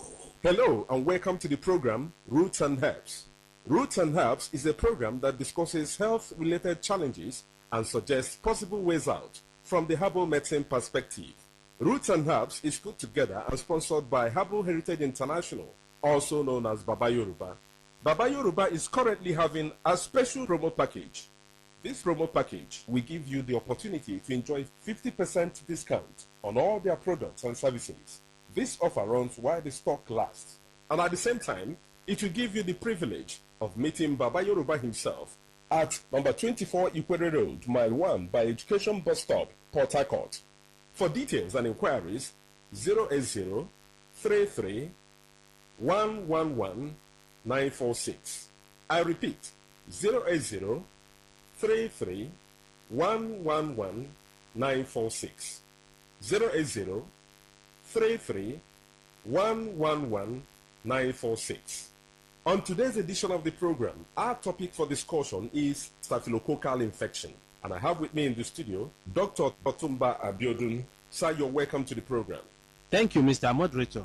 Staphylococcal infections do occur in the body system when Staphylococcus bacteria enters into the body system and spread within the body system, destroying body cells. Staphylococcus bacteria are majorly of three types that can afflict men. But of these three, the most pathogenic in nature, that is the one that is capable of causing diseases easily in men, is the Staphylococcus aureus, because it is capable of invading body cells, destroying them, causing different pathological changes in the body. When Staphylococcus bacteria spread in the body system, there are a number of changes that one can experience. This can result to burning sensation within the individual, and this can be seen as fever from time to time, or a situation where there is certain hotness coming from within. There can be skin manifestations in staphylococcal infection that can be given one periodic boils or rashes all over the body. In some people, such rashes can come around the pubic region or even leading to boils that can lead to blisters or even ulcers on the skin. It is possible for one to experience persistent headache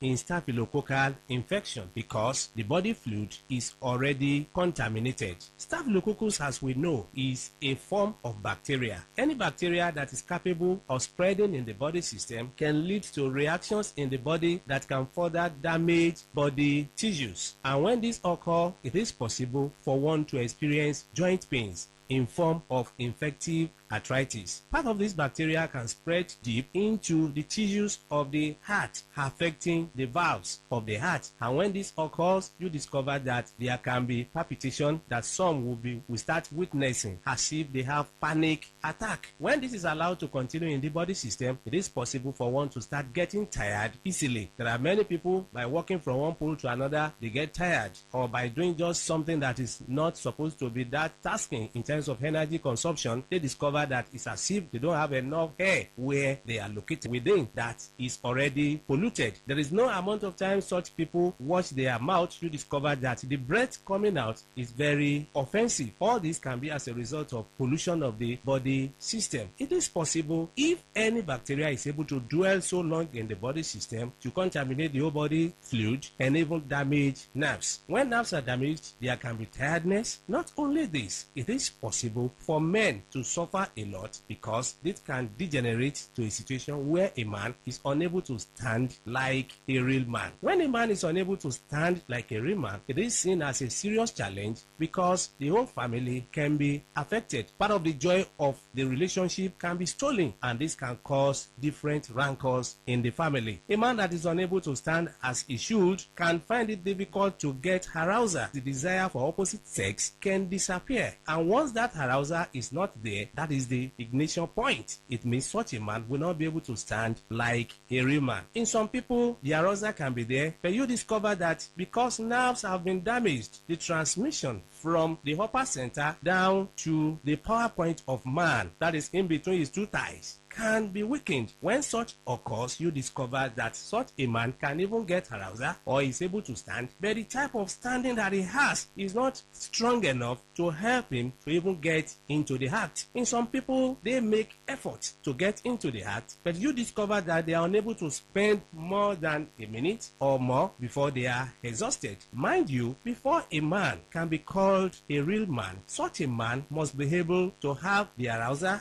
as desired and also be able to sustain the energy he has been able to gather for a considerable length of time. That is when such a man can be able to make his partner happy when it comes to man-to-woman interaction. So such men do suffer from this from time to time. It's after knowing the root cause of the challenge that one will be able to know the right step to take for one to be totally free. Whenever you experience anything that we have been able to mention or other things, it's very important for one to visit a competent health caregiver who will be able to run tests on one and pinpoint where the problem lies. 111-946. I repeat, 080-33-111-946. Thank you all. All right, you've been listening to the program Roots and Herbs. Roots and Herbs is a program that discusses health-related challenges and suggests possible ways out from the herbal medicine perspective. Roots and Herbs is put together and sponsored by Herbal Heritage International, also known as Baba Yoruba. Baba Yoruba is currently having a special promo package. This promo package will give you the opportunity to enjoy 50% discount on all their products and services. This offer runs while the stock lasts, and at the same time, it will give you the privilege of meeting Baba Yoruba himself at number 24 Equator Road, Mile 1 by Education Bus Stop, Port Harcourt. For details and inquiries, the telephone number to call is 080-33-111-946. I repeat, 080-33-111-946. 080-33-111-946. Let's take our sponsor's message. Don't go away. We shall be right back.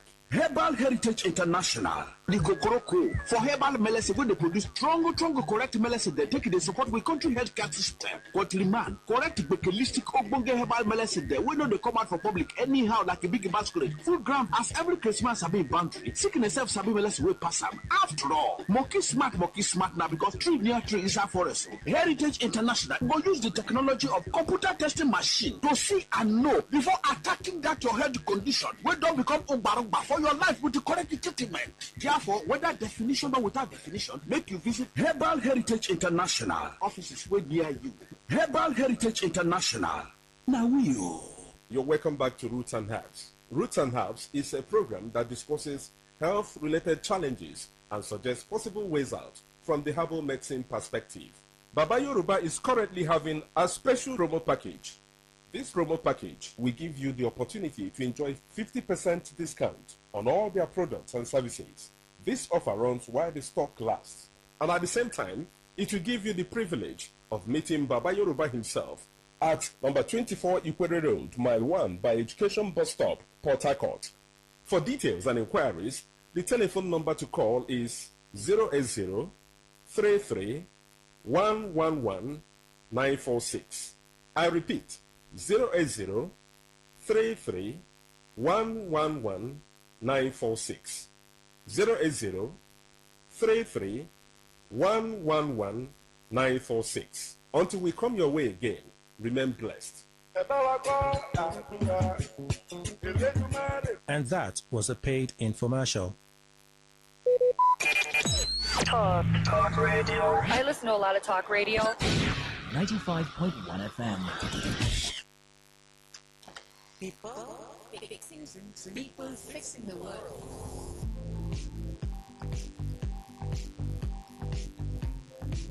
I don't know about you, but I find life is constantly moving so quickly. So today on People Fixing the World, we're looking at the slow movement, an idea that can be applied to lots of areas, from the food we eat to the culture we consume. From the BBC World Service, I'm Myra Anubi, and this week we're exploring the slow way of living. It's 7 a.m. in my house. Hey, wake up, get the kids up, get them showered, then dressed, make their breakfast, then school lunches, check my phone for news updates, texts and work emails, answer the kids' questions, I do my girls' hair, pack my boys' football clothes, then check their homework, get their bags and coats, hugs and kisses, and they're off to school. Then I grab my bag and shoes, and I've got a really small window to rush to the station, hoping I don't miss my train to work. Wouldn't it be great if we could just slow down? If we took a breath and took back control over our time? Well, that is core to the philosophy of the slow movement, an idea that, when done properly, could reduce stress, lead to better concentration, and improve social interactions. And to find out more about this, I'm joined today by Dr. Joanne Lee from the University of Warwick here in the UK. Hi, Jo. Hello, Myra. Now, you teach students about the slow movement, right? Yes, so I run a course with my colleague Liz Blagrove, in which we look at how the principles of slow have been applied across different areas. So, Jo, could you help us understand what exactly is to fight off a bear, for example. But there's also consumer culture. We're programmed to think that time is money and we clean up the mess later. We also live in this 24/7 culture where we're constantly connected and we expect everything to happen instantly at the click of a button. Well, I know I'm guilty of that. I get so frustrated when stuff doesn't just work instantly. But so, Jo, how do we challenge that? Well, a really good example is slow art. Slow art is the response to the fast-paced way that people consume art. Studies differ, but they say that the average time that somebody looks at an artwork in a gallery is around 17 seconds. But there is research that suggests we might get more from that experience if we focus on a few pieces in detail rather than rushing around trying to tick off all the things we want to see. This idea inspired New Yorker Phil Terry to experiment with what he called slow looking, and they went on to found something called Slow Art Day. So I know a bit about this. This is a day every year when museums and galleries around the world encourage people to visit and just linger on one or two art pieces. I was keen to see exactly what this feels like, so I went along to the Wellcome Collection Museum here in London, which takes part in Slow Art Day. Hi, nice to meet you. Yeah. Hi, Myra, nice to meet you. Jake. Jake Blackavar is a visitor facilitator who runs slow art experiences at the Wellcome Collection. How do you imagine slow arts? I don't know, but I am wondering whether I'll have the patience. That's what I'm looking forward to seeing. Yeah. That's why I'm really eager to try. I've got one object chosen in the exhibition, The Coming of Age, and this is a series of sculptures. We'll look at it for about 10 minutes. For someone who works on radio, 10 minutes is a lot of time. I sometimes give people a clipboard for them to remember what they were thinking at the start of the session. So if you're ready, we can head in. Yeah, let's head over. Excellent. Follow me. Standing, first of all, they're naked. That struck me. One of them has their chest opened, almost like they're in the middle of surgery. But also there are apples all around them. A lot of people will just come into this space, look for 10, 20 seconds, read the label and then immediately move on. So now, the point of slow art is I would like you to look at this for 10 minutes. I'm going to set a timer, and you just follow your thoughts, feelings, emotions, maybe the senses, and your time starts now.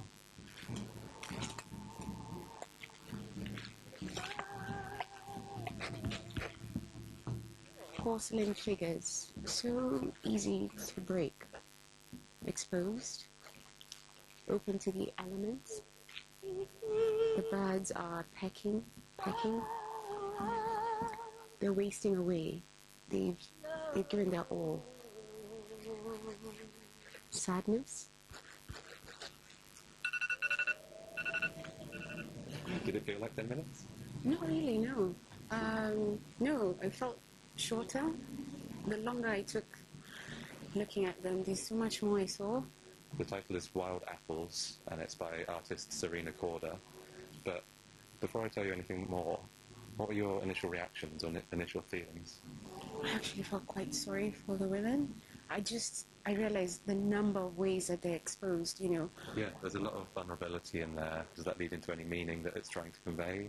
Maybe, you know, as a woman, I was thinking of the number of ways that, you know, we give of ourselves, even with the apples, in a way. It felt like when the tree probably was blooming with all these apples, they had so much potential, but they're here decaying away. So the 3 sculptures represent 3 women at different stages. They're based on 19th century teaching aids for anatomy. I had women singing at some point, which I took to mean that it was these actual women, their voices. I could hear the birds. I could also hear apples being crunched. I will be honest, somewhere in between those 10 minutes, I did think of an apple pie. Maybe because I'd been staring at apples for a while. Yeah, it can be taken so many ways, and everyone I ask has a different version.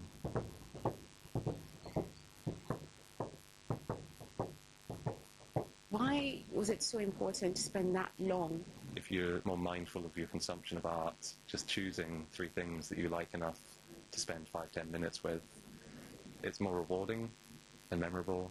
At least for today, for 10 minutes, I've spent them in a very fulfilling way. So thank you. Excellent. I'll take that as good feedback. You know, Joe, the thing that really struck me was even hours afterwards, I was still thinking about these pieces and other meanings they could have had.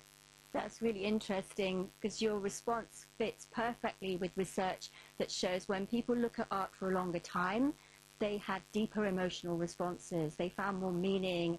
They even developed greater compassion. What I also found interesting was that Jake didn't reveal too much about the meaning of the work for you. Slow art days are about how you respond and reflect as a person rather than telling you what to think. And I think apple pie is a perfectly fine response. Yeah, it's no secret that I do like food. But I also wonder here, you know, I took, 10 minutes to just look at this piece of art. Is this really practical? But it's not about spending more time. It's about spending better time. If you've got just 30 minutes for that gallery, focus on seeing 2 or 3 pieces rather than rushing around trying to see everything. Oh, but Joe, I'll feel so cheated, especially if I paid and I don't get to see everything. But you'll remember it better. Okay, I see where you're coming from. And talking about seeing the bigger picture, research has shown that quick fixes, hasty decisions, they're not always the best. Slowing down can actually save us time in the long run. It's interesting you should say that because Jake said the museum has received a lot of feedback, and one person said that it had changed their approach to everything in life and really given them the permission to look. That's great, and that's the interesting thing about slow art. It gives us skills that we can apply in everyday life with messages, information. It's way more than they can process, and it can feel overwhelming. The real skill now is to filter, to prioritize, decide what really matters. So Joe, how do you help them? Well, in our course, it's not just about what we teach, it's how we teach it. So we try to bring in these slow philosophies. We focus on pace and balance by releasing materials gradually rather than all at once. We build in thinking time, that's so important, through reflective journaling. And we encourage students to do things like switch off devices during discussions so they can listen to each other.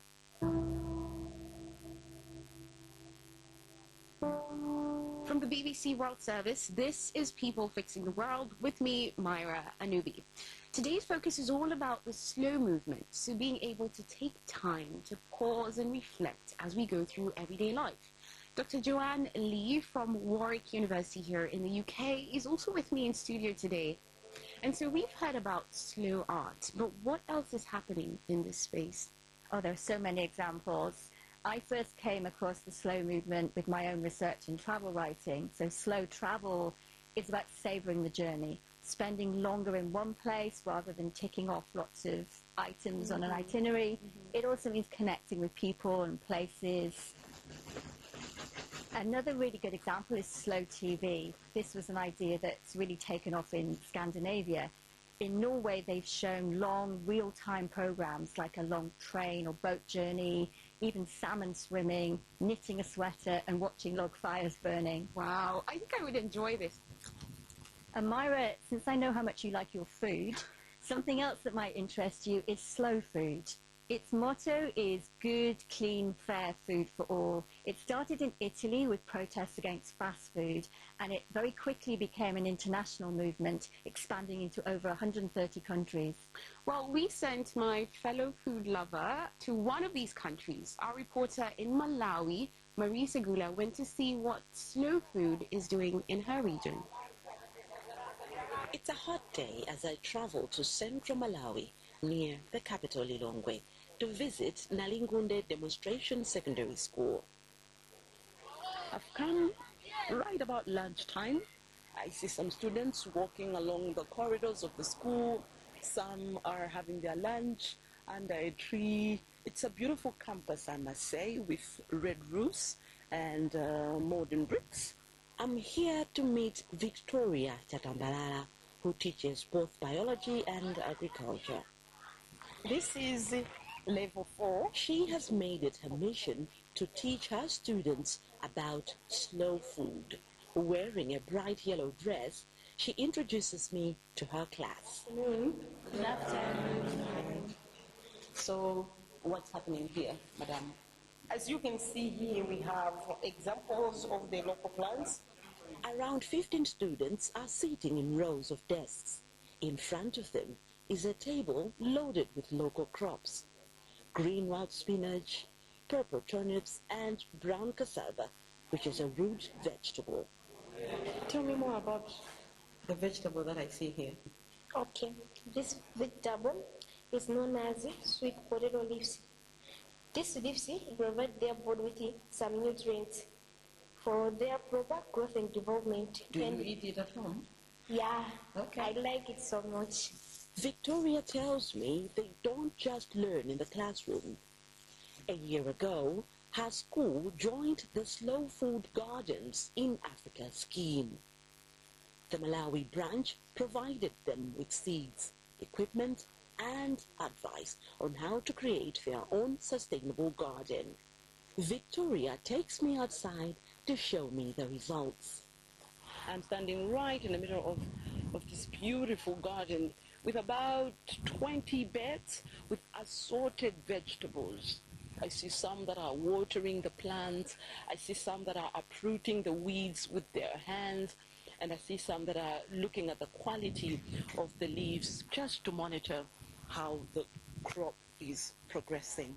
60 students volunteered to look after the garden. We devise a roster. For example, goats sometimes come to eat the vegetables, so some of them may scare away the goats, some of them may just come to water the plants. The students say they are growing traditional crops because these have evolved to survive in the region and so need less water than other vegetables. We grow sweet potatoes, cassava, pumpkins, and also mustard. Okay. So how do you prepare the soil? Okay, simple. We clear the side, remove bushes, and make the ridges so that they can be planted. We plant this cassava using stem with cuttings. As well as taking cuttings to grow more plants, they use a plant called mpongabwi or camphor basil to keep away pests. For manure, they use chicken pellets collected from nearby villages. In most communities here in Malawi, most people like growing exotic plants. They contain a lot of chemicals. You talk of pesticides, which is like harming the bodies of many people. So here they are, or I can say they have taken the skill of growing local plants, which is something that slow food is encouraging. Yes. Their produce is used in school lunches, and lots of the children say they've been inspired to start a garden at home. It seems the project has been very successful in inspiring the next generation. Do we have anyone among us that would like to be a farmer? Yes. Oh, let me see by a raise of hands. I want to count the hands. Teacher, help me count the hands. How many? 20 farmers. Yes. Okay, tell me more. Okay, I want to be a farmer because as I'm talking right now, our country is like food insecurity. So I want to be a farmer to produce more food for our country so that we can be independent. There are 350 slow food gardens in Malawi and around 3,500 across Africa. Each is helping to preserve biodiversity and preserve local knowledge and heritage. Slow Food has also started up something called an earth market right on my doorstep in Blantyre in southern Malawi. It's actually a store in the middle of the main market with a large wooden table and sturdy shelves. On the morning I visit, it is being run by Steve Banda, who shows me around. Everything you see here is the local variety. We have red corn, these are groundnuts, all kinds of beans, and we have dried okra, dried bean leaves. The producers follow the slow food motto of good, clean, and fair food. The store is shared by 5 rotating communities and sells produce from around 100 farmers over the year. Steve says the market has helped them to find new buyers for their organic produce. We have customers here from lodges and big restaurants that give us orders to supply local vegetables. Before this, we could only farm for consumption with no profit at all. Now we're able to realise profits. We're even able to buy our own farming equipment. So I've just bought myself cassava and my favorite cassava leaves, which I'm going to make and have for lunch. Many of the customers are from local restaurants. These include Chef Christopher Sandrak, who is part of another slow food network called the Cooks Alliance. It is made up of more than 1,000 chefs around the world who commit to using local, biodiverse produce. I met Chef Chris at Mfutumalo restaurant where he works. I loved to join the Cooks Alliance because of the privilege for me to gain more knowledge and insights from different professionals as well within our industry. I watch as he stirs a risotto, a rice dish, the steam fogging up his glasses. This is something which I should say I've invented, but it's a revised version from Chef Irene from Slow Food Cooks Alliance, which I saw her preparing in Italy. Right now, it's time for me to add our pumpkin, just so we blend everything together and make them to be one complete dish. Oh, this looks absolutely lovely. The color of the rice porridge has changed. It's now a blend of orange, white, and he just added groundnut flour.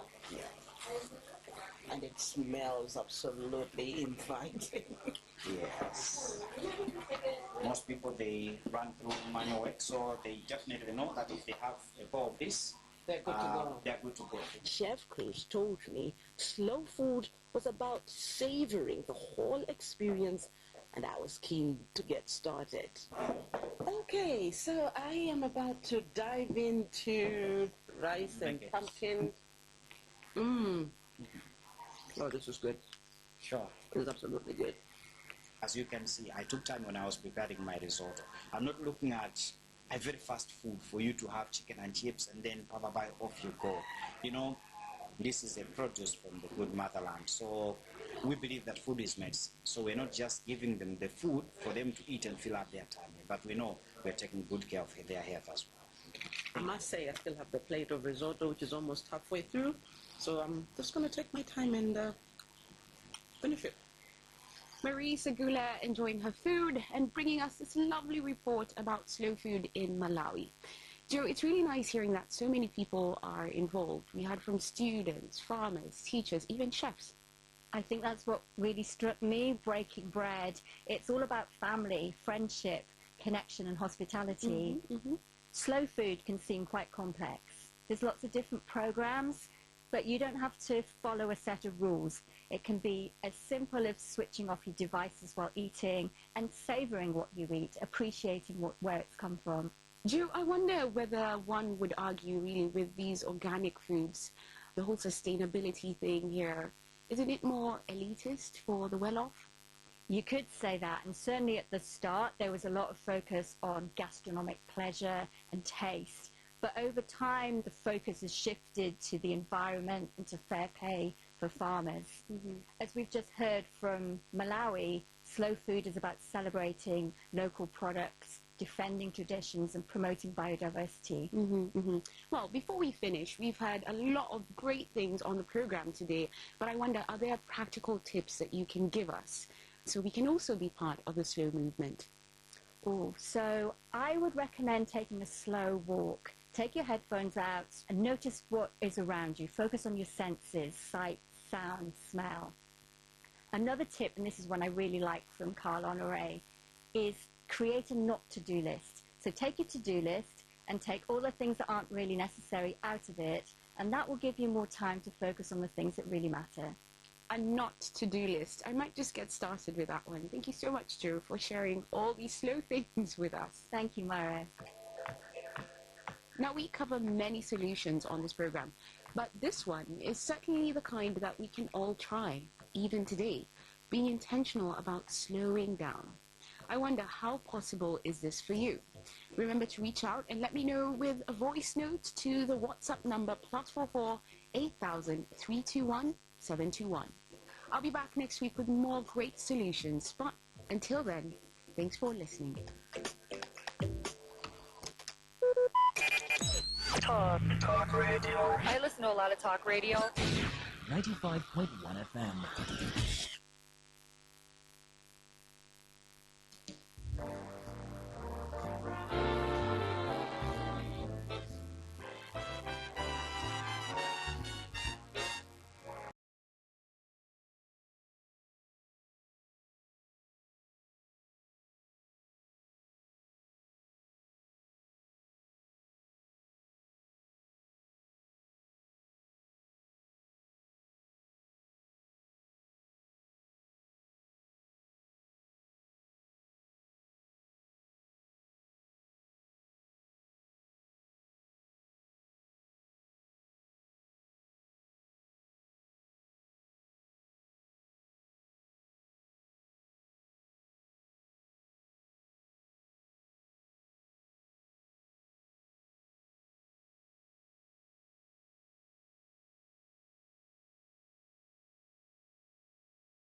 doctor wey return from DR Congo carry am come. The health ministry say the doctor wey return from one humanitarian mission for Congo test positive for Ebola for mainland France. The ministry add say dem don isolate the doctor and contact tracing dey go on as dem encourage Europeans make dem no fear sake of say the risk for the general population dey low. According to World Health Organization (WHO), the Ebola outbreak dey popular for DR Congo and e don infect more than 1,000 people and 267 people die sake of the disease. How you go take prevent am? Wash your hands every time with soap and water. Clean surfaces with water wey get chlorine. No dey touch people wey don dey infected so that e no go catch you and stop to shake hands. No near dead body, especially the one wey Ebola kill. No kill, touch or chop bushmeat. Early treatment of specific symptoms fit improve survival of the person wey get am. Medical teams dem must wear full personal protective equipment (PPE) when dem dey attend to cases to prevent infection. Na people wey wear proper PPE go bury dead body dem. Even though one vaccine for the Zaire strain of Ebola wey dey common for DR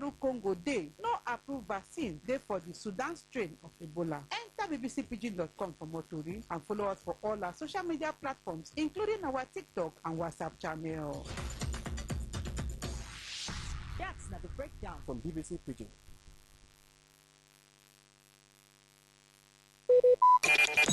Talk radio. I listen to a lot of talk radio. 95.1 FM. Maybe home is somebody's smile when they look at you for the first time. Maybe home is being a home to something you love and adore with all your heart. And that is what life, friendship, and love are all about.